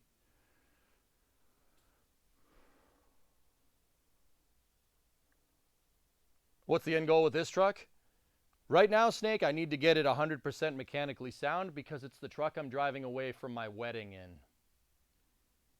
So I've been given the go-ahead to kind of just do what you got to do with this to get it like 100%, man. And I've been going pretty hard on the back of this thing, man. Yeah, it looks brand freaking new back here, which is pretty dope. Pretty happy about that. I just got to tighten that sucker down. Yeah, I'm getting married. Brimo and I are getting married in the summer, dude. I know you've been out of the loop. But yeah, man, that's the other reason why I've been running around like a chicken with my head cut off, guys. Because we're getting that figured out, we're getting the truck figured out, and I'm working on 2 other projects right now, which is pretty sweet. Haven't seen a garage stream in a little while. Is the stream winding down or still going? No, we still got work to do. Yep, I did a lot of work, Squish. I put the whole rear axle in, mounted it on the suspension, torqued the suspension down. I got the brakes back in, I got the shocks back in. I can rerun the wiring for the tail lights and everything, which is pretty dope. We can do that. There's still plenty of work. Oh yeah, still a lot of work to do. If you guys are game, I'm game. We can keep going. I don't have a problem with that. Thanks, McDoobie.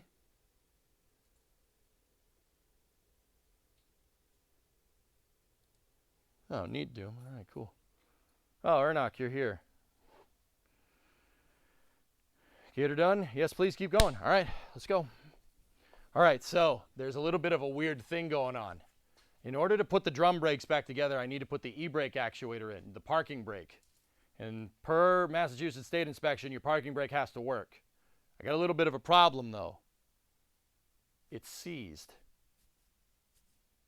So we got to go fix that. I'm not sure how we're going to do it. And they don't sell this part anymore. So there's that. You need the e-brake actuator You need the e-brake actuator for the drum. If you don't put the e-brake actuator in, the drum doesn't work right. I mean, it'll still work, but the e-brake won't. The e-brake won't, that's for sure. So hit it with a hammer till it works. Yep, for real, dope stream. Thanks, Fent. I appreciate it, man. And hey, thanks for the subs, dude. Right on. I try to do this with every game that I play. I try to teach people about what the heck I'm doing. I play mostly STEM games, so like science games and whatnot. STEM, like cities, SimCity, like building games, and Kerbal, where we fly spaceships around, build airplanes and whatever. But yeah, it's cool to actually go out and get your hands dirty too, not just sit on the computer all day. This is dope, man. This thing, like, you know it's good when you're sitting here staring at it and you're like, yep, this is nice. Yep. Work it back and forth with penetrating oil. That's all it takes. The modern one seize up just the same. Okay, Bill, here, let's get the camera over and I'll show you guys what I'm talking about. I hope this USB is long enough to go to the other side of the shop, but the shake cam is real, dudes.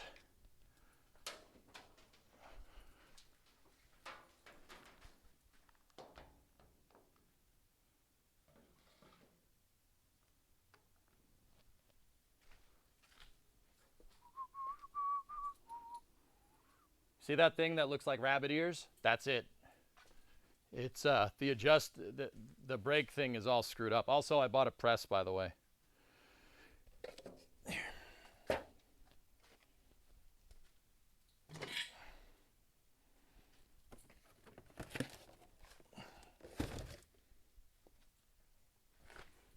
I'm just moving some stuff out of the way, dudes.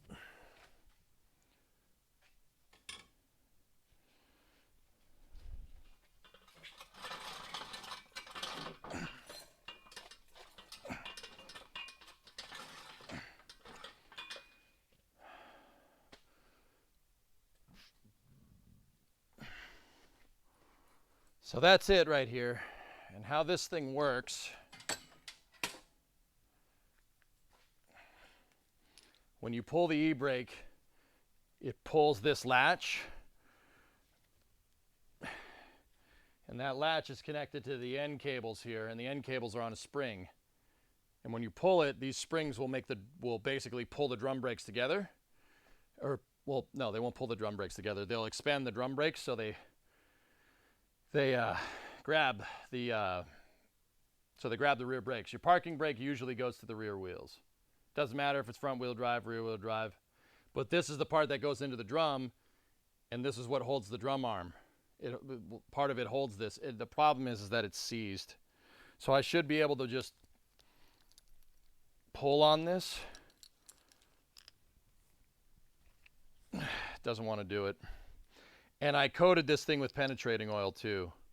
So yeah, here, I'll bring it back over. I'll bring it over there so we can go mess with this.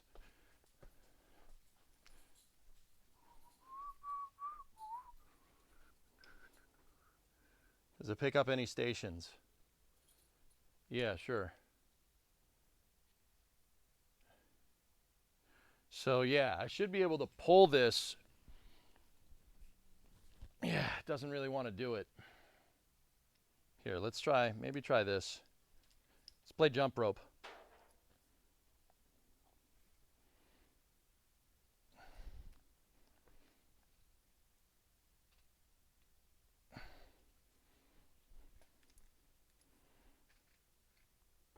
Soak it in oil? I already did. It's been coated, it's been sitting with pen oil on it for a long time.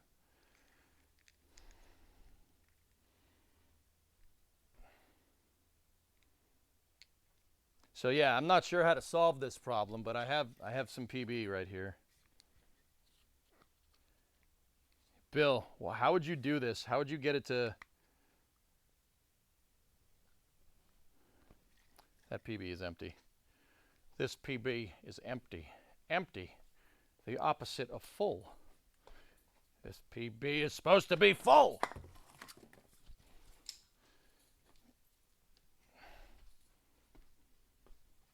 Do you think we should heat it or anything? Like, I'm not sure where it's seized. I'm not sure how this all works. I'd probably buy a new one for mid-50. Can't. It's back ordered.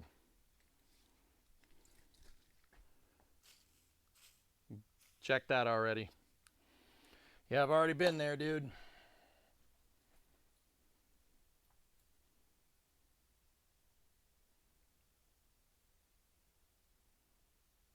No, don't heat it. Yeah, you don't want to melt the cable. That's why I had it in the vise so I could pull on the damn thing. Here, let me bring it back over there.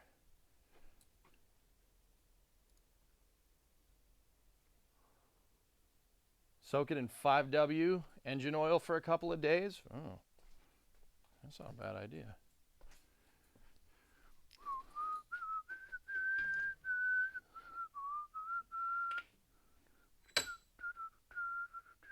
So the reason why I had the press here, because I wanted the press to pull on it, but I couldn't get that all to work right. Like I was trying to have it go over the press and then pull down, like if you're pulling a tree stump or something. But yeah, I'm not sure how we're gonna get that thing to work. It really, really doesn't want to move.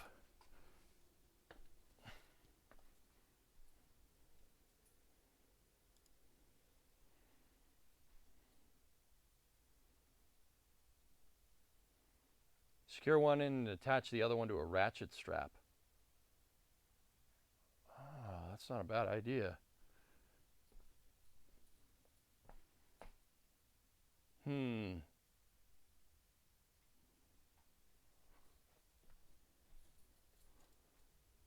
It's a pressing concern, indeed.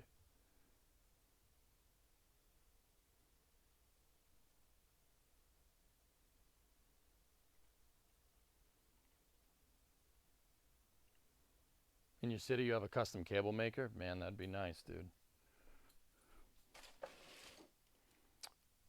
Huh.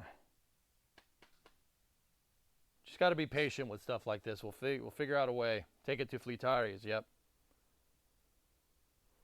Well, I have ratchet straps, so let's grab those, geeker. See what we can do.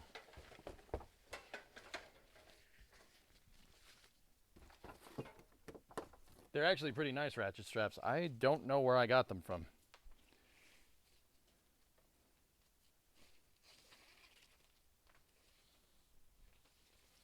To come along. Try and find some 0W and see if it'll get inside. Yeah. Ah, crap. I forget how to do this. All right, so yeah, here we go. Yeah, there we go. I got it.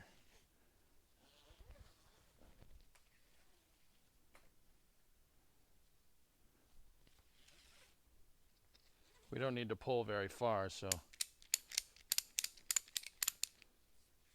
there we go.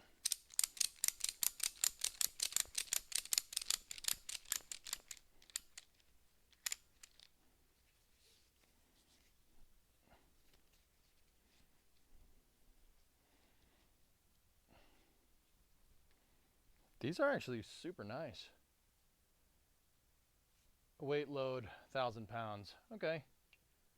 Imagine forgetting how to ratchet strap. RB, you don't have a license.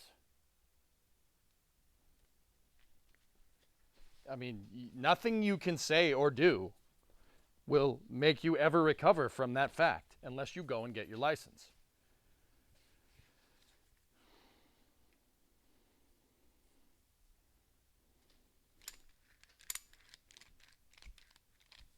Geek, what are we going to hold this to? I was going to say maybe get the ladder, go to the ceiling.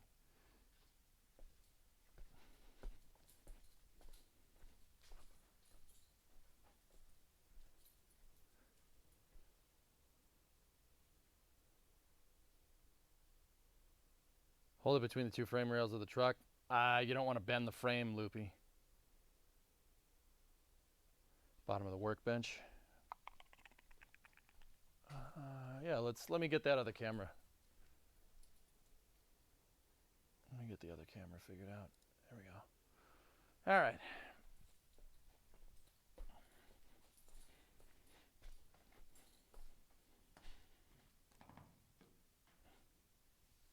I can't see because the pickup bed is in the way.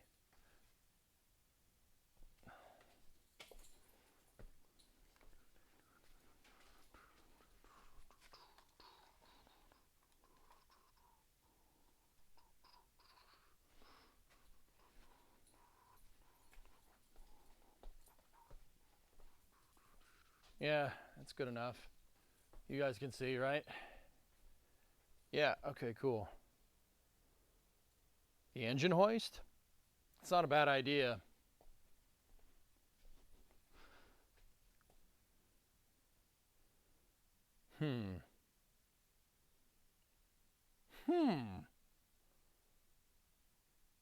Engine hoist and a ratchet strap might do it, dude. That's not a bad idea.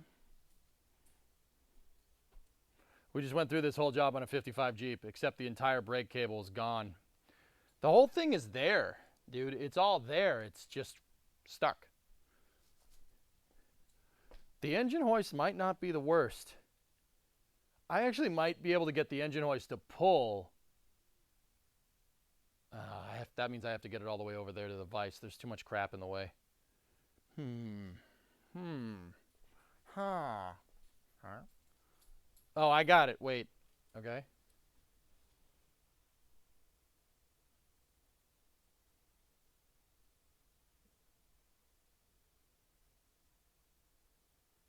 Yeah, the press, we could do it. Putting C's parts in diesel. Yeah, I have used oil. I have used engine oil. We could use it. Can't you secure it with the press and attach it to the bottom of the press? I never found a good way to be able to secure that to the press. But that is why I bought the press for pressing bushings and stuff. But yeah, that press is sketchy as hell, man, by the way.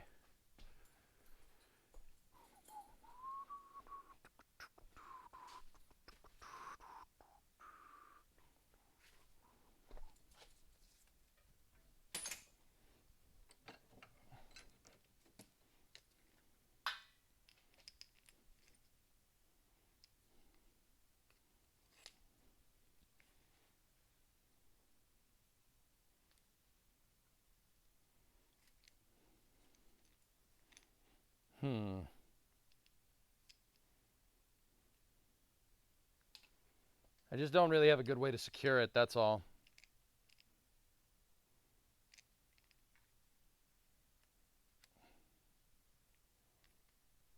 Let me think. Let me think.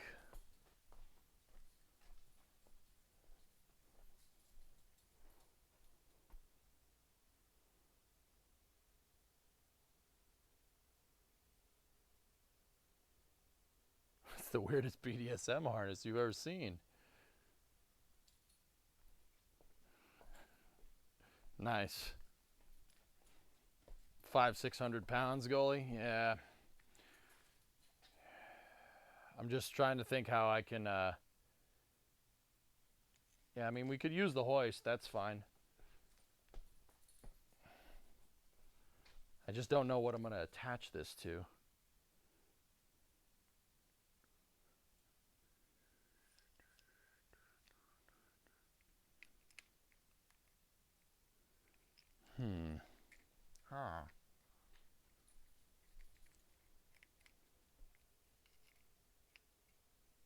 Dennis Carpenter does show it in stock if pulling this one doesn't work. Short order cook. Thanks for the Prime sub.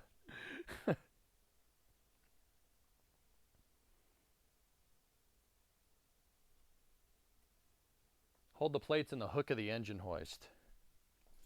All right. All right, let's see what we got. Let me get my chains out.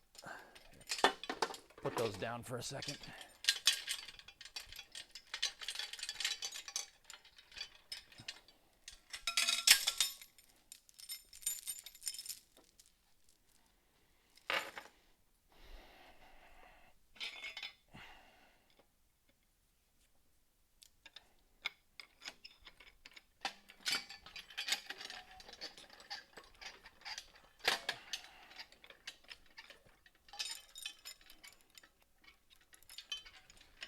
So this is an engine crane for the people that don't know.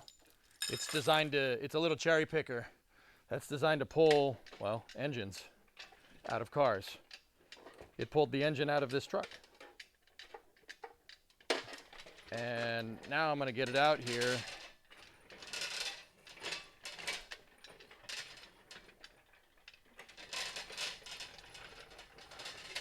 And not run over the damn drum brake.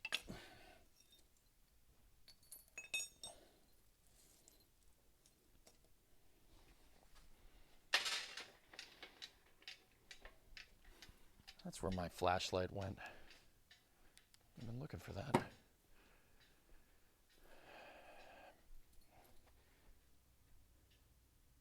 Any chance of brackets? They kind of do, but it won't work. It's an open diff with 370 gears. I just finished putting it back in, hypersonic, yeah.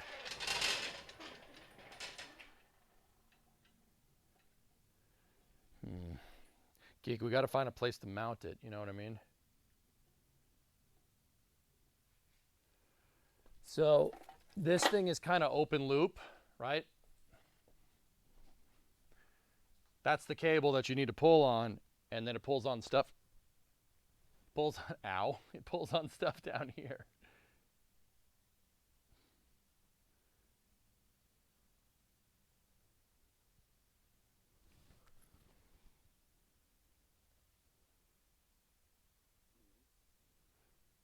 So, yeah, I'm not 100% sure how we're going to do this.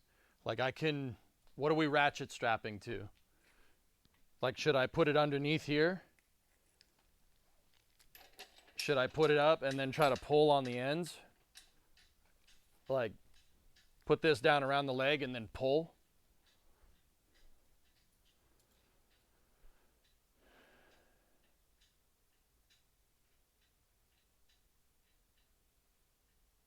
Hook the wires through the hook behind the plates on the wire.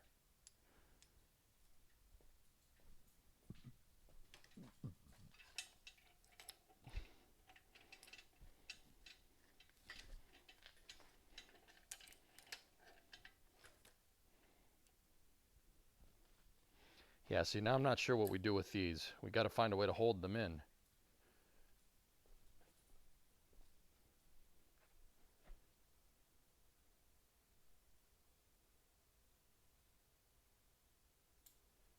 Needs arrows for the shocks, too. Yeah, I'm just not sure how we're going to pull this thing up, dude. That's all. I'm blanking. I'm doing the dumb right now.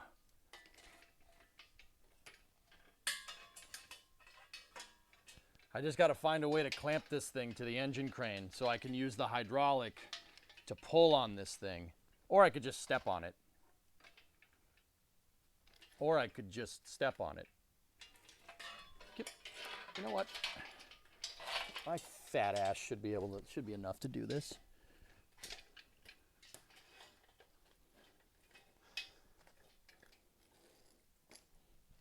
Yeah. Either that or I'm going to do something dumb and make Twitch fails, but hey, whatever.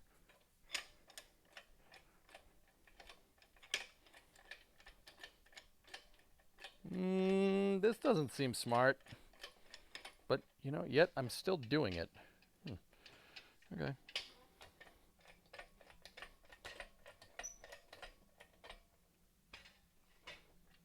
Nah. I gotta find another way to hold those things together. Got a big hose clamp. Get the ratchet strap. There's nothing to ratchet strap it to, bro. That's what I'm trying to tell you. I got an idea. No. I got an idea. Shut up. Shut up, chat. I got an idea. I have this bar stock left over from another project. I'll attach this, those brackets right there, we'll attach it to this. I'll put it underneath the crane so it'll pull up on it.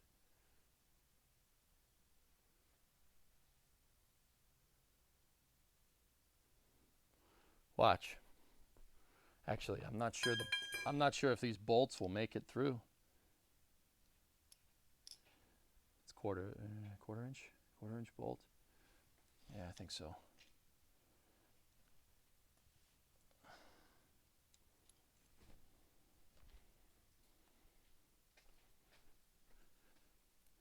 I mean, the other thing is that we could just hook the stupid thing up and then just pull on it a bunch of times.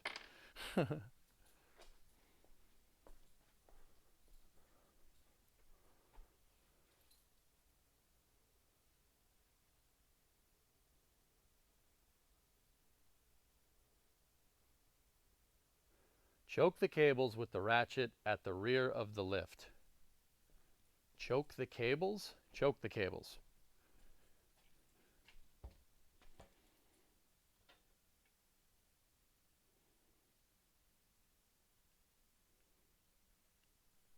Yeah, I don't know what that means.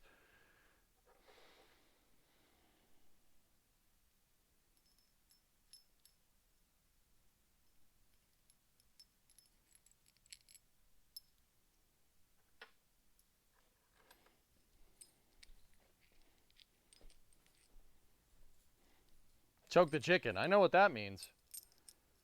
Put legs down, use the legs tuning. Yeah, okay. Yeah, I can do that.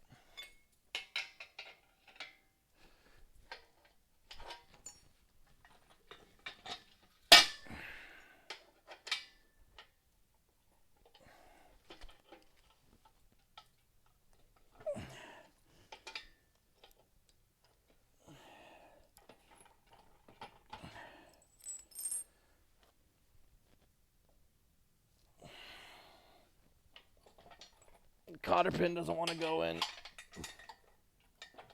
There we go.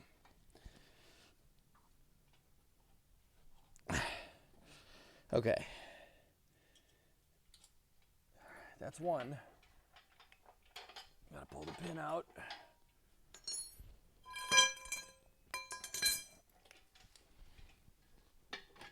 Don't hit my frame. Oh, okay.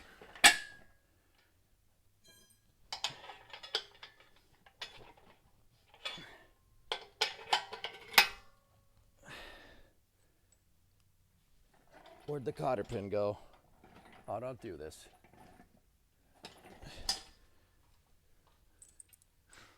Damn it. I can't find where that other cotter pin went. Maybe I threw it on the ground. Frick.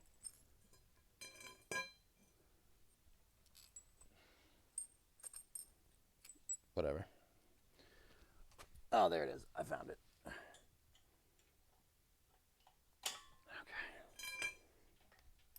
All right, so let me lower this for a second, right?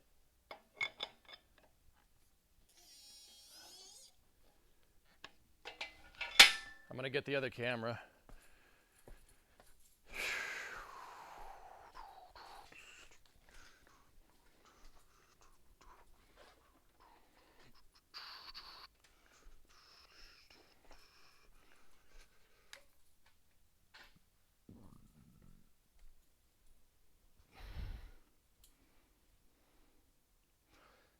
Boss, you could also use some MAP gas to heat up the affected area. I don't have MAP, I only have propane, but yeah, okay.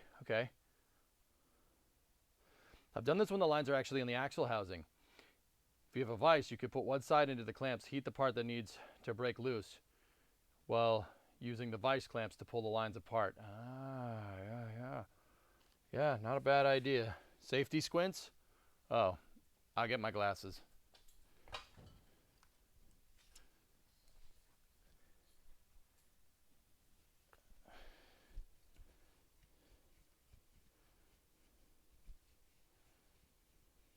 Propane works too. Anything to get them hot. The lines are thin enough it doesn't matter the gas. Okay. Yeah, dude, if I have to, I'll just put them back in, and then we could just keep pulling on them with the e-brake and heat it up. That's actually a good idea if this one fails. This one's going to be fun, though, so. Right? This one's going to be fun.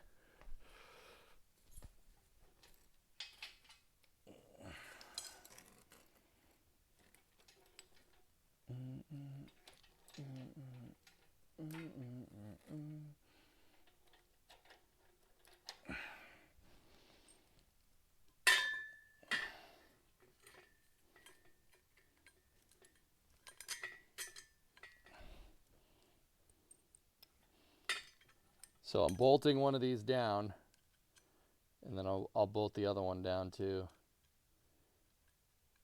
And then the crane will pull up against itself here.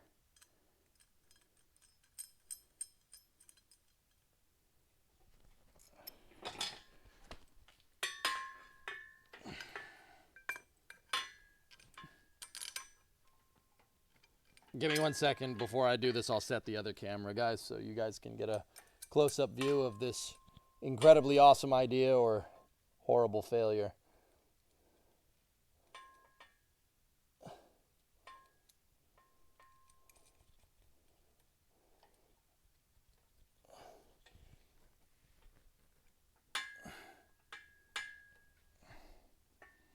All right.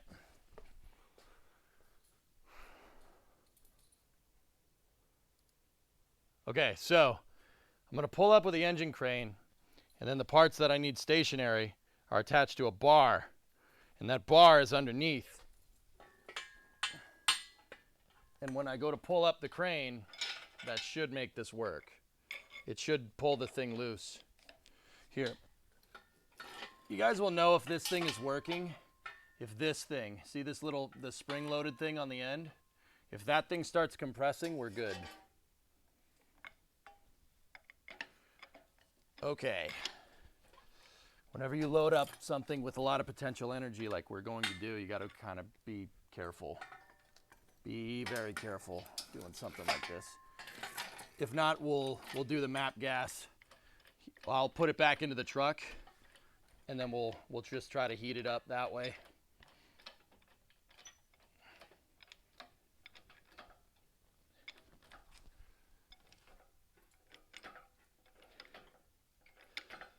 Okay.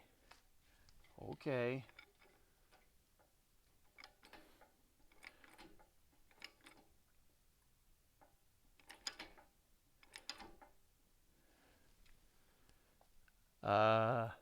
Yeah. Yeah. Yeah, that's not really a good angle. Yeah, you're right. I'm gonna let this down. That's sketchy as fudge.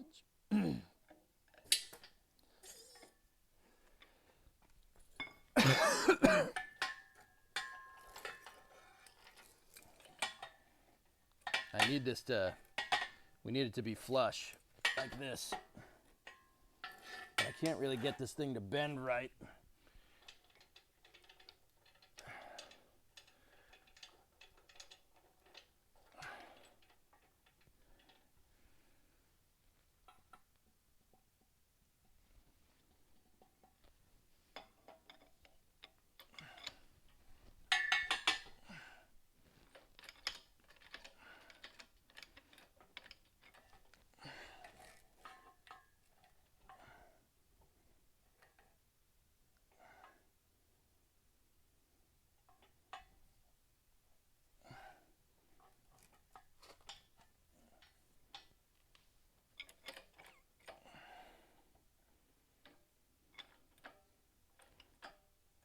Nah. I don't like this. Vetoed. I don't like that idea. Turn it around.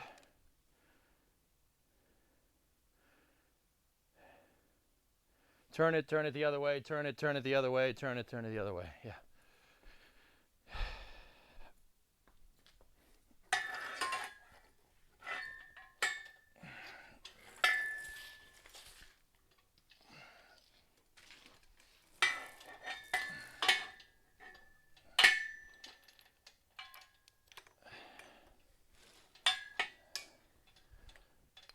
So you guys want it this way? We can do that.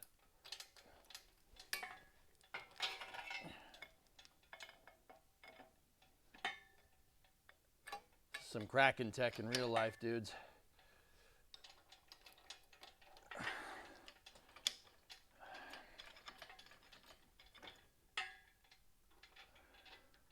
Some dingbat broke my frickin' hook.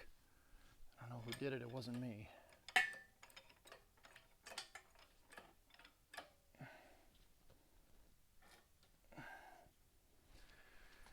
All right, that's loaded up.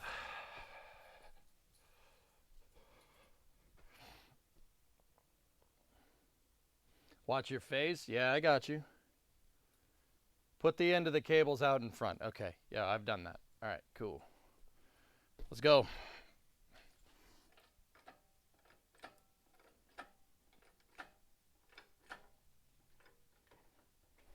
I'm just gonna stand behind the engine crane, okay?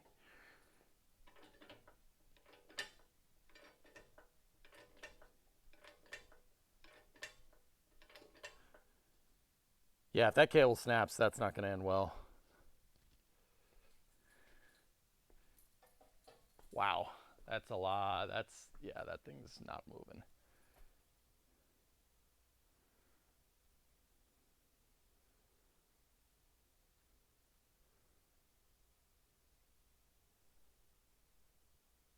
C-clamp the bar on top to the legs, yeah. Might be no saving it. I mean, tuning, I loaded that thing up. This thing is not like, here, look. There is a lot of tension there. We've loaded that thing up with a lot of potential energy, dude. This is how your grandparents strut. Nice guitar. Oh, thank you.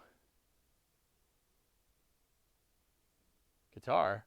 Oh yeah, the guitar springs. I'm like, wait, what? Could you heat it up like this? I don't know, boss. Do you think? Definitely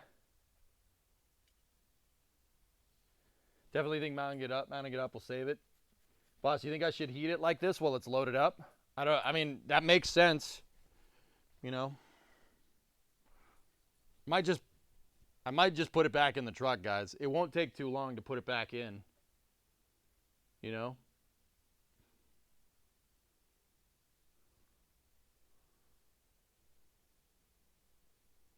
All right, let's get the penetrating oil out.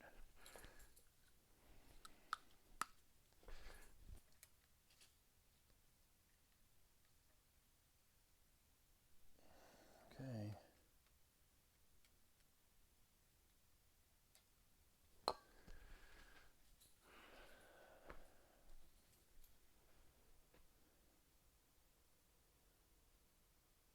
I'm worried with the tension the lines might stretch. Mounting it up makes for a safer way of pulling it apart. Yeah, I don't feel like going on Twitch fails tonight, guys, so I'm gonna unload this and I'll put it in the truck. We'll just install it back in, but we won't put it on the brakes. It was a good try, good thought. A little bit dangerous, but good thought.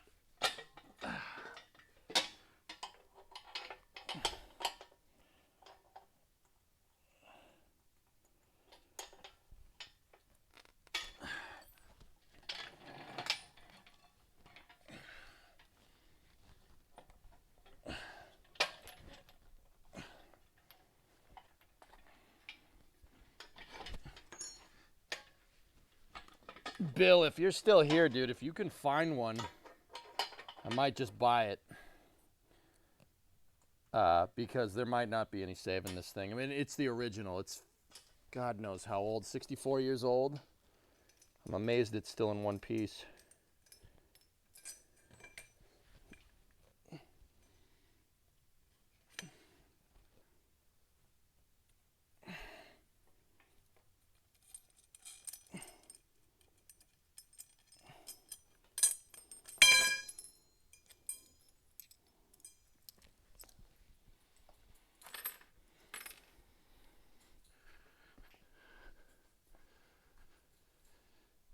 $59, Dr. Death, yeah. It's a good try for leverage. Good idea taking the safer route. A friend of mine recommended your stream and said you had trouble getting the brake line, so I hope this will be safer for you in the lines. Oh, thanks, boss. Oh, right on, man. Well, tell your friend thank you. I really appreciate it, dude, because, like, once again, man, I know what I'm doing. Like, I know how much potential energy we just loaded that thing up with, but, you know, like, I'm not an auto mechanic by any means. But yeah, I appreciate it, dude.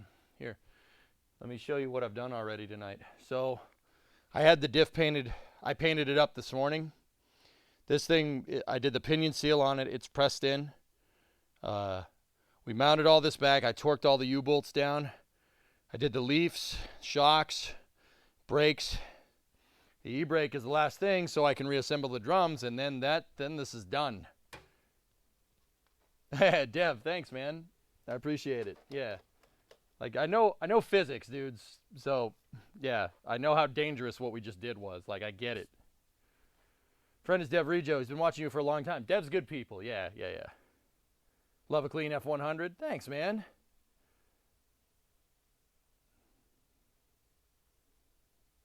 I think it was going to come free. It would have moved with what you put on it. Yep. You have an 88 Mustang, and I had to redo the drums on it as a teenager. Yep, drums are meh. They're a pain in the butt, but I have the spring tools for it. So putting the drums back together won't be that big of a deal. It's just, yeah, I gotta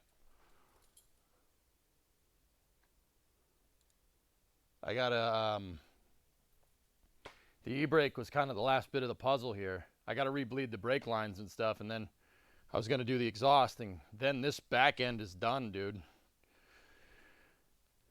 Done skis. It looks good, though. I'm pretty happy. Pretty happy with how this came out. But yeah, let's put the thing back in and see what it does. Really don't like attaching these rusty parts back to it, but it is what it be. Actually, yeah, let me see if we can find it online first.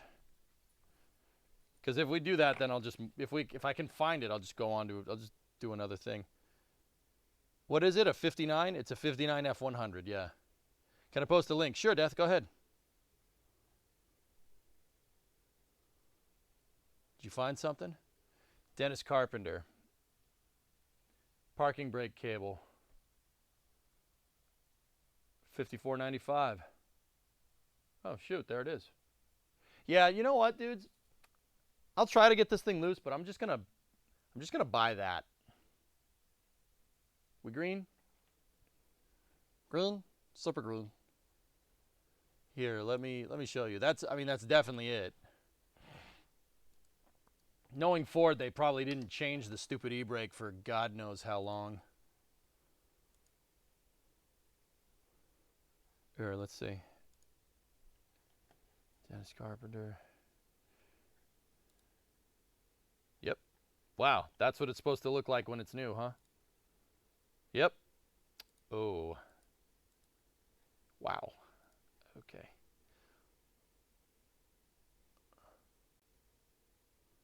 You've bought from DC before, boss? Right on, man. All right, cool. Who needs a parking brake? You're not going to park this thing. Massachusetts State Inspection needs a parking brake. If it was Florida, I just would be like, we don't need that.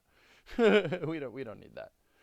But yep, nope, not Florida, Massachusetts. Hey, what's that? Doom gifted a sub to Boss. Right on, man. Dev, thanks for getting Boss in here. Like, once again, dude, I know that some guys are like afraid to take criticism. You don't know what I know working on the car. Like, bro, I know everything. Car guys are like that. I'm not like that. There are 1,000 people, 1,000 bajillion people out there that know way more about this than me. So, Dev, I appreciate you helping me out. Registered in Florida? I need to live in Florida first. That ship sailed already, Mank. My brakes went soft on the 85 on your 85 D100. I think I might just bite the bullet and convert it to discs. Dude, I was gonna get a disc brake conversion kit for this. It's on back order everywhere. Can't find one. At least it was on LMC. You probably find it everywhere else, but it's expensive. So.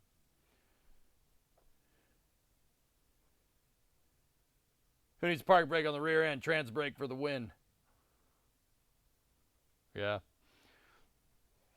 Yeah, so I'll buy that. I'll buy that off stream. So what else can we do? You know what I could do? We could put the drums back on, and I could put the wheels back on, and we could set it down on the wheels just for some motivation if we wanted to do that.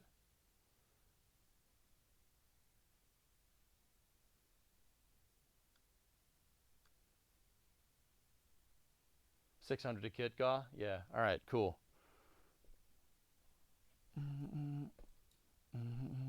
Yeah, buying another one of these is probably a good idea anyway. And I'll take the mounting parts out and we'll put that all together and stuff. Cool. Frick yeah, man. Let's get it. Yeah, you can test the springs and shocks. Yeah, let's do it, man. I'm in. I'll put the wheels back on. You know, it's just in burnout spec mode. You know what I'm saying? Just burnout. It's burnout spec. That's all. All right, so that can go on there like that.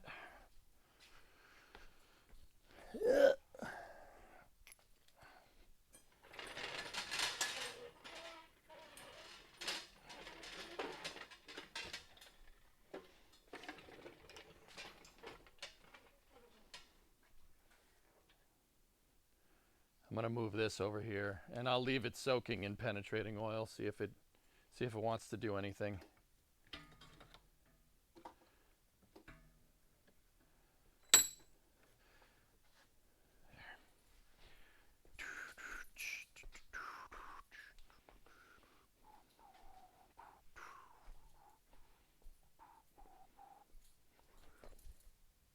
Just making sure we don't lose the drum parts. There's a lot of small tidbits to it.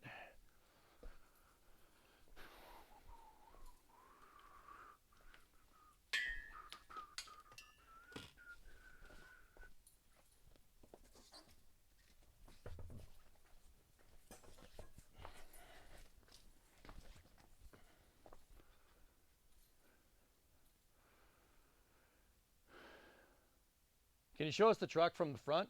Yeah, sure, man. Let me get the wheels on and we'll put it down and we'll see what it looks like.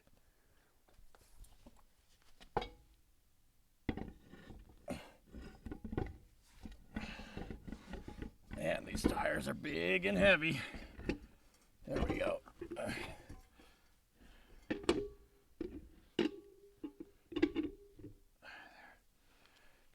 Big old tires.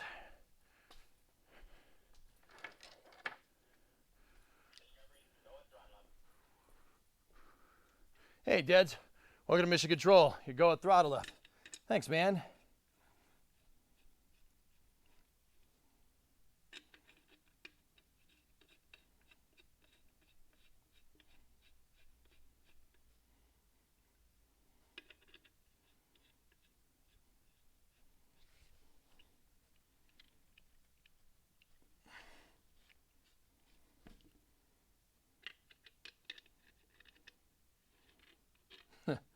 I've never put wheels back on a car with no drum brake. Well, actually, yeah, I have once when the wheel fell off.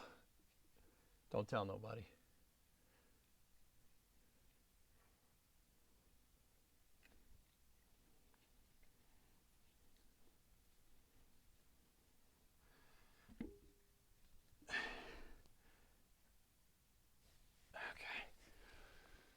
Okay.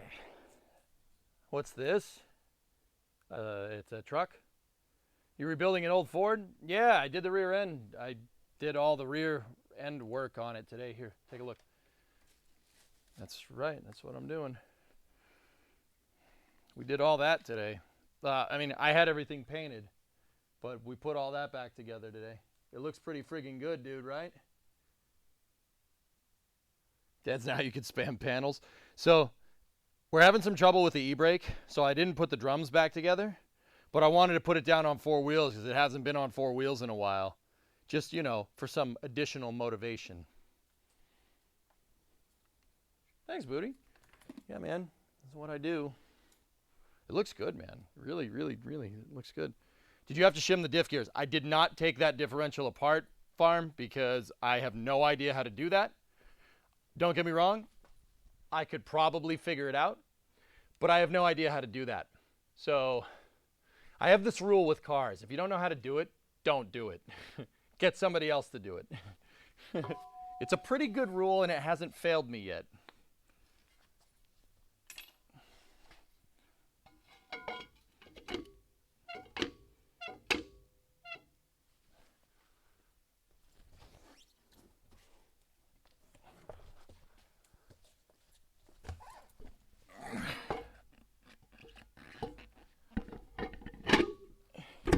Which is why I really don't mind asking you guys for help if I kind of got a gist of what I'm doing but don't know for sure. I don't mind asking for help. I'm not going to get offended by this stuff. With Kerbal, maybe, I don't know, maybe. No.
There we go.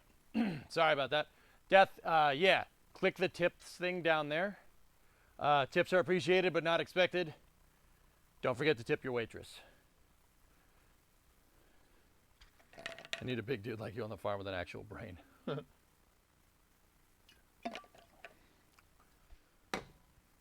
I hear voices again. Yeah, it's the remote mics. There might be a little bit of feedback buzzing on the mic because I have the bass.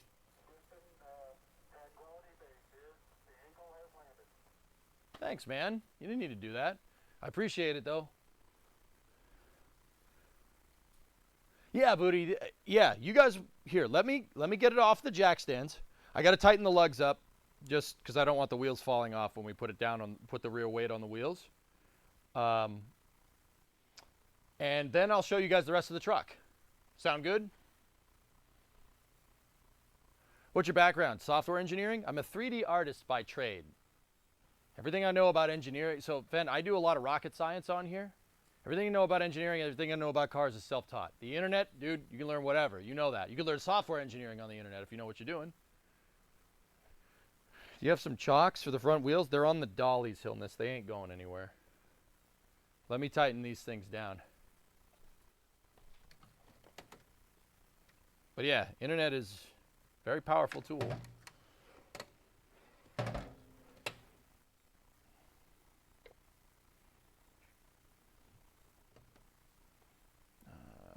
Seven eighths.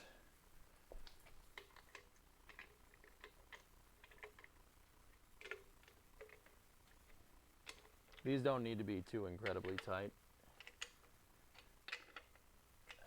I don't think 7/8 is our guy. I think it's 13/16.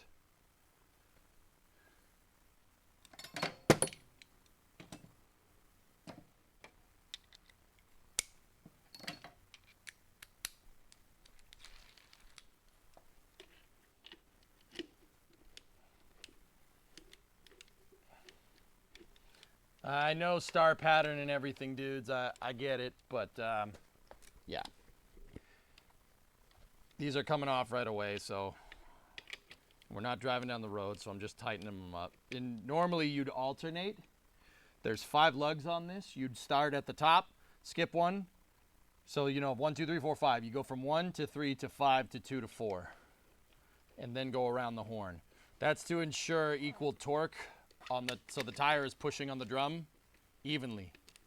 The flange between the wheel and the brake need to be perfect. If they're not perfect, the wheel will wobble going down the road. And believe me, I've had wheels fall off. You know when it's about to fall. You'll hear it. You'd go and then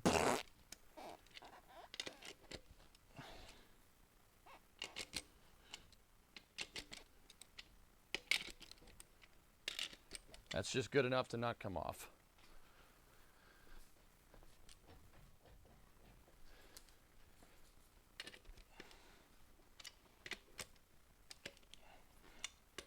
Now, normally you'd do this with an impact wrench or something, but my compressor is drained right now, so I don't like leaving air in the compressor because condensation, you get condensation in the air lines.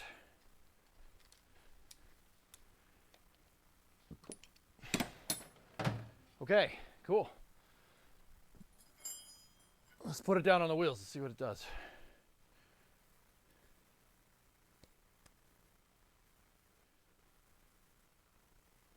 Never use an impact to tighten them down? Really? I do that all the time. It's not that big of a deal, dude.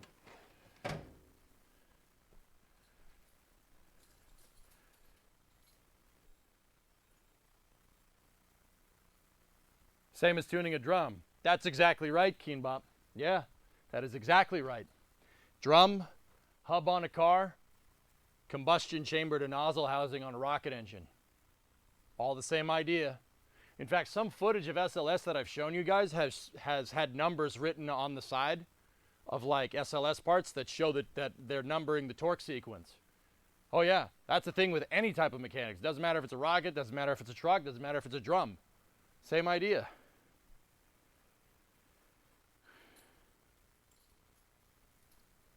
Yeah, Hilness, nobody ever told me that you couldn't tighten the lugs up with an impact wrench.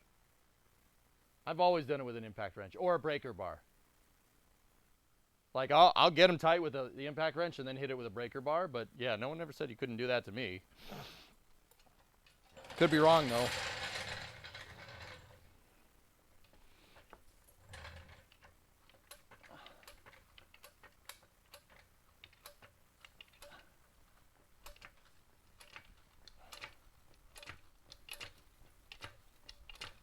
Okay, we're up off the stands.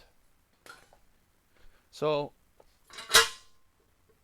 a little bit of safety here, just while we're here. This is loaded up on a hydraulic now. This is a hydraulic jack. Jacks aren't used to hold stuff up. Jacks are used to bring stuff up, put stuff on jack stands. I know that. Trust me, I know we just did something stupid with the engine crane, but you should never, ever get under something that's being held up with a hydraulic. Bad idea. Hydraulics can fail. Jack stands won't. Well, there was a thing with some cheapo jack stands failing a little while back, but yeah, make sure you don't have those. It's heavy. It hurts if it lands on you.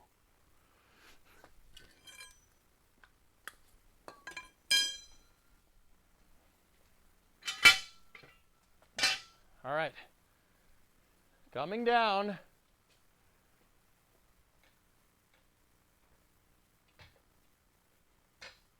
Oh, hell yeah. Nice.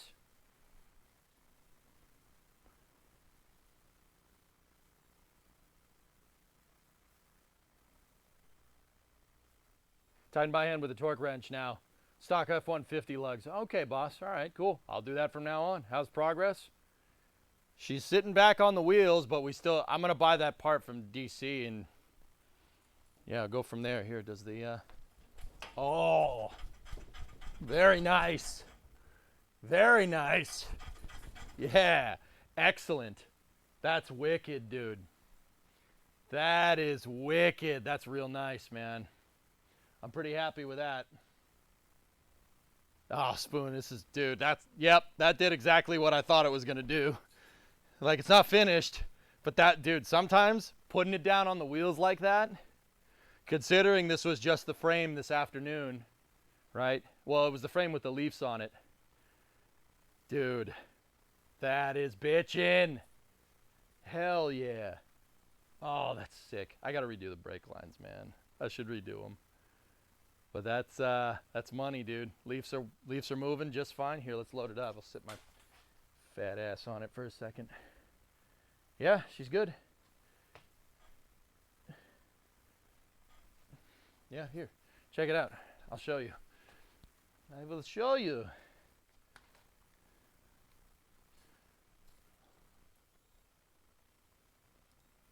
So here, watch.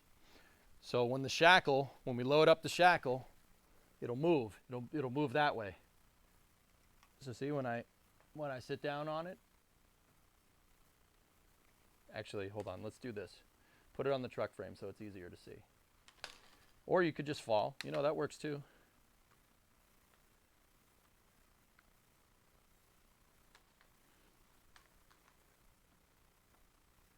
See, when I sit on it, it moves. That's perfect.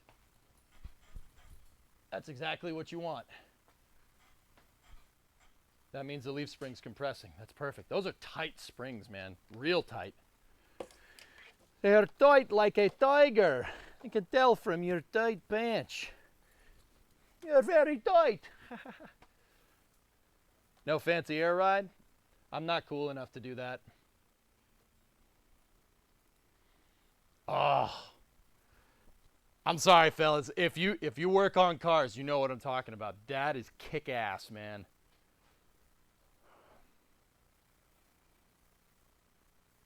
Wow, that came out really, really nice. I'm taking a picture. I am taking a picture.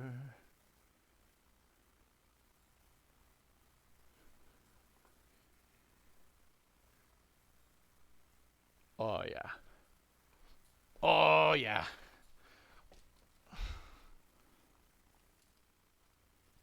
Oh yeah, that's freaking cool. What? Leave me alone. Stop judging.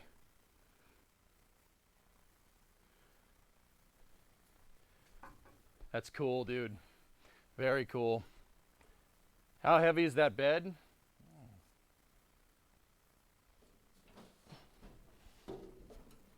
Not very. Still got some work to do, left to do before I put the bed back on. But yeah, it's not very heavy. While waiting for the brake cable, we finish the wiring and mount the bed. Exhaust. Exhaust is what I need to do. But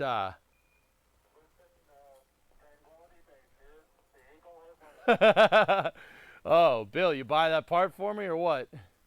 Jeez, man. What is the long-term goal with it? Booty, I need to get this thing immaculate because this is the truck I am driving away from my wedding in.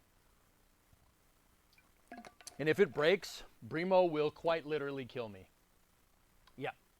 Dead. Yeah, I don't want that. My fiance will kill me. Yeah. So let's just, let's make sure that that's not like that. But yeah, I'll get the e-brake cable. And then in the meantime, so right now it's just get it nice. Get it nice because, give us a good foundation so we can do cooler stuff later. Maybe we'll put a 4-link in this later. I don't know. Put Posi in it. So being this is my first time, are you running a 289 or a 302? It's got a 302 in it from a 79 F100. The C3 automatic behind it, so it's just a 3-speed. It's got 370 out back, not Posi. Yeah, that's what it has. I rewired the entire car, boss. Yeah, it's got an 80s GM universal harness in it. So it's like from like an 85 Caprice or something like that. It's got an MSD 6AL ignition box, MSD Pro Billet distributor. I got an Edelbrock 650 CFM, and the internals on the engine are bone stock heads, stock ham on an Edelbrock dual plane. So nothing spicy right now. Just 650 CFM, just enough to get that thing moving if you meter it right,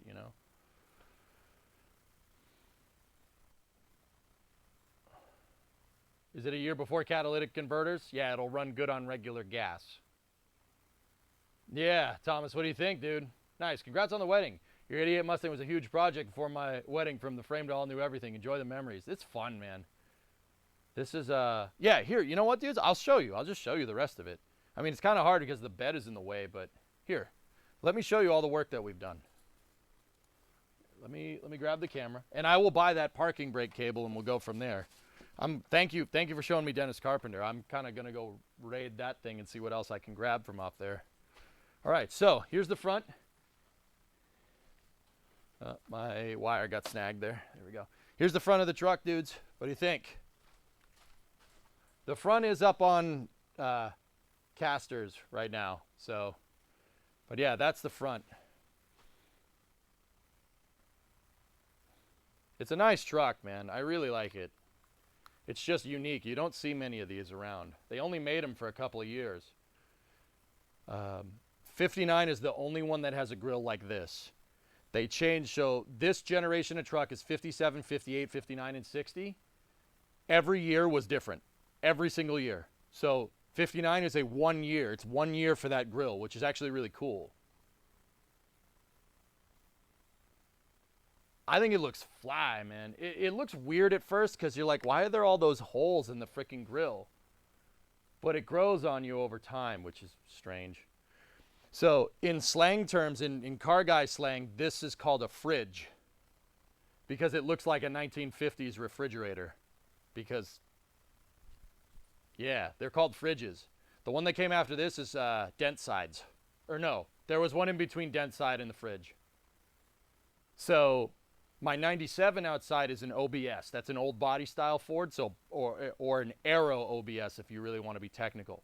All these trucks have slang term names in the car community, which is cool. Doesn't matter if it's a Chevy, Ford, Dodge, whatever. Like a bug-eye Dodge from the 60s or a square body Chevy from the 70s and the 80s. Or the dent side Fords from the 60s, OBS Fords from the 80s and 90s. They all have slang term names, which is really cool. This one's called the fridge. So here, let me me show you. So here it is. Oh, that was just me. I thought the battery was connected. It made a weird noise when I compressed the suspension.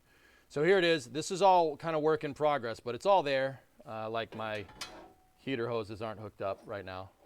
But the heater does work. We did restore all that. Yeah, I did all this in here. We might have to take the clip off to shim the doors correctly, but yeah, there you go. So this radiator looks like an old bucket radiator from the 50s. I had a guy take an aluminum radiator out of a, I think it's out of like a newer, like a Mustang or something. And then if you look down in here, it's pretty trick. Look at the cooling vanes. If you know what you're looking at, you know what you're looking at. It's got an it's aluminum.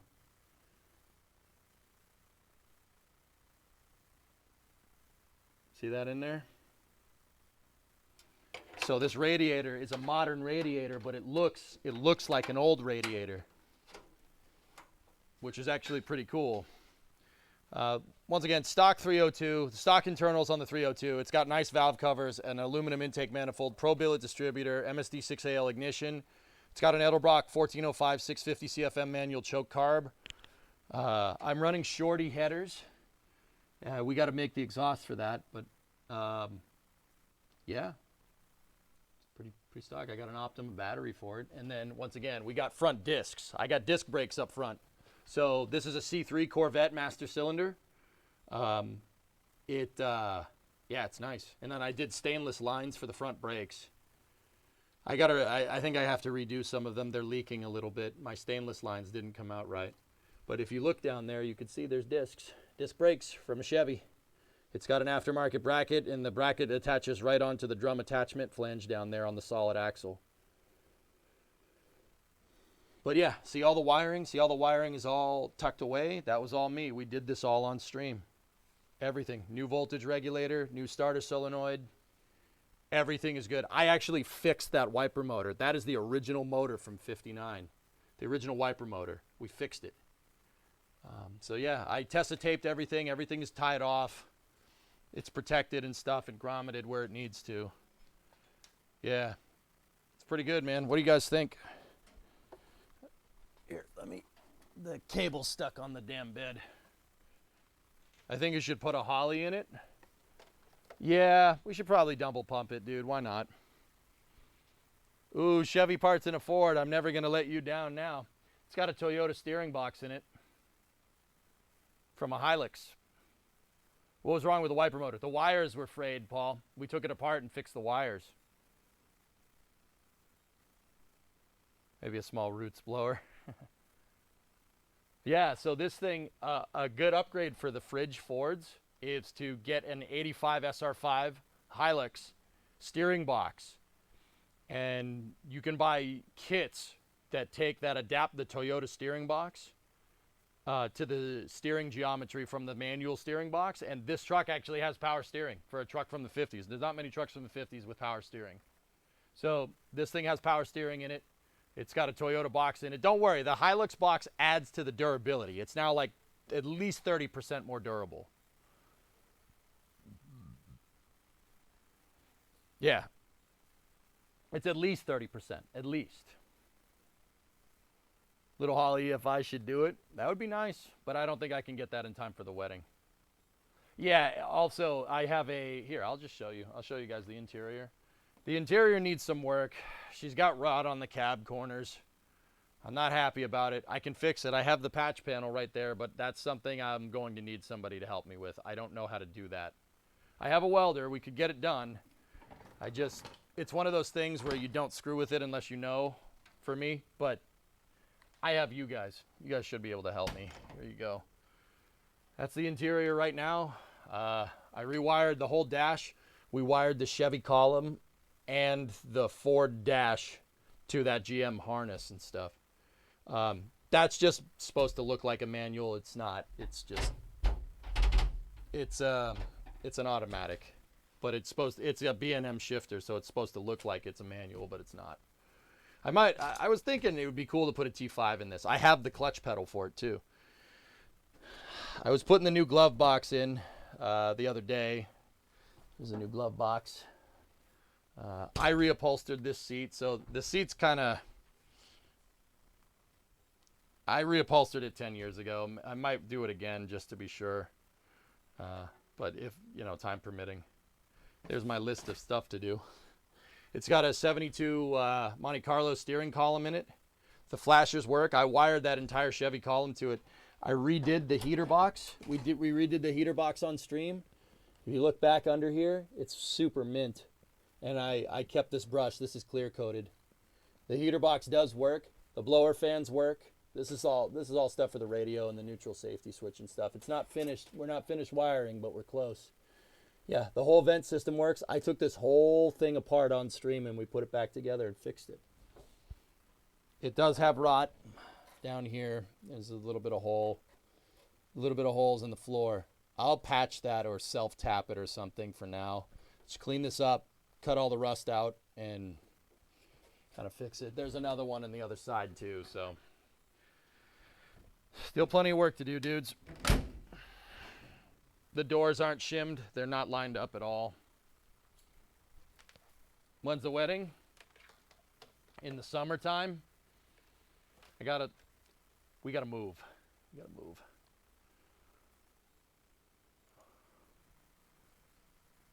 That came out nice. I remember that. Yep.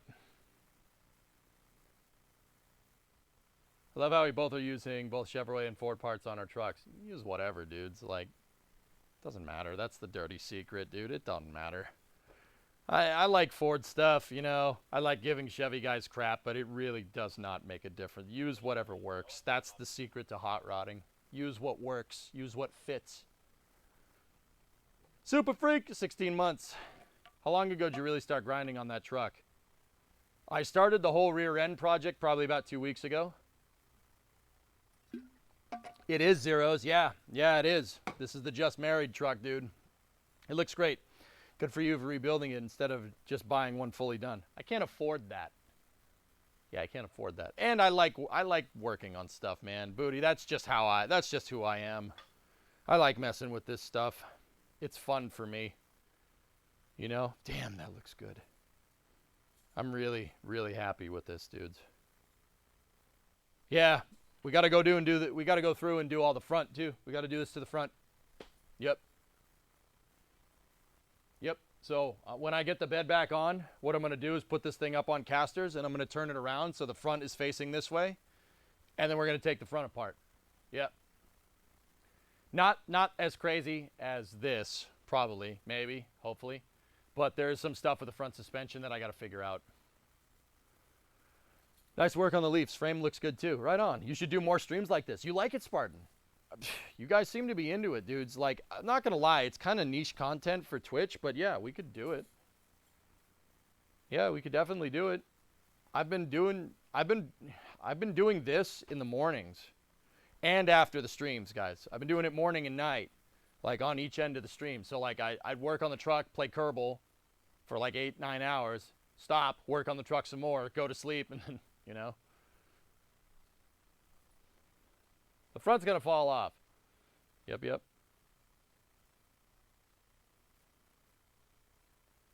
Yeah, there you go, Hellfish. Do what you gotta do, right? Jimmy Riggs works on lawnmowers. I tell him she work on cars. Yep. What are your exhaust plans? Please say dual stack pipes. No, I have 2 Flow Monster mufflers and I have an exhaust kit. That's like the last thing that I'm gonna do while we're back here. I gotta go buy hangers and stuff, but I have a universal exhaust kit over here and a welder. It's a 125 amp flex welder, and we're gonna build ourselves an exhaust. No, I have no idea what I'm doing. So yeah, that's gonna be fun.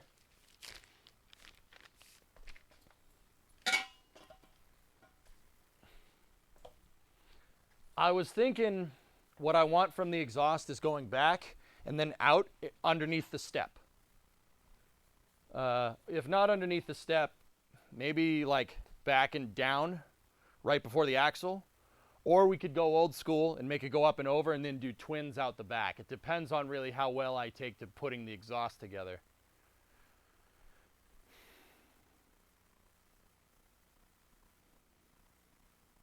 Yeah, Bobby, dude, this scratches the same itch as putting together something in KSP, dude. It scratches the same itch for me. And you know, dude, I'll be honest with you, getting your hands dirty keeps you humble, especially in my line of work. You know, it keeps you humble. Getting out there and working with your hands, man. I'm telling you, it's like candy. Put it under the cab. Yeah. If you ain't used to welding exhaust, do yourself a favor and use clamps. Well, I got plenty of extra kit there, geek. I'll probably practice, dude. We could practice on stream if you want. I got to get a welding cart and everything to do this right. But, yeah. Yeah, man. This thing came out freaking sick. It looks excellent. I'm so happy with this, dude. I can't believe it, man. I can't believe how nice this looks. It looks brand new. I mean, the paint's a little splotchy in areas, right? But it's a truck. Who cares? I want to get my damn microfiber and wipe all the damn fingerprints that I put on here, boy. Look at this. Oh. I'm making it shine, boy. There we go. Oh, those fingerprints on there just ain't right. I tell you what. I'm a veteran of 2 foreign wars. Oh.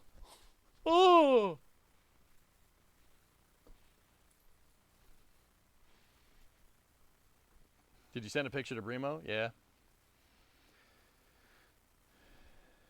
Wow, I was here 5 hours ago and you were carrying that diff around? Yeah, dude, that's what I mean, man. Go to the beginning of this VOD and see where we were. Where we started, the leaf springs were hung and that's it. Wait, what time is it? Holy balls, it's 9:30.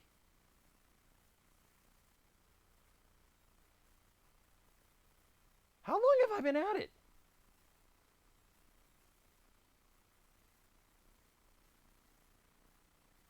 Discovery, go at throttle up. Doom, I can't put the brakes back together until we get that e-brake part. Wow. About 4 hours in the garage? Hey, that's not bad for 4 hours of work, man. That's kick-ass, dude. It's freaking sick.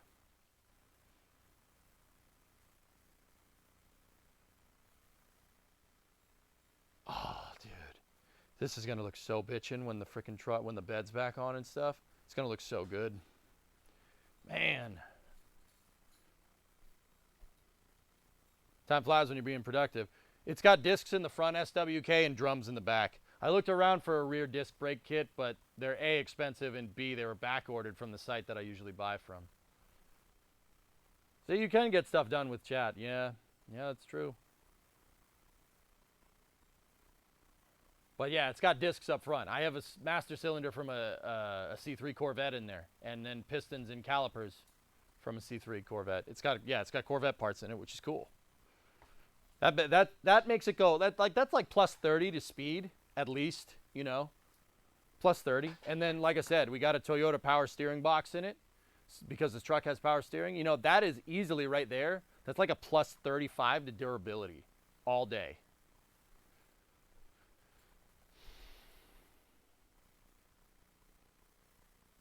Brakes would be minus 30 to speed. Yeah, but it's a Corvette part, so.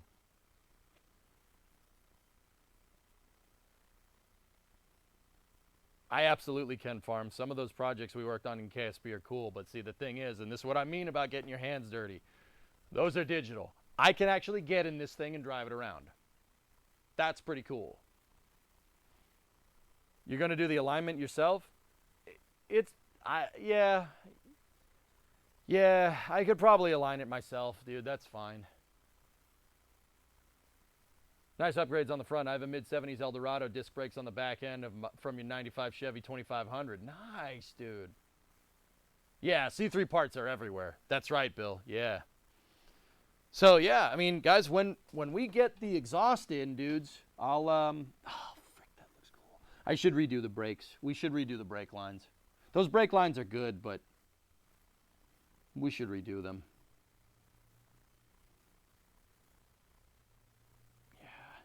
Make it look real nice. The shoes for the drums are fine.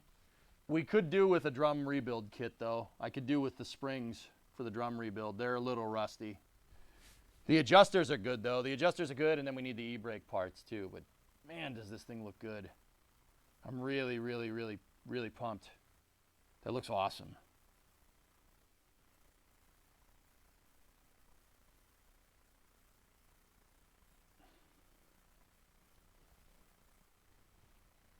I'm freaking super excited. I don't know, like Hellfish, you want me to keep going? I don't know what else we should do. Like, what else could we do? I could put the wiring back in. The wire's just kind of up there on the bed.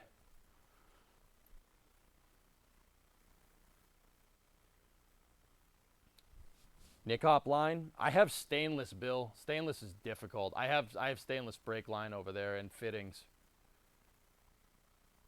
But yeah, it's kind of all squirrely and stuff, dude. I wonder if there's a pre-bent line lying around, dude. Maybe we could get a pre-bent for this. Make it look real good, so I don't have to do that. Nah, Septimus, the e-brake isn't cooperating, but I did find a website that sells it, so I'm gonna buy it. Keeping it this color? Yeah, for now. Inline tube makes kits. Inline tube. All right. And Bill, thanks for the tip, man. I do appreciate it.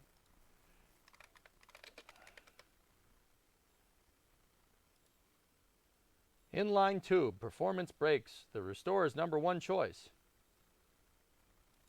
Preformed brake lines. All right, let's take a look.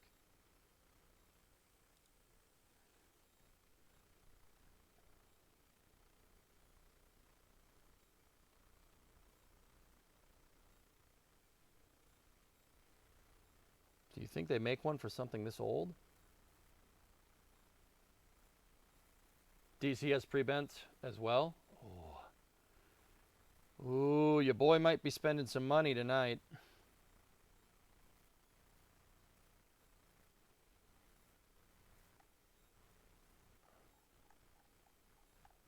It looks like sections of track, loggers.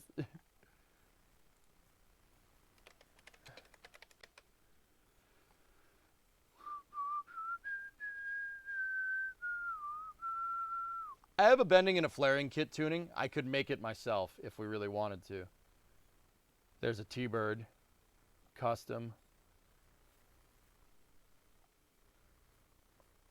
Thunderbird, Thunder Cougar Falcon Bird.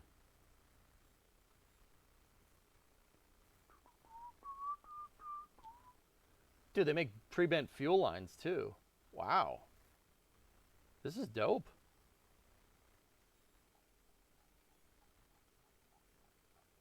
Yo, this site's cool. Here, let's see. 59 Bird F100. Go. Yeah, there's a make model at the top. What? Two-wheel drive short bed, manual drum brake, complete line kit. Frick. Well, all right. There's my disc brake conversion kit, right? Oh no, that's rears. 57 to 81 F100. Yeah, look at how long Ford made the 9-inch. 9-inch axle rear disc brake kit sold out. Balls. There's my master cylinder. Oh, wow. Good Lord, this site needs a dark mode. Yeah, you're not kidding. Do I have Dark Reader installed? Oh. Yeah.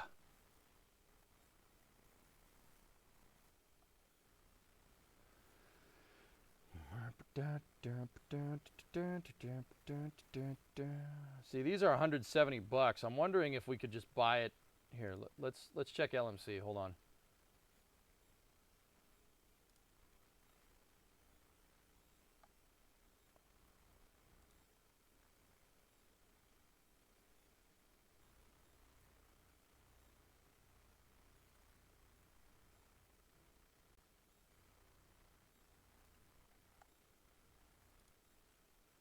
Bark Bode. Nice, Nick. That's cool. Oh, for Pete's sake.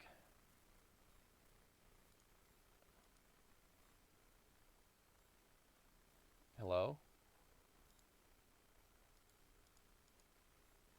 Hello? Facha, while I was traveling, we stopped at a Love's in Indiana for gas, and I saw the truck. I posted it in general in Discord. Nothing wrong with it. However, can you tell me what was wrong with the strapping job? Oh, boy. Let me see, Facha. Give me 1 second.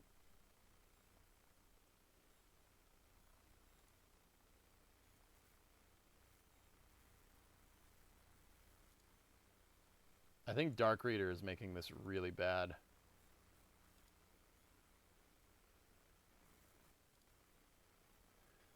LMC is usually not this slow, dudes. Jeez.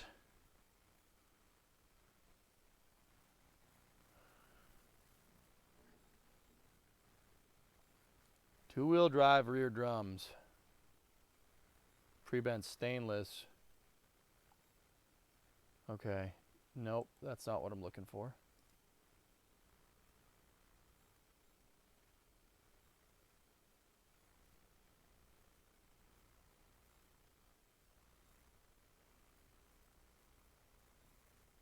It's the same kit.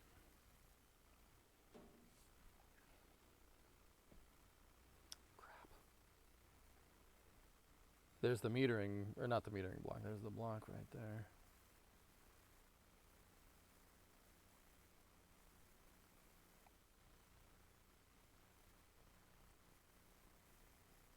Yeah, if I can. Do you need the front part of the kit? No, I really only want this part. These back two lines right there. Yeah. Okay. All right. Interesting. Check DC. All right.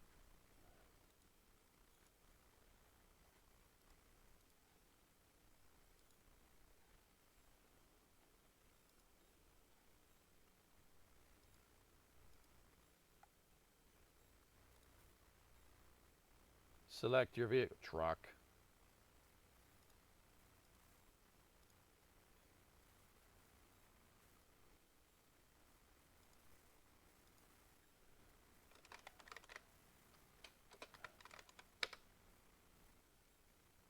No, McMaster wouldn't have something like this.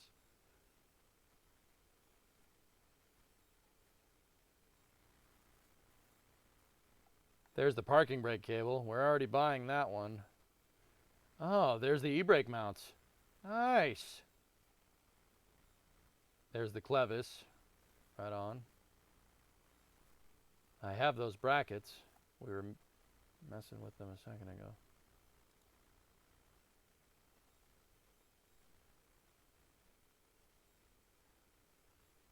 Crap.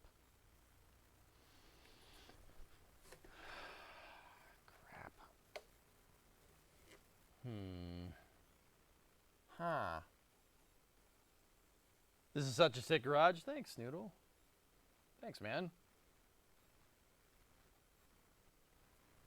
Oh. Pre-bent rear axle. God, I'm stupid. It's right there.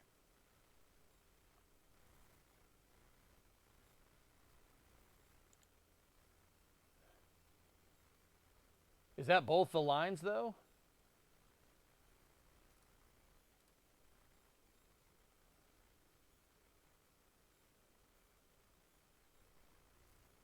Hey, Leo, what's going on? Oh, two-piece set. Hey, you know what would really help if I bothered freaking reading something? Yeah, those are the lines that I need. And those will look real nice. I don't know if they're NICOP, though. That's the front axle. I don't need those. Because I have discs up front. Those won't work.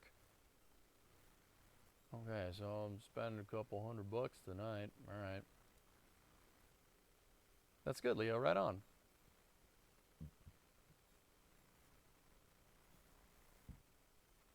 Okay. Cool. By keeping the drums out back and converting to discs. I don't have the budget to do that, dude. I don't have the budget to convert. We'll get the pre-bent lines up and then Yeah, I'll put the pre-bents in there. We'll get the e-brake. And then, I don't know what we can do in the meantime. Maybe get a drum rebuild kit for this thing.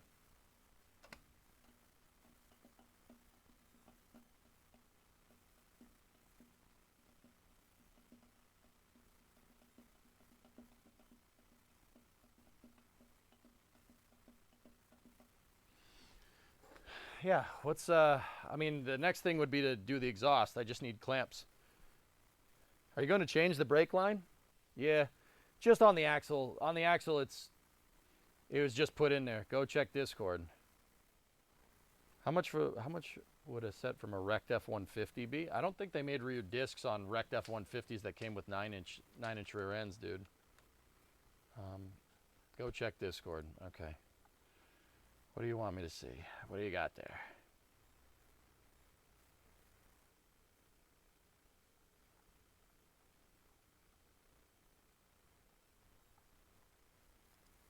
Where'd you post this?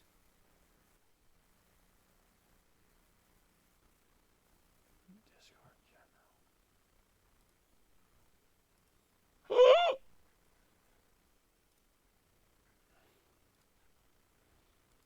No. No, no, no, no, no, no, no, no, no, no, no, no, no.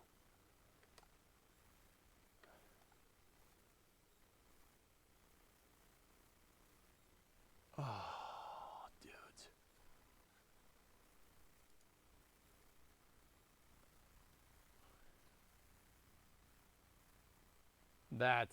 That's dangerous. Yeah, Facha, that's a little dangerous. This whole thing going on right there, that right there is, it's hooked into the rim, dude.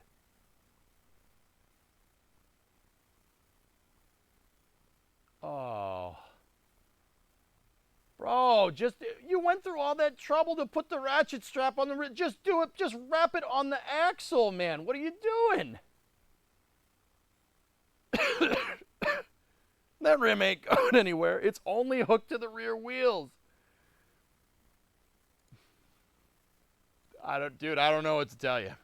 I don't know what to tell you. Also, that trailer has the same rims as my truck, by the way. Looks okay for my house. Yeah, your house is far away, dude. Look, trailer's got the same rims. That's the same rims as my truck. All right. I do like that. I do like that K5 though. That K5 is mint. Was it even hooked on the other side? Don't know. That's really dangerous. I'm glad he was heading to Iowa. That's really dangerous, dudes. Yeah, that's a little bit sus, man. That is a little bit sus. Jeez. That's just not smart. Wow. Like, there's me doing dumb stuff with my engine crane, but that's pretty dumb.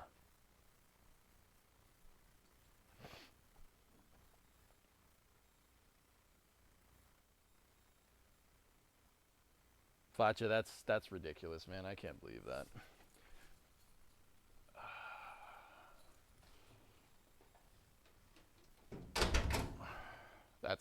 Dude, I don't know what to tell you.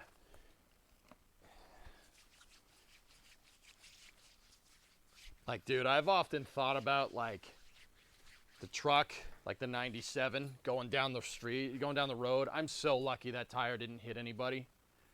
Like, I'm never, like, if I'm going on a road trip, I'm never not checking lug nuts ever again. Ever. Like, you know. But, yeah, because all it takes, you know, I still don't know how that wheel came off. It looks like loose lugs, but it was not loose lugs. I'm pretty sure. Is that orange scent grit wash? It is. Giggity, how'd you know that? How could you Did you hear me rubbing my hands together and knew it from that?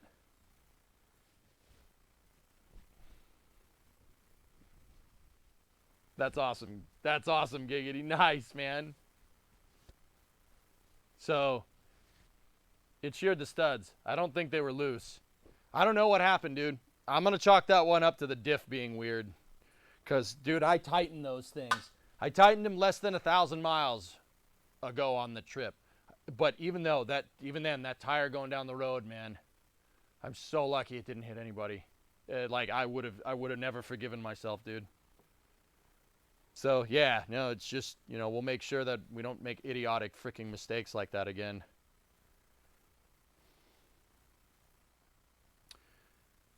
This looks freaking money, dude. This looks excellent. I'm so happy with this. Did you see the footage of the truck losing the tire the other day? Foo face, that's exactly what I'm talking about. Dude, it could have done that. It could have done that, and I would have never forgiven myself. I would have quit streaming. I'm serious. I would have been like, nope, you're never going to see me again. I don't deserve to do this after making a stupid mistake like that.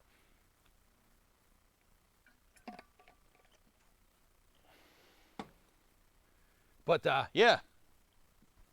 Cool. You know what would be a really cool mod for this, just on a side note? Like, Hellfish, you'd dig this. Take a 96 F-150 with 4x4, so a light-duty drive axle, like, and put it up front. Mount that up front on leafs, you know, and then give this thing 4x4, because they did make a 4x4. So 59 was the first year for a four-wheel drive pickup truck. It was the first year for the F-250 to be all-wheel drive, right? So they do make front axles for that where you can put a transfer case to it, right? But good luck finding one of those. So it'd be cool if we like found something with equal track width on the leaves and we put it in there and we made frickin' 4x4, dude.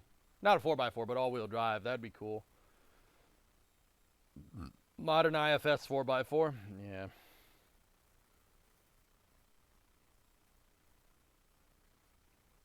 Discovery, go and throttle up. Hey, Celtic, what's up? Looking good. Thanks, man.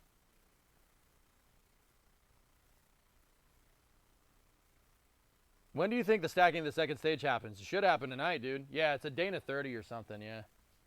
You know, it'd be cool. Putting TTBs in this thing. That would be so strange. People would never see it coming. But you only really put TTBs in a truck if you're...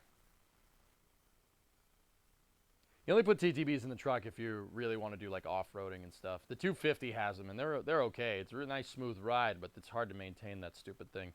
I want to put a solid axle in the F250 up front and 4x4 convert that sucker.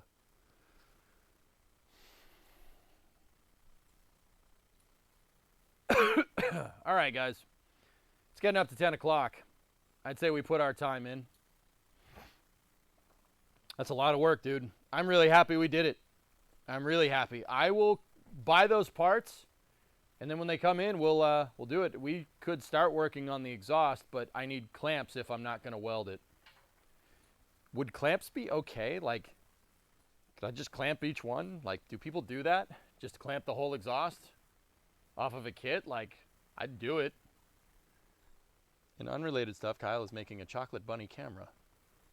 Oh, Dozier. Nice. That's cool.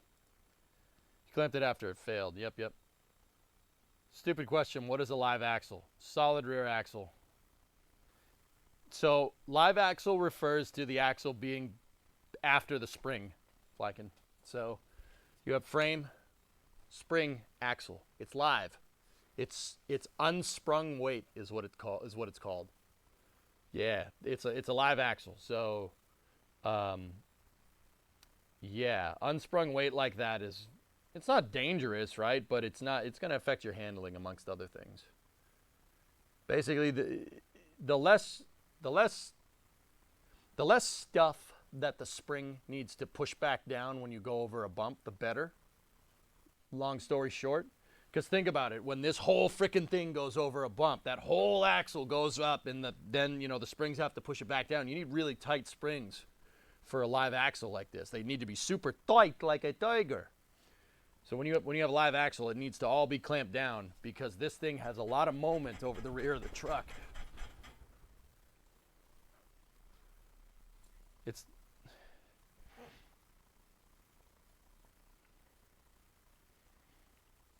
Yeah, it's sprung versus unsprung weight, dude. That's all. The whole axle is beyond the springs. So when it compresses, you're taking all the mass of that damn axle, and the springs have to deal with it. That's what a live axle is. It's beyond the springs. That's the quick way of saying it.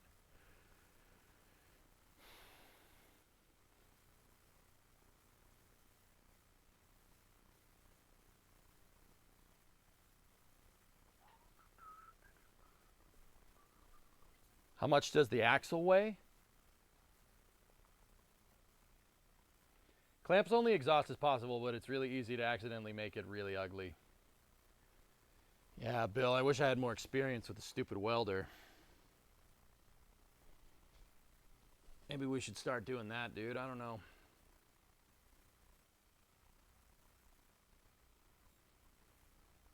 So, Kraylod, the axle, how much does it weigh? I don't know, about 150, maybe 200 pounds. I lifted that axle into this truck. Well, I didn't lift it into the truck. The jack did. But it was up there in my impromptu paint booth up at the front of the garage.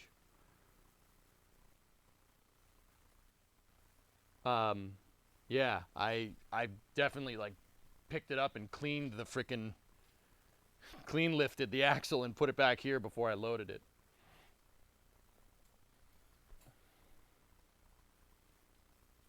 Yeah, yeah, exactly. Look at what Hellfish was saying and what Aldezert is saying. Yep. Yeah, I mean, the less stuff that spring has to push back down, the better. The better the spring will work. See, this thing though, this is not designed for performance. This is designed to work. And that's, I'm sure you've heard people, well, back in my day, they made cars real nice like, boy. Well, first of all, the rear end of a modern truck still looks like this. It look like, don't get me wrong, you can tell it's newer compared to this thing. This thing is really old school because like the frame rails are like perfectly straight, right? And the leafs are, you know, like you could tell that this is an older design, right? But if you looked at a modern F-150 underneath the bed, it looks like this. Leafs, shock absorbers, diff, only disc brakes. It's about the same. It's pretty much the same thing. It hasn't changed very much because it's designed to work. It's designed to work. This is not designed to be complicated. It's just designed to work. Think Soyuz. Same idea. It's just designed to work. It's not pretty. It's not going to get you very far, right? Like in terms of performance, it's not going to get you very far. But it will actually get you far driving down the road because there's less parts to break here.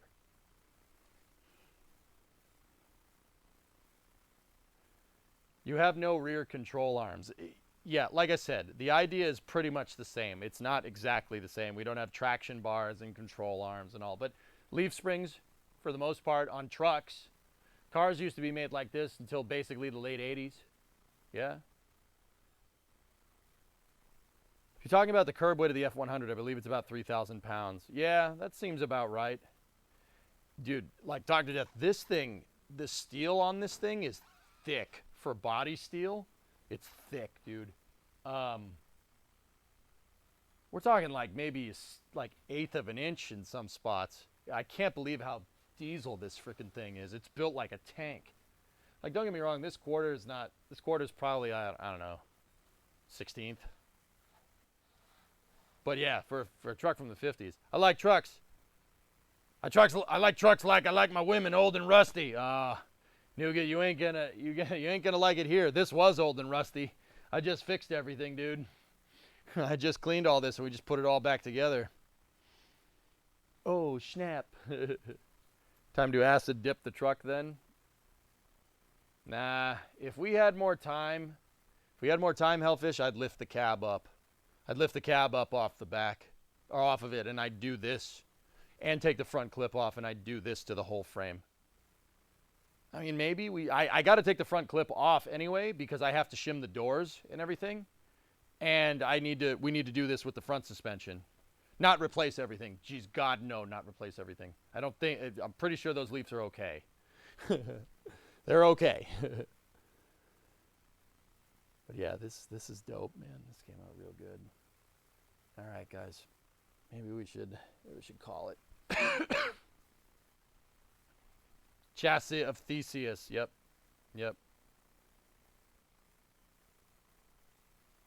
For work vehicle, they work, but they won't go around an F1 track. That's for sure, Crazy. Yeah, for sure. What did they change for cars?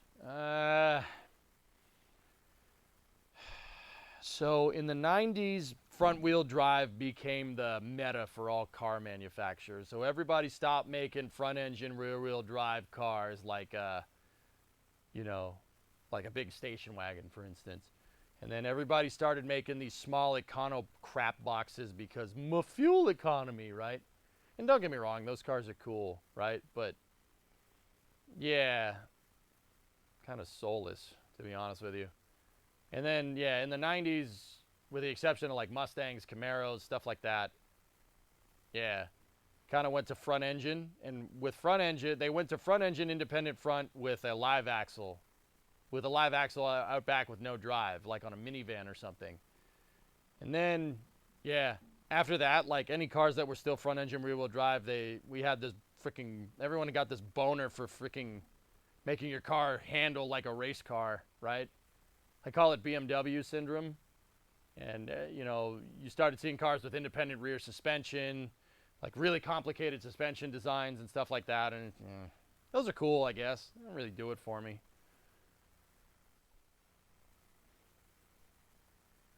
Yeah, the reason why everybody switched to front wheel drive is because of fuel economy, and they're simple to make. They're a lot easier to make than basically having a drive shaft go all the way through the car and come out the back is way more complicated than just putting an engine and the drivetrain in the front.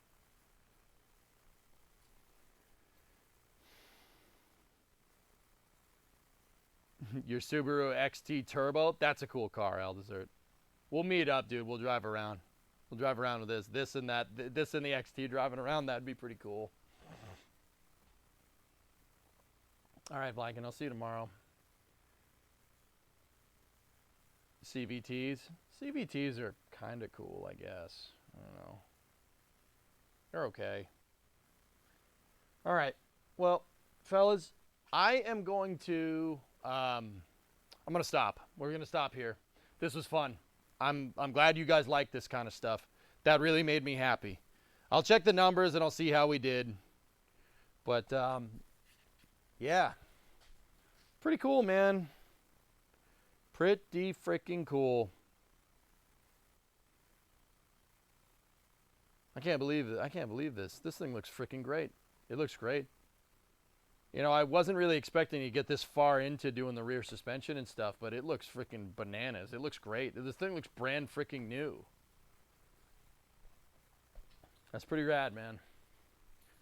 Sorry I missed most of it. Don't worry about it, anesthesis. It's okay. Yeah, we'll do them when we get parts. We'll do it.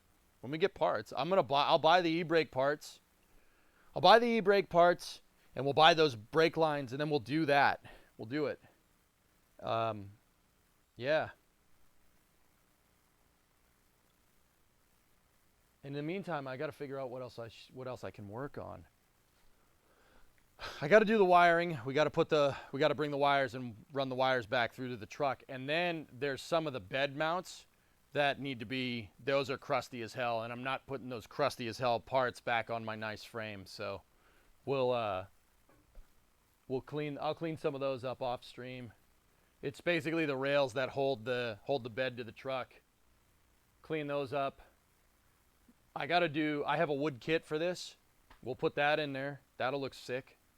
Yeah, it'll be good, man. It'll be good. This looks great. Thanks, man. Thanks, guys. All right, so you're hopping around on Twitch and resting. Yeah, it's all good, man. Watch the VOD, dude. We did some good work. I've always had a V8 and feel I need to keep that streak going as long as possible. I've owned a V8 basically since 2009. I always have a V8 in the fleet. Right now, Maslam, everything is V8s, except for Brimo's car, which is a 4-banger. The Coronet, the Mustang, the 97, and this, all V8s. But anyway. Stand by for loss of signal from the garage as expected. I'll see you guys in the office in a moment.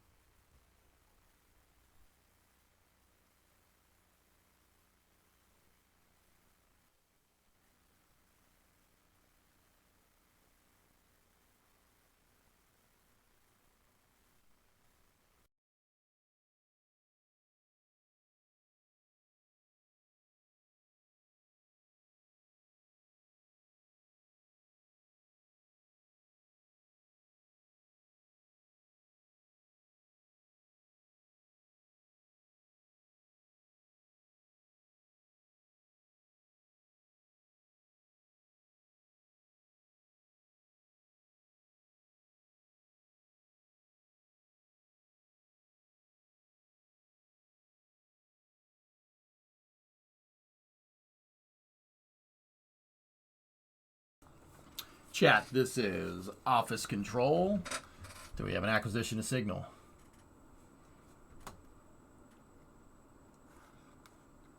Oh, hi. What's new with you? How's your EJ life? Oh, it's great. Thank you. All right, dudes. So that's gonna do it for this stream. I don't think we're gonna do car streams all the time. I'll do it when we have new parts. But I don't really want to stream like sanding stuff down and painting it. That's boring. You guys don't need to see that. But putting the rear end together like that, that's cool. I don't mind doing that. I'm jealous of the truck in the shop. Thanks, man. Well, nice, goalie. Yeah, that's cool. It's not over. I'm just back in my shop. We got to raid somebody.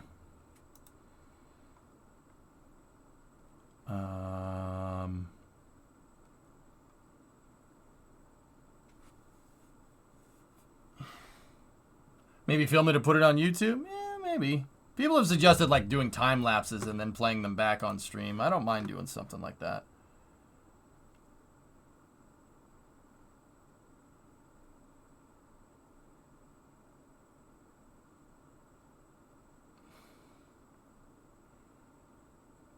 Mr. Urologist is 5 hours into a good stream. I was gonna raid Middle Ditch, dude, because I've been on like whenever in my spare time, like when I'm working on the truck, I have the stream open.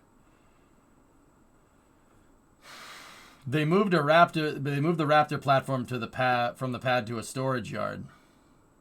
It's happening, dude. You know full well he's ending in 10 minutes. You know what, dude? You know what? You know what? You know what?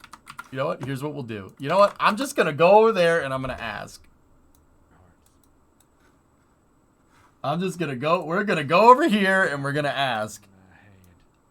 Spade and seed. Good.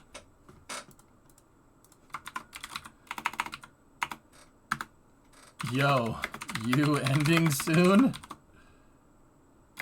Asking for a friend.